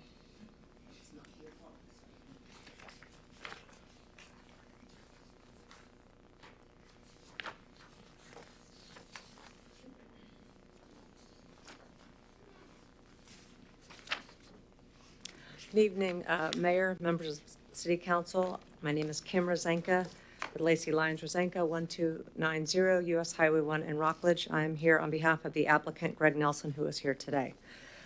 My job tonight is to take you back 7.5 months to March 28th of 2023, and then to bring you back to the future as to where we're going with this property.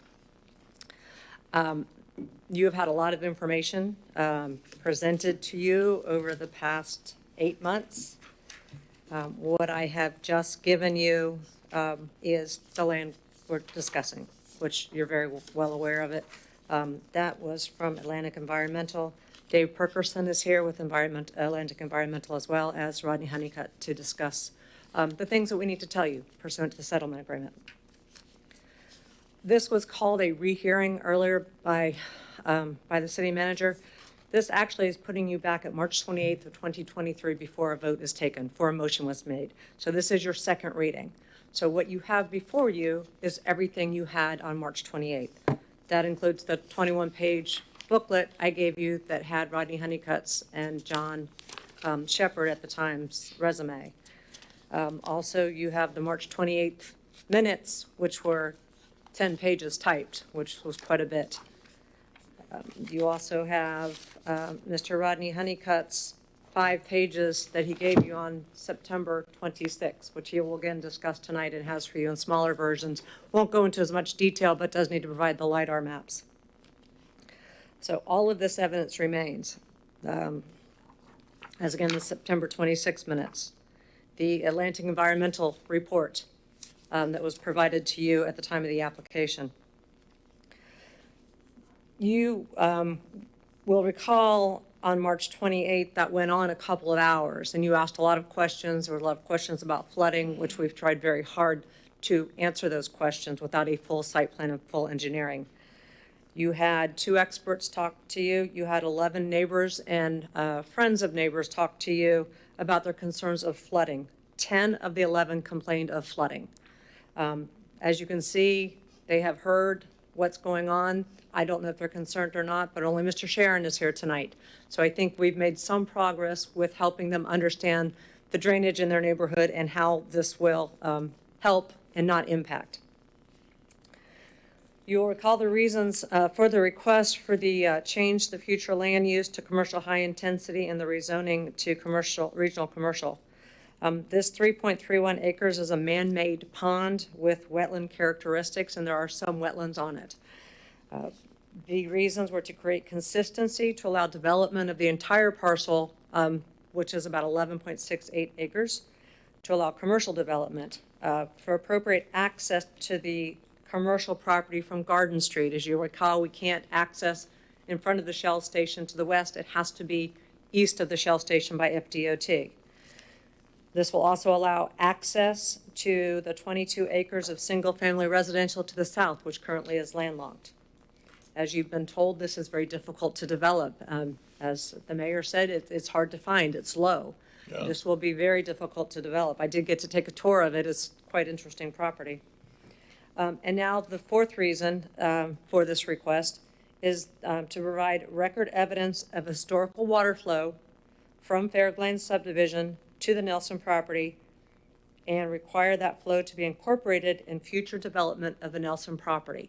That was part of the settlement agreement, so you know where this water is going and how this will be handled to not impact Fairglen subdivision. As I mentioned, Engineer Rodney Honeycutt will be here to provide the information required by the settlement agreement, the lighter topography, the bubble plan, and the attempts to utilize Comprehensive Plan Policy 1.16.4, which was part of the reason for denial expressed by Member Robinson on March 28th.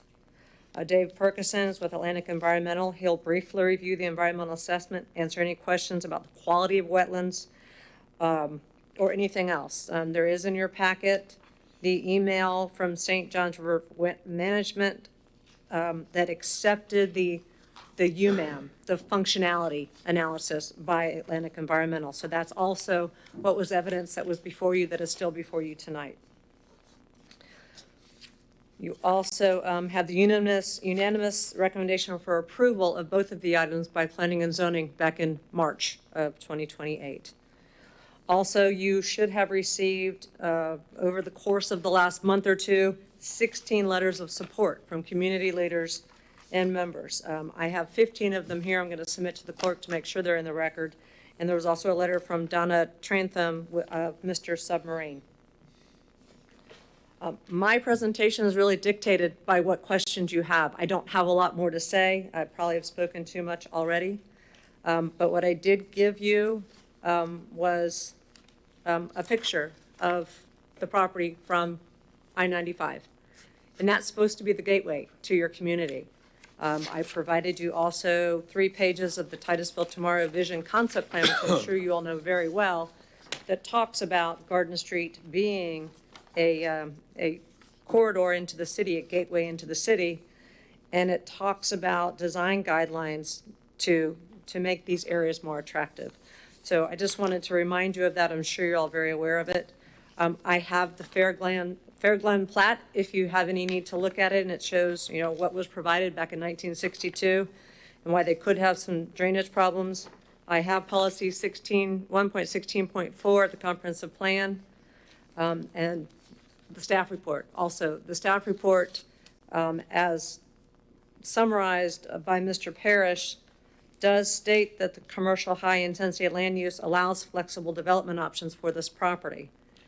It talks about the UNAM scores, it talks about flood hazards, talks about that the wetlands do not appear to be connected to the larger wetland system according to what has been provided to you to develop the property.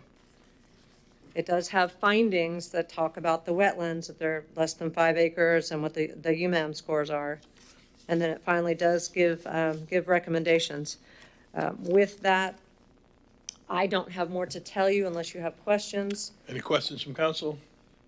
I see none. And then I will be asking that you approve the 2 ordinances before you with the conditions stated in the staff report, which are from the mediated settlement agreement. Thank you. Thank you.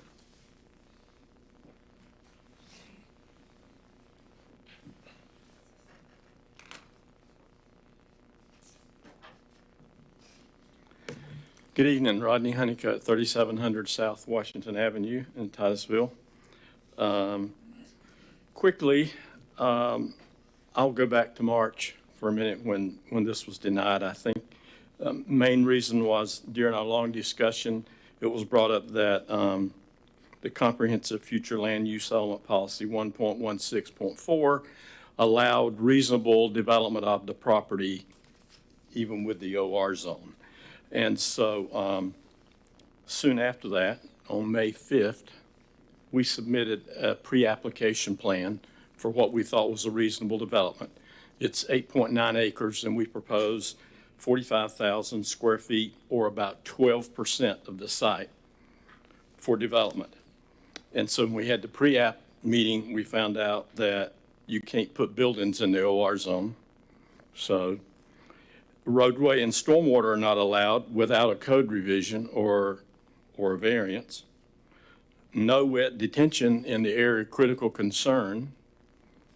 And by the way, the maximum impervious on this site is 30%, not 40. The ACC maximum is 40, but this is within the whale zone that's covered by 30%. So there's not a lot of development that can occur on this site. And then also we found out that zoning setbacks required for the RC zone and the OR zone are from each other. So if you have a 25-foot setback from an OR zone in an OR zone, then you have to apply that. So that means buildings have to be even further away from the OR zone. So we went back, we changed the plan, we reduced it even more, tried to just put the buildings out of the OR zone in the road. And on June 15th, we met with staff again. And the result of that meeting was that you still have to have variance and code revisions. You can't put the road, you can't do all these others. So it was just decided that the best route was to do what we're doing and to come back and try to get the rezoning. So as you know, we went through mediation. And so I just wanted to tell you that we did try to do it without an OR zone. And we tried it, we thought more than reasonable. And so briefly, I'll go over this drainage that we already talked about before.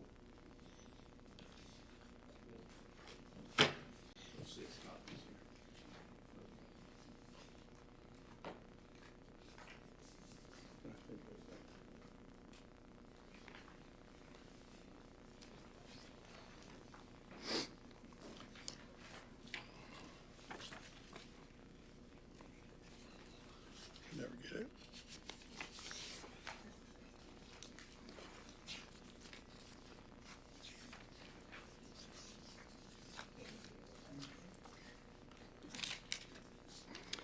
So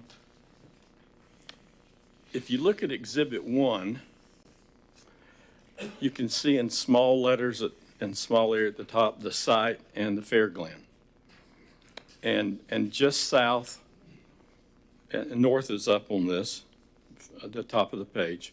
Just south, there's a small floodplain, and then there's a large floodplain that goes all the way down to State Road 50. And so the flood elevation in the large floodplain is 18.7 feet. You probably can't read it on here, but it is. The stormwater runoff from Fair Glen mostly goes into that small floodplain just south of Fair Glen and the Nelson site. If you look on Exhibit 2, the next page.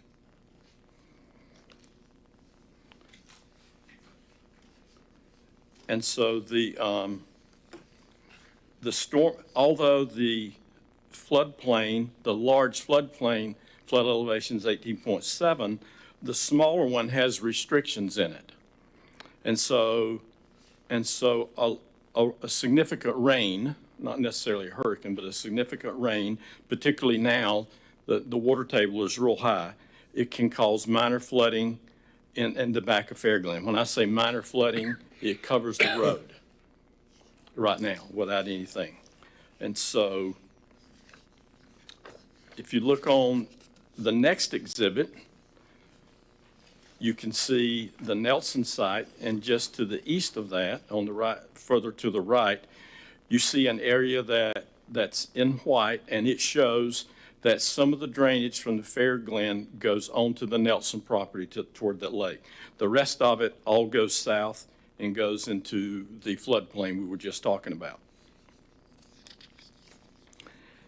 And so the elevations in the small floodplain, there's a strip of upland that separates it from the large one. And that elevation gets up to like 21 or 22. And so it's higher than the 18.7 in the big one, and that's why that floods even higher. And so the elevations in that flood in Fair Glen, that road is 21. So even though it's above the floodplain, that small floodplain causes that to flood. And so what our proposal is to do, through mediation and discussion with this, is to take the water off of the portion of Fair Glen that goes onto the Nelson property, route it to a proposed road that goes south. It skirts, if you look where the road crosses, it's the smallest part in the OR zone. You can see the OR zone in Exhibit 5, it's dashed line. So we're trying to have the least impact, but this all flows south. And the goal in that is to get all that water south to the large wetland where the elevation is lower. And so that helps Fair Glen. And also it keeps anything from when this property is developed to actually cause Fair Glen to flood, it actually helps it instead. And so this all is come about by the mediation agreement. On the last page in this is a LiDAR map. A LiDAR map is an elevation map created by Ariel that the county, Brevard County, created. And so this shows various locations and the elevation so that you can understand what I was trying to tell you in this short period of time without us sitting down together and going over it. But if you look, location E, kind of up in the top right, that's the lowest area in Fair Glen that flows onto the Nelson property. And then location D is an area on the Nelson property that keeps that water from going south. Location B down below is the area that keeps the smaller floodplain, the water level higher. So in developing the Nelson property, all of this drainage will be taken care and go down, and the upland strips will be lowered so the water can go into the big floodplain and lower the water. And so we went through all this to help the concerns of the neighbors. And I know, I mean, I'm sure they're still concerned because nothing's ever happened, and until it does happen and they know that it can help them.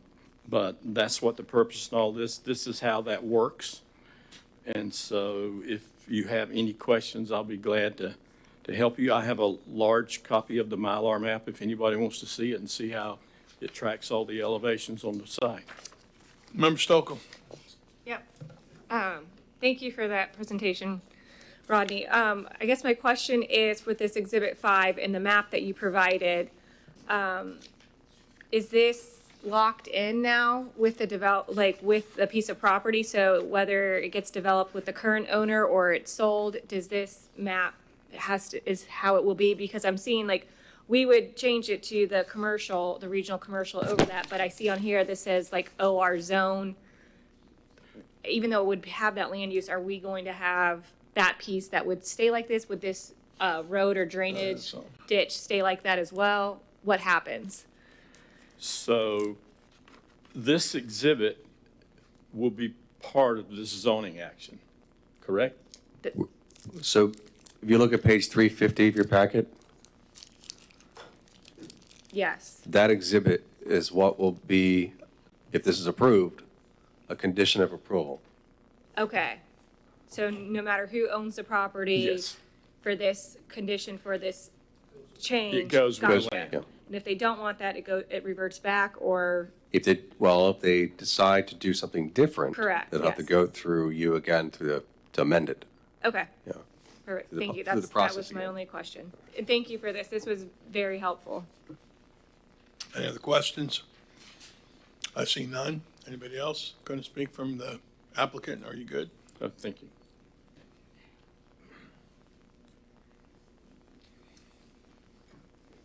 Good morning.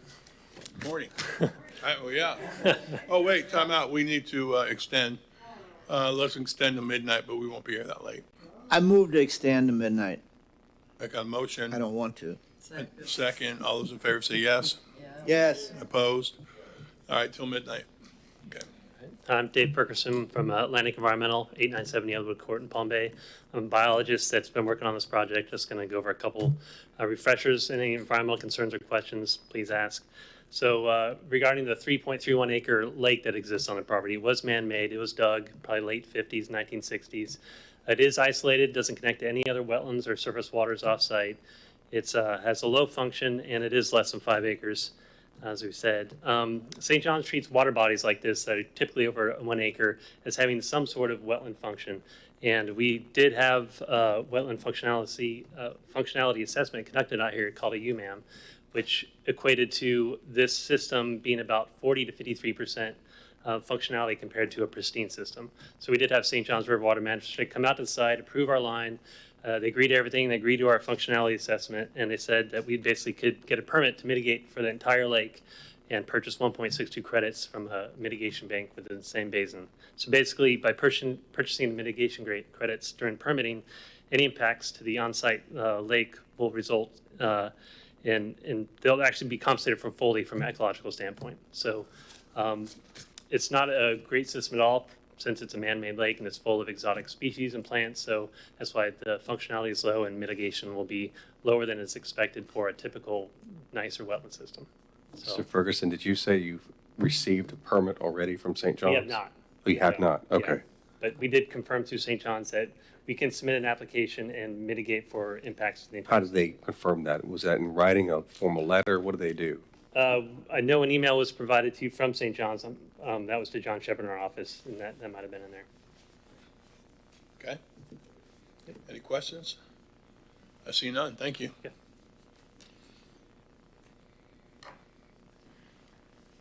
Anyone else from your group? Are you good? Okay. Call the card, please. Yes, sir. 2 cards. Stan Johnston. Careful notes taken of this. Stan Johnson, registered professional engineer, and I swear to tell the truth, whole truth, and nothing but the truth. And I want you all to know that God is not stupid. I'm telling you again, God is not stupid. So what's going on here is that I'm not against this project, but you're supposed to be concerned about what's going on downstream. And I've given you this thing right here. And number 4 says water flows downhill. Number 7 has to do with maintenance is required in this system. Number 13 has this. It says that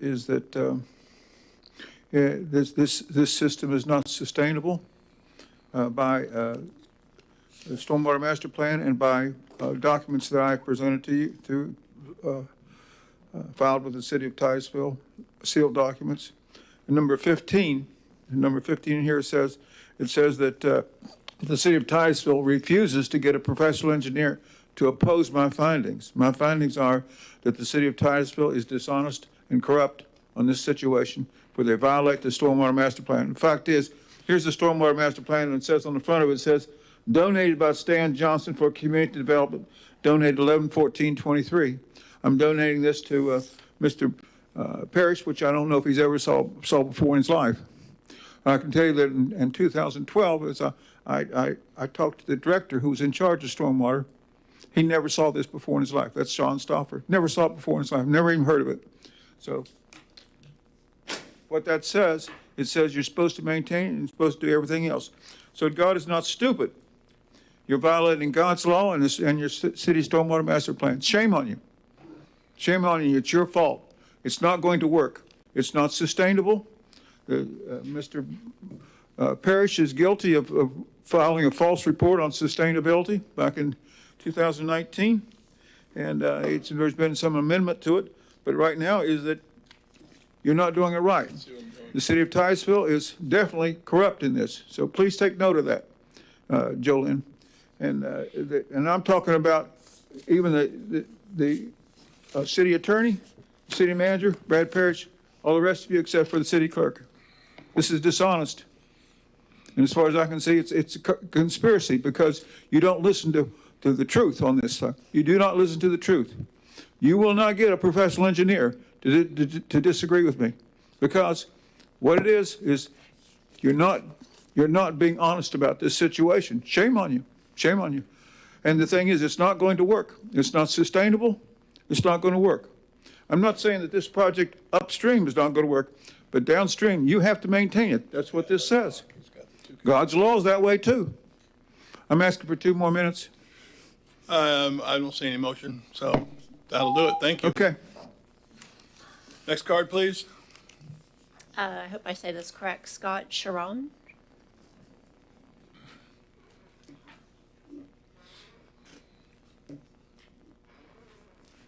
Good evening, good late evening. I'm Scott Sharon, 22 Fairglen Drive, Titusville. I'd like to thank the commission for concern about our neighborhood because it is flooding. We just got a new sign in our neighborhood that says our road may flood. So what's that do to our property values? The road is flooded right now, and their project sounds good, looks good pointing it on paper, but it doesn't drain like they says it drains back there. We want the lake we want that lake where it's at because of all the drainage. Water goes downhill. On our part of Fairglen, the water drains off the back of the properties into that lake. On the front, it goes down to the swamp. And right now, the swamp is overflowed and the water can't drain out there. So they put a sign up. And just a little bit of rain we've had this week, it's flooded back there. So, and there's also a concern about the amount of fill that can be used to fill that. I don't know what that amount is, but it's going to take an awful lot of fill to fill this pond, to put a road over it, to fill that pond, to bring in, I don't know how much fill, but it just seems like a project. It's a pretty big project. Did you see the land? You said you. I'm not sure that I saw that, but I did go down that little corner or that little circle around there, and it's wetland. I mean, it's wet. Yeah, it was wet up in the grass. Yeah, I don't think it had rained there. I don't think it was in the road, but I could see if I had walked through the grass, I'd have been deep. Well, up to my ankles. It's wet, but the sign is a whole different story. None of the neighbors are real happy about the sign. The neighborhood didn't flood like this before 7 years ago was the first storm that flooded that road. We suspect maybe mitigation along that swamp with St. John's Plaza, Sereno Point, and then Launch lately mitigated. And the water was never up into the neighborhood like it is now. So that's our concern. The concern about the amount of fill that can be brought in, is it feasible to even do that project? Thank you very much. Thank you very much. Any other cards? Applicant?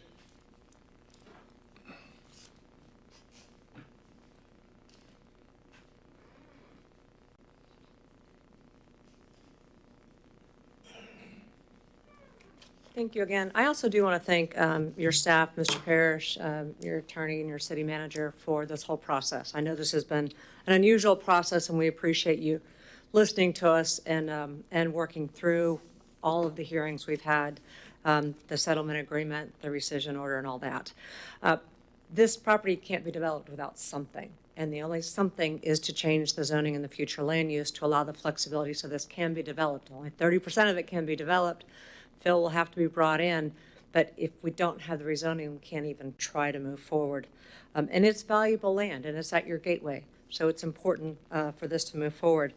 I did want to clarify the little swamp and the big swamp. I wasn't sure if you were clear on that. So ultimately, this will all flow through here when this is developed, but we can't do anything until we get a rezoning so that we can start through permitting. But ultimately, hopefully, this will be single-family homes back here as well. Right now, that 28 acres is landlocked. So again, appreciate your time, appreciate your consideration, appreciate all your staff, and I would ask that you approve the rezoning approve the comprehensive plan amendment and the rezoning with the conditions as stated in the staff report. Thank you Thank you. very much.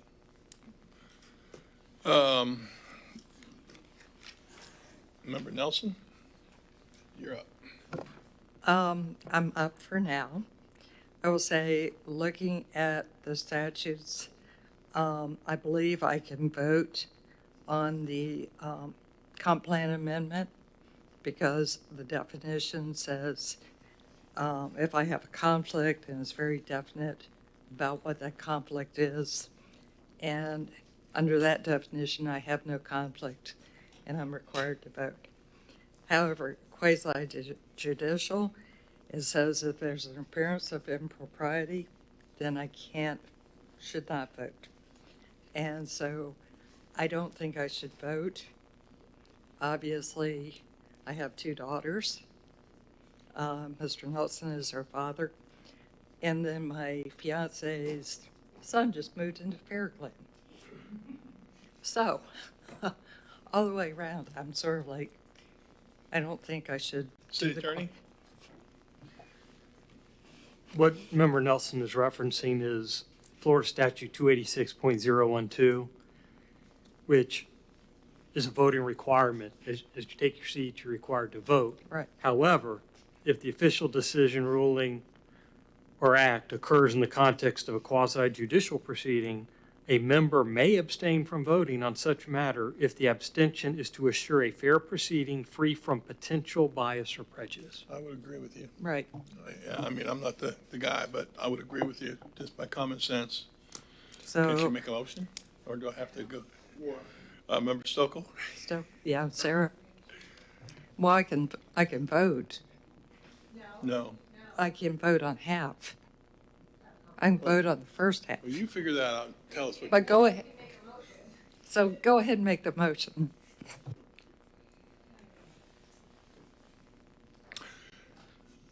Yeah, well done. I don't think I knew that. And there will be 2 motions. The first will be with regard to the land use, which is ordinance 17-2023.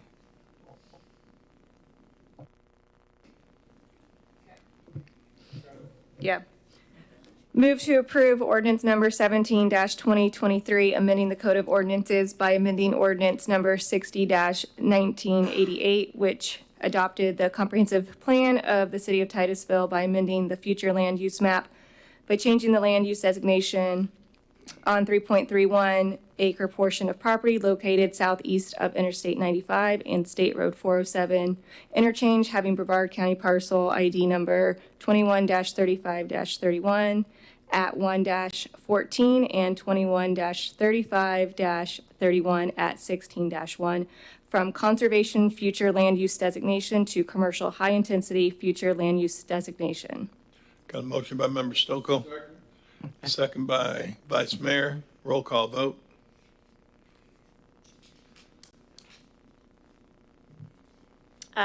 May I clarify, apologize? Absolutely. Is this as recommended in the staff report and is that an appropriate question? Yeah, I don't think there were any changes that we're making. As far as the land use amendment, the staff report basically said for the council to consider it, because this is evidence that they requested. Yep. So as written, Well, it's as you stated in your motion. yep. I thought it stated properly and completely. Yes, yeah. That's what I'm saying. Yeah, it's good. Yeah. Okay, I sure appreciate that. I always want to stop. Absolutely. No. Roll call vote as stated by Member Stokel. So Vice Mayor Robinson. Vice Mayor Robinson. Yeah. That's it. Call the roll call vote. Roll call vote. Yeah. Thank you, sir. Member Stokel. Yes. Member Cole. Yes. Member Nelson. Yes. Mayor Diesel. Yes. That part passes unanimously. And the next motion. Move to pass ordinance number 18-2023, amending ordinance number 27-1997 of the city of Titusville by amending the zoning map made a part of said ordinance by reference by changing the open space and recreation OR zoning district to the regional commercial RC zoning district on a 3.31 acre portion of property located southeast of Interstate 95 and State Road 406 interchange, having Brevard County parcel ID number 21-35-31 at 1-14 and 21-35-31 at 16-1. Second. Second by Vice Mayor. And the question is whether that motion is subject to the conditions set forth in the conditional mediated settlement agreement as set forth in staff's report. Yes, yes. No changes. We're happy with what it was Motion presented. by Member Stokel, second by Vice Mayor. Roll call vote. Member Stokel, Yes. Member Cole, Yes. is Member Nelson, Pass, yeah, whatever. Mayor Diesel, Yes. and Vice Mayor Robinson. Motion passes 4-0. City Manager. We're on to item 10A, which is Comprehensive Plan Small Scale Amendment Number 7, 2023, TRG Self-Storage with Annexation. And the city attorney will read the ordinances for this action. Yes, I'll be reading three ordinances, as one is annexation, one is land use, and one is zoning. Ordinance number 52, 2023, an ordinance of the City of Titusville, Florida, amending Section 7, Chapter 63, 2001, Laws of Florida, Special Acts of 1963, by annexing certain property located west of South Street, State Road 405, and east of Interstate 95, having parcel ID numbers 22, 35, 19, AV 33.01, 22, 35, 19, AV 34.01, and 22, 35, 19, AV 63 to be included within the city limits, providing for severability, providing for repeal of conflicting ordinances, and providing for an effective date. Ordinance number 53, 2023, an ordinance of the City of Titusville, Florida, amending the Code of Ordinances by amending ordinance number 60, 1988, which adopted the comprehensive plan of the City of Titusville, by amending the future land use map, by changing the land use designation on approximately 8.93 plus or minus acres of property located west of South Street, State Road 405, and east of Interstate 95, having Brevard County parcel ID numbers 22, 35, 19, AV 33.01, 22, 35, 19, AV 34.01, and 22, 35, 19, AV 63, from industrial Brevard County future land use designation to the industrial City of Titusville future land use designation, providing for severability, providing for repeal of conflicting ordinances, providing for an effective date.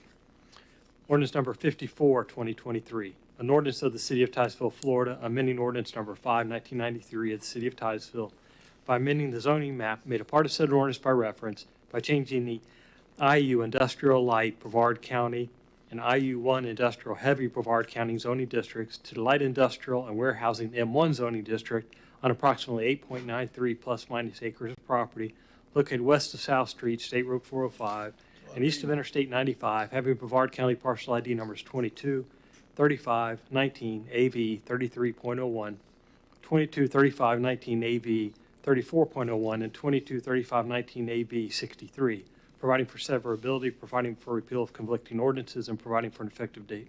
This is the first reading. The second reading and public hearing is scheduled for the regular city council meeting on 28 November 2023 at 6:30.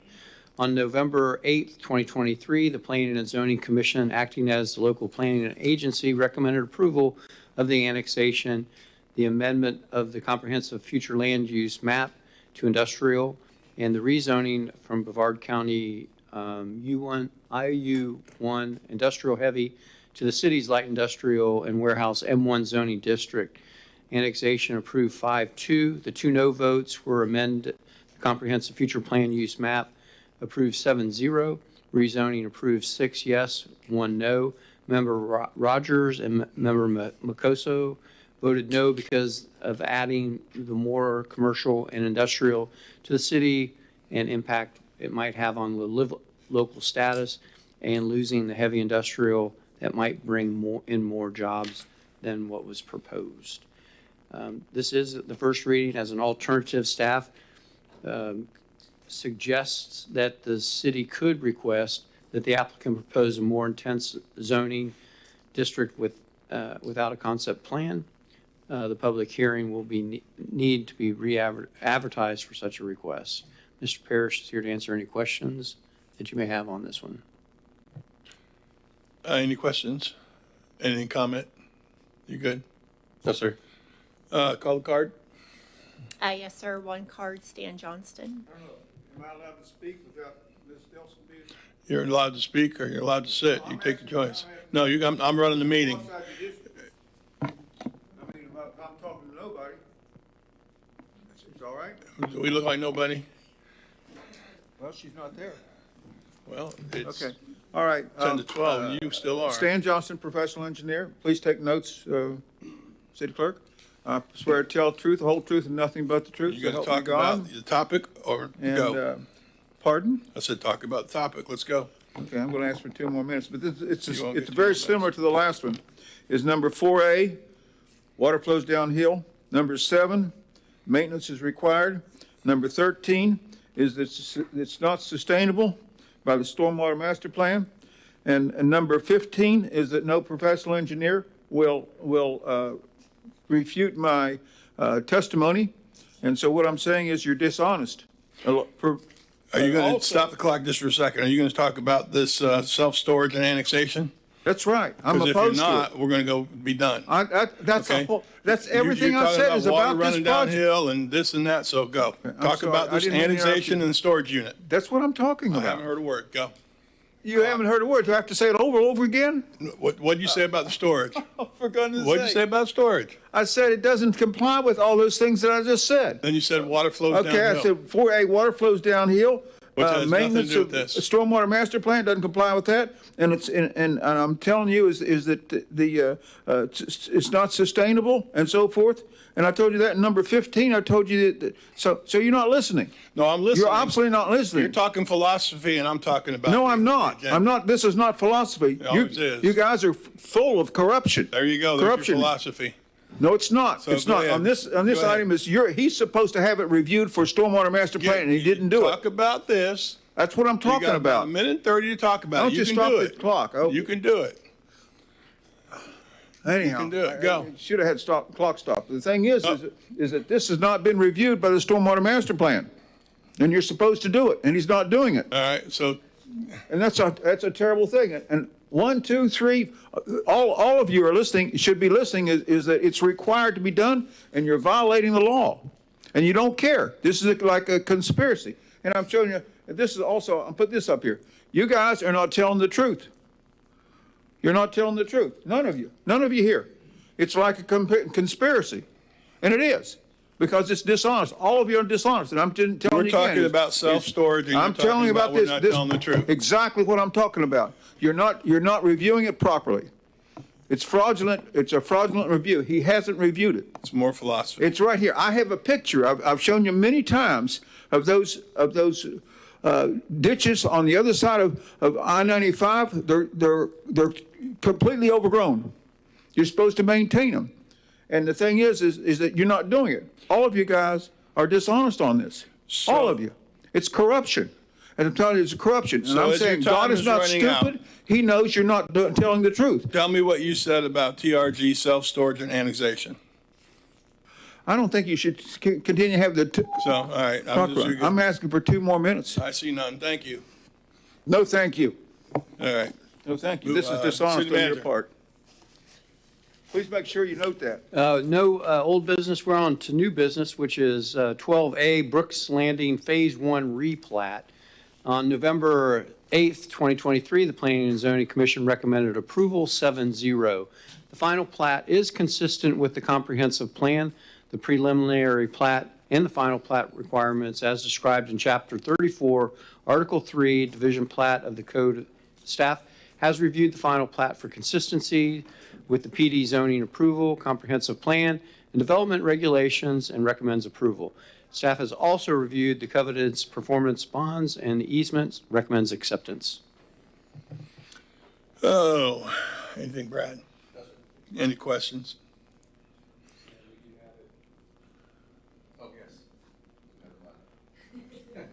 Mylar is present for the mayor's signature. Those are always hard to sign. All right, staff council cards. Call the card, please. Yes, sir, there are two cards. The first is David Stimo.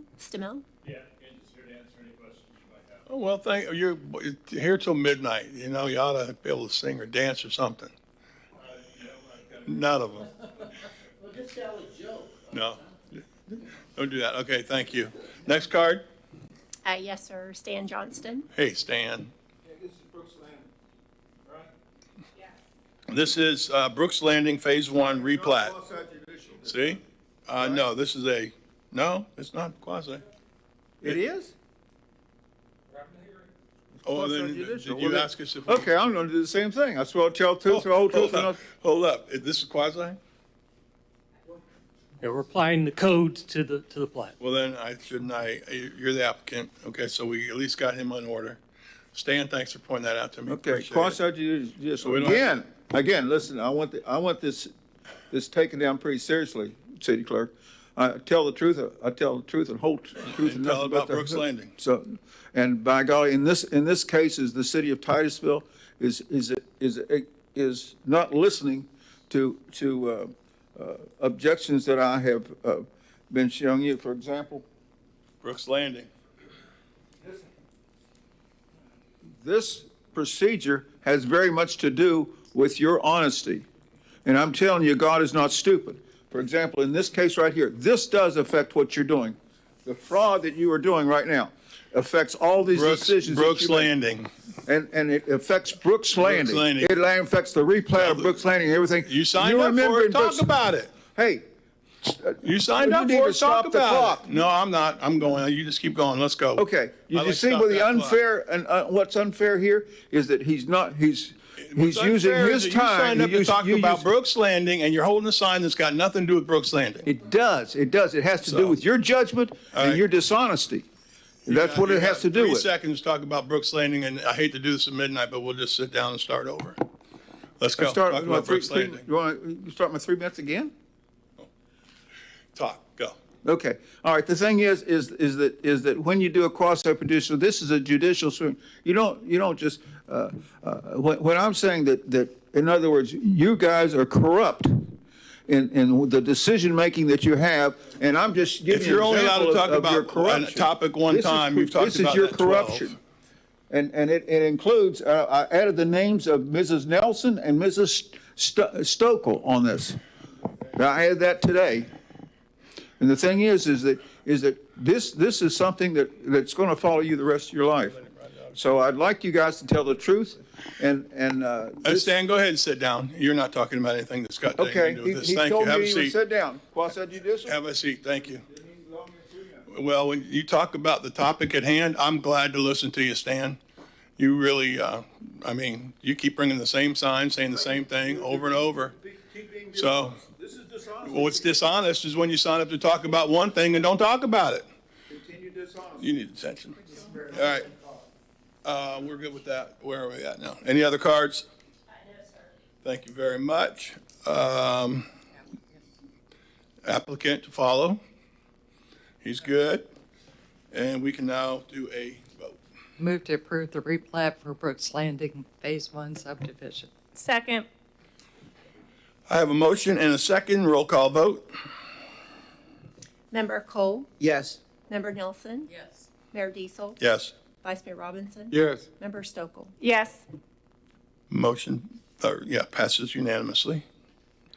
On to petitions and requests. Petitions and requests. I don't see anybody who hasn't already spoken in petitions or requests. Mayor and council reports.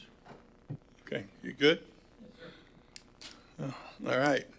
Want to tell us your name and, no, I'm just kidding.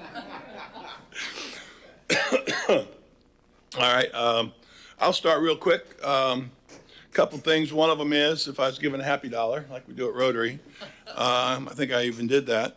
I want to congratulate Lieutenant Tully Joyner in the back. I'm very proud to say that he played for my football teams back in the 90s, and he's now coaching my grandson in the 8-under Terrier Youth League, Junior Terriers, and they're the only team in, if I get this wrong, tell me. He's the only team, they're the only team, and he's got Tully Daniels is on the staff, several police officers are on the staff. So inspiring to see. They're the only ones that went to the Super Bowl, and they played a team that they beat 7-0 a couple months ago, maybe a month ago, and it was 0-0 at the end of regulation, and we lost in overtime. But I want to tell you, the class that Telly leads the team with, I couldn't be prouder. I called him later. Yeah, that's exactly right. You're right on that. But very, very proud of you, Telly, and the other officers that are out there, and I'm honored to be able to say that I coached you. And I can't tell you what that means to me. I also, along the same line, I want to get approval for a couple proclamations, and one of those will be for the high school Titusville Terriers who finished their season at 9 and didn't finish their season, they're still playing, but finished the regular season at 9-1. Why is that a big deal? The last time Titusville had a regular season at 9-1 was 1967. And I literally was at every game of that season, and that team was undefeated, 9-0. Went to Satellite, who was undefeated at 9-0, and Titusville lost that game 10-9. And so I'm going to do one of those mayor's proclamations that I do when something big like that happens. I did it with Astronauts basketball team, and I did it with Astronauts bowling team. And so we want to do it here during presentations, probably not till January as everything winds down. But I need to get a motion and approval to do that here. So moved. Member Nelson has a motion. I need Second. A second. Excuse me, sir. Yep. I just need to verify, we have cards on the mayor's report. On the mayor's report, well, I'm not done with my report. They can card it later. And we will go ahead and do that. And secondly, okay, I got a motion and a second. All those in favor say yes. Technically, I know, but it's at 12 o'clock and I'm really not feeling very technical right now. So, Stan, you want to call point of order or anything? Yeah. No, I'm good. Stan clapped. He'll just tell me Telly's a good guy. All right, and the Titusville Terriers were 9-1. I won't talk about the other team yet. But anyway, thank you. There's also the homeless memorial that they have out at. Do we want to just reference that Stan passes and us take a vote? Say again? We Oh, didn't vote. Yeah. Stan clapped, Stan talked. Okay. All those in favor say yes. Yes. Motion passes. All right, yeah, we get to do the award here. And I'm going to do the same thing with homeless proclamation. It's already written, quite honestly, we're ready to go, but I normally, as you know, because you've been there, I think you've been there, we present it out there. But they want to do it here. So I don't understand. I think what it's going to be is we'll probably do it there, and then they want to do it here too. Maybe more people to see it, so I certainly wasn't going to deny them that. So,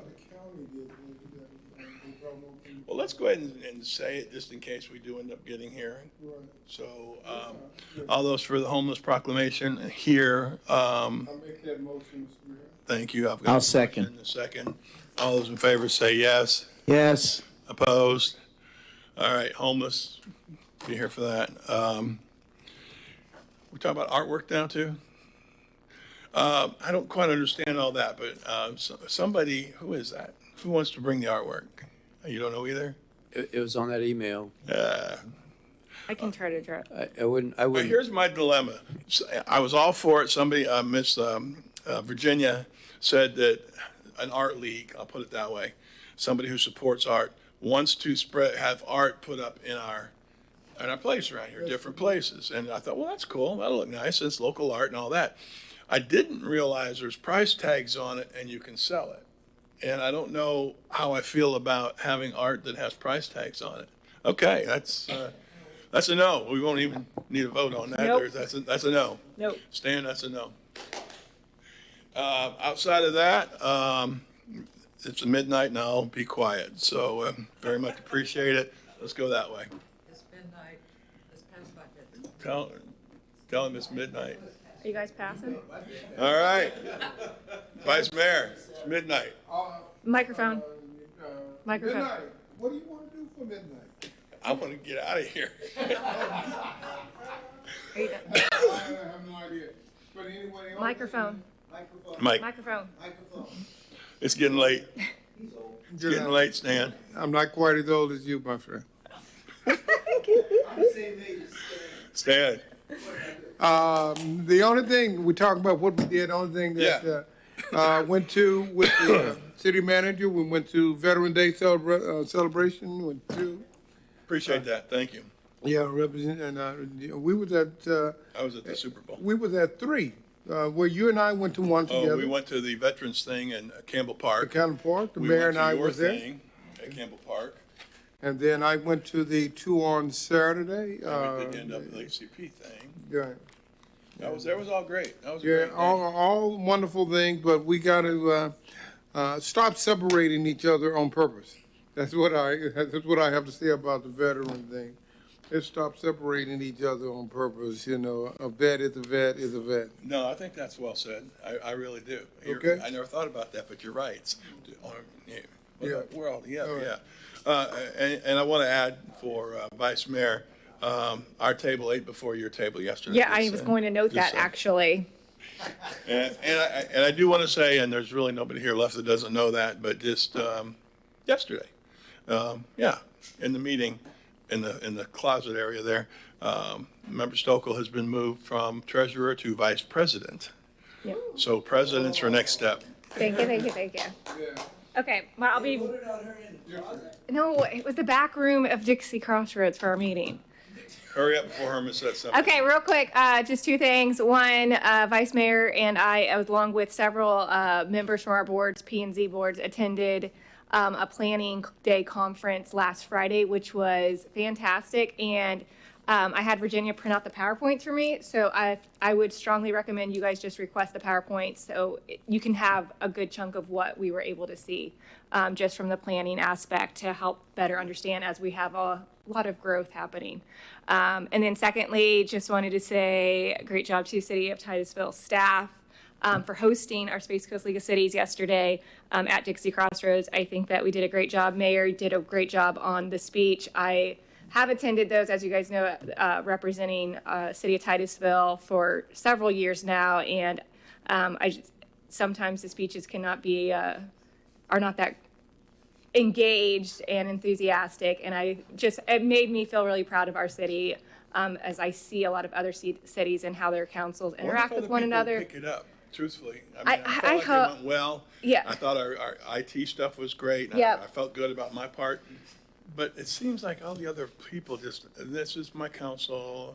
Right, it makes me very proud, like, of how we get along and how we work together. And so Well, I thank just you want to for say that. I appreciate you guys, and I'm keeping it short. Oh, and yeah, we had little somebody do short the guy. pledge, but they didn't know they were being called, so I had to get them.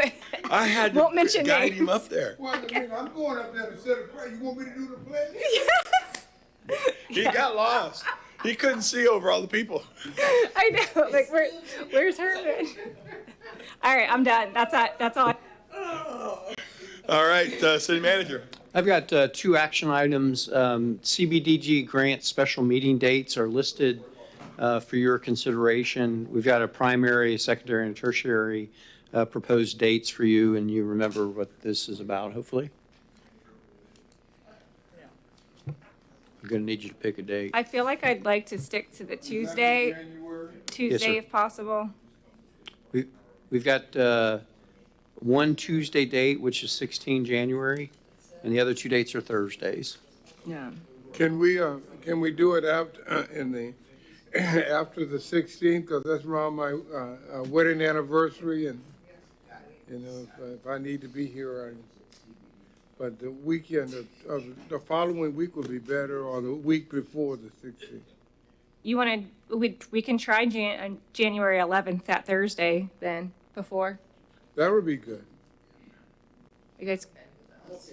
I think I'm okay with that. I mean, have to check my schedule. What was the date? That's in the new year. 11 January, which is a Thursday, and it'd be at 5:30. I think that should be fine. Mayor, you're the only one I haven't heard from. That's because I'm slower on this thing. Yeah, I don't, That looks good. Okay. What's the time? 5:30. 5:30. I'm on it. Excuse me, sir. May I 11 just verify, is this 11 Jan. ministerial? Tell me again? I'm so sorry, sir. May I verify, is this ministerial? I can't hear, I'm sorry. She said, is it ministerial? Are we doing a motion? No, it's administrative. Sounds like we're going to church. I know, I was like Stereo, I'm still trying to figure that out. I don't think I ever My- used that word. My second item is the school board council collaborative joint working session.